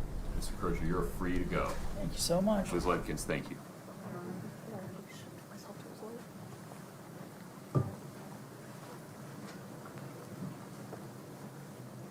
Is this a good time for a restroom break? I don't know how long the next witness will be.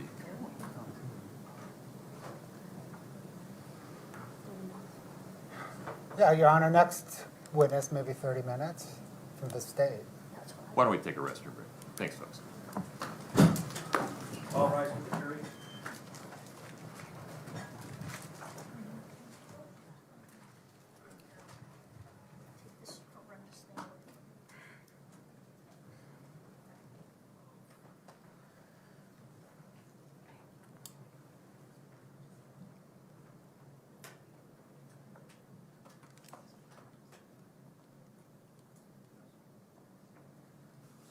All right, take a seat. Mr. Bloodworth, anything before we recess? No, Your Honor.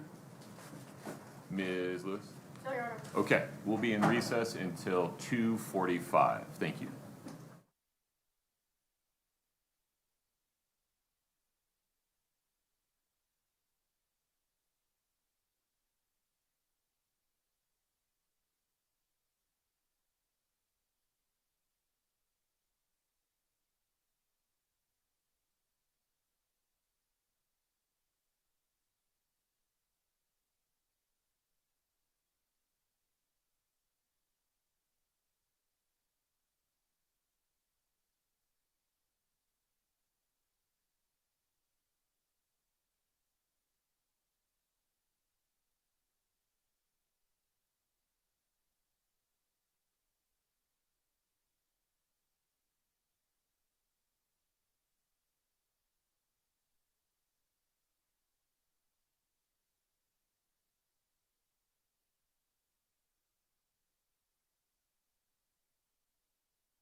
Or what programs are you trained to use?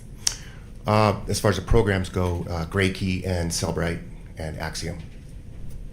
Did you receive a request from the Summit County Sheriff's Office to download some cell phones? Yes.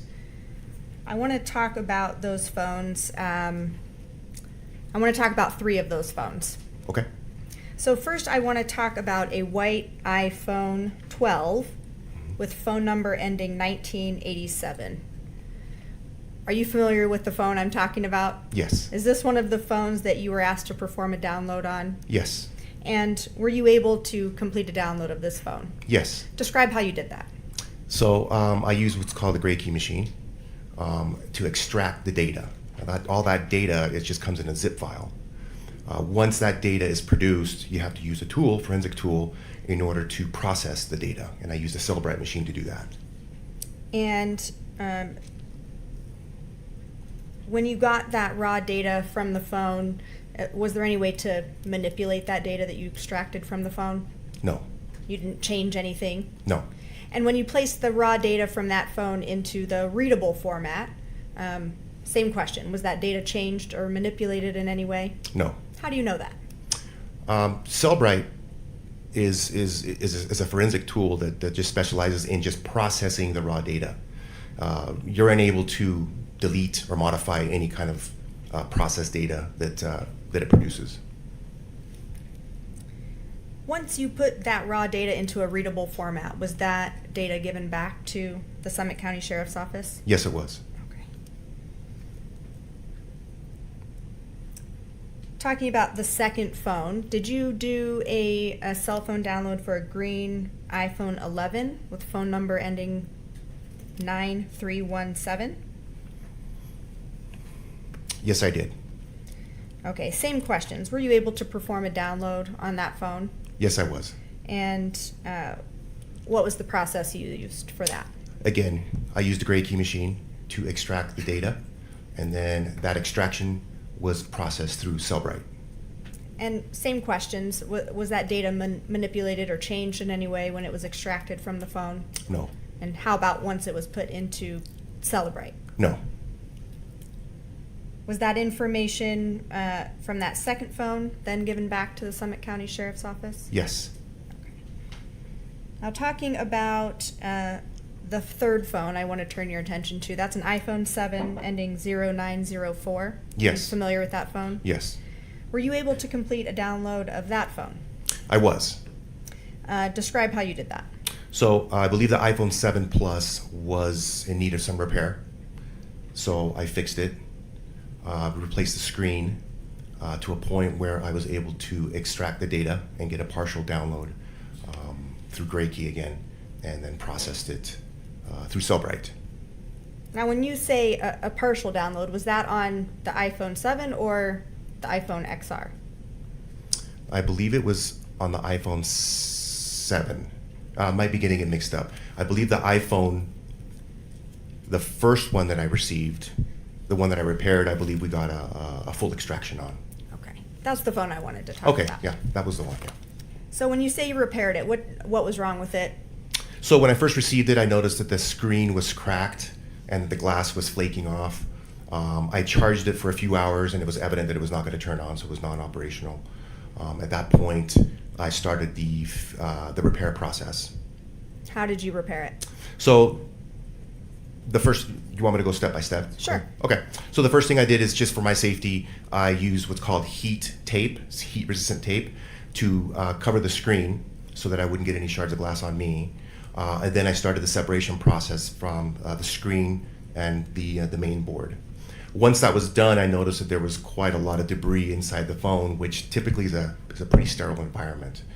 I could tell there was some water damage, which suggests to me not only the screen was cracked, but there might have been the water seal around it was most likely compromised. So it was not only physically damaged, but most likely some water had seeped in. And were you eventually able to get a download from that phone? I was, yes. And that was after you repaired it? Yes. Anything about repairing the phone that changes the data on it? No. So same questions for that phone. You were able to download it, and what program did you use? Gray Key, and then again I used Cellbrite. And same questions from the download with the raw data in Gray Key to the readable format in Cellbrite. Any of that data manipulated? No. Any of that data changed? No. And then you gave that information back to the Summit County Sheriff's Office? I did. Okay. Those are all my questions. Okay.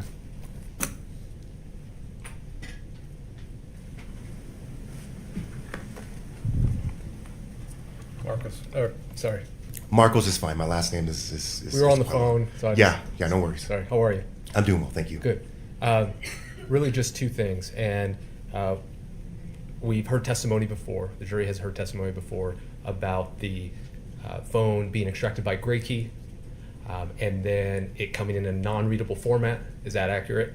Non-readable, yes. It comes in a zip file, correct? Yes, and it needs to be processed in order to be readable. And that's when Celebrite comes in. Yes. And then you do kind of like a double bind where you compare hash values, correct?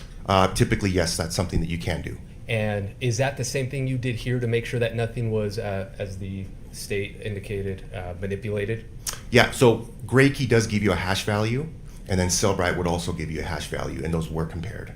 And you're certified in Celebrite, of course. Yes. And are there different levels of certification within Celebrite? Yeah, I mean, you can continue going to classes and getting certified, but I think the most important thing is to keep your programs updated. Okay. That's probably the most important thing, because as a technician, as a phone down person that does phone downloads, I do numerous amounts of downloads, which keeps me fresh and updated with that process. Well, because the technology landscape is constantly changing. Yeah, the technology changes, but more so with the device you Yes. mean? Yes. Yeah, I can change. Yeah. Let me ask you about how you received the phone. Okay. Phones. Can you tell me, and just go in whatever order you prefer, Okay. and tell me the state that the phones came in terms of their packaging when they arrived at your office? Okay. So on, I believe it was May 30th, I received 2 phones, both in need of repair. The first one was an iPhone 7 Plus. That one came in its original evidence package. I took photographs of those of the package, front and back.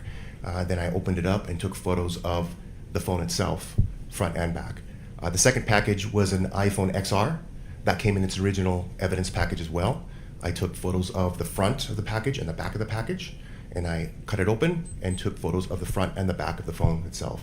And then I believe on June 28th, I received 2 other phones from Detective Root. And it's the same thing. Both came in their original evidence package. Front and back photographs were taken of both, and both were taken out of the bag, and front and back of the phone were photographed. Now, I heard Detective Root for the last 2. Was Detective Root for all 4? Ooh, I'm not quite clear on that one. No problem. I believe he was. Okay, no problem. Okay. Did they come in, or can you explain to the jury what a Faraday bag is? They did not come in Faraday bag. And could you just explain what that is? Yes, what a Faraday bag is, it's a bag that will keep the phone from receiving any kind of exterior communication.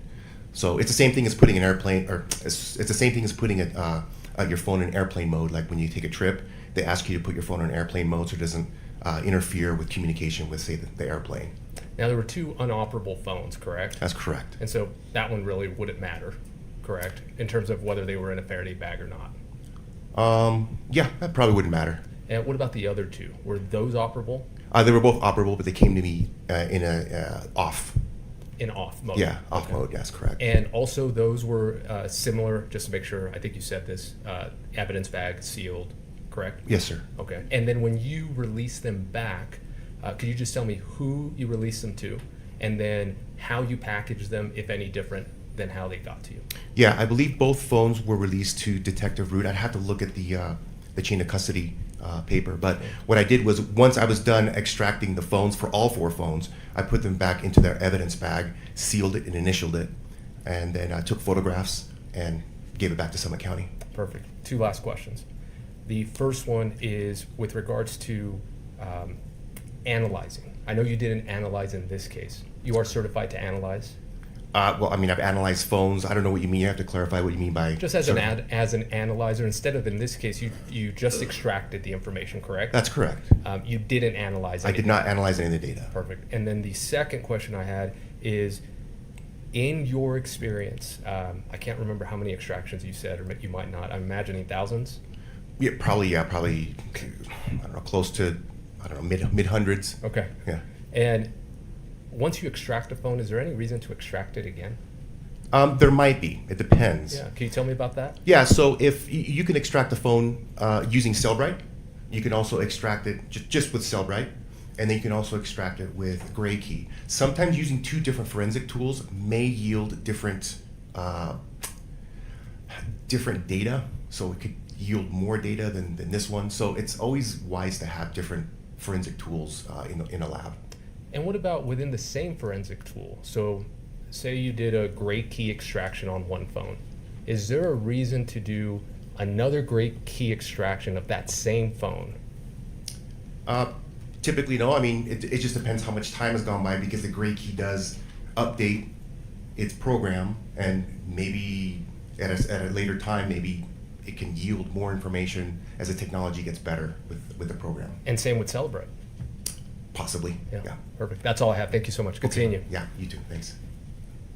No other questions for this witness? May we release this witness? Yes. Mr. Ramos, Oh, sorry. Yes. Thank you. Thank you. you are free to proceed. Thank you. Your Honor, may we approach and discuss scheduling? Yes, please.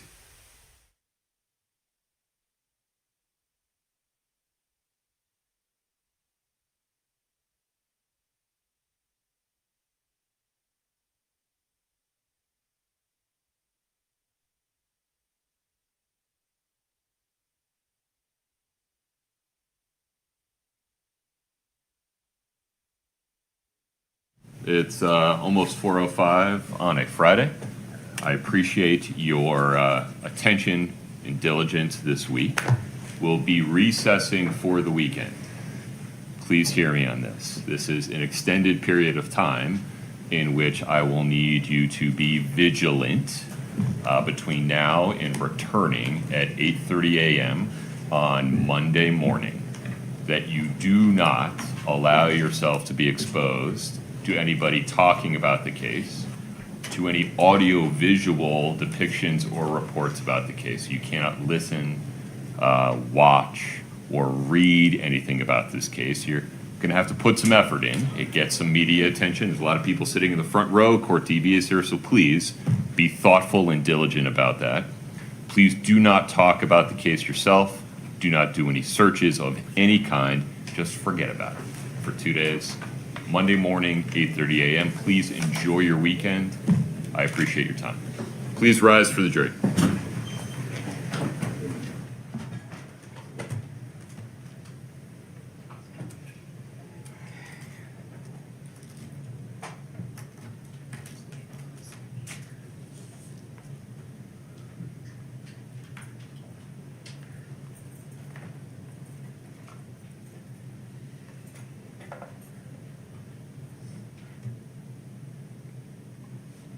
Please have a seat. Mr. Bloodworth, anything else on the record today? No, Your Honor. Ms. Nestor, Yes, sir. it doesn't have to happen right now, Okay. but I need to create a record on the court's denial of the motion for mistrial at some point. Let's just not let that get lost. Okay, Okay? okay. All right. We can do that next week. I'll be prepared to do that. Very good. Maybe Monday morning, first thing? Let's just get rolling by 8:30 a.m. on Monday, and then we'll see where we go from there. Okay. Okay. Same warning for all of the members of the media and spectators. If you happen to see a juror in the wild over the weekend, please give them a wide berth. I wish you all the very best. Court's in recess. Thank you.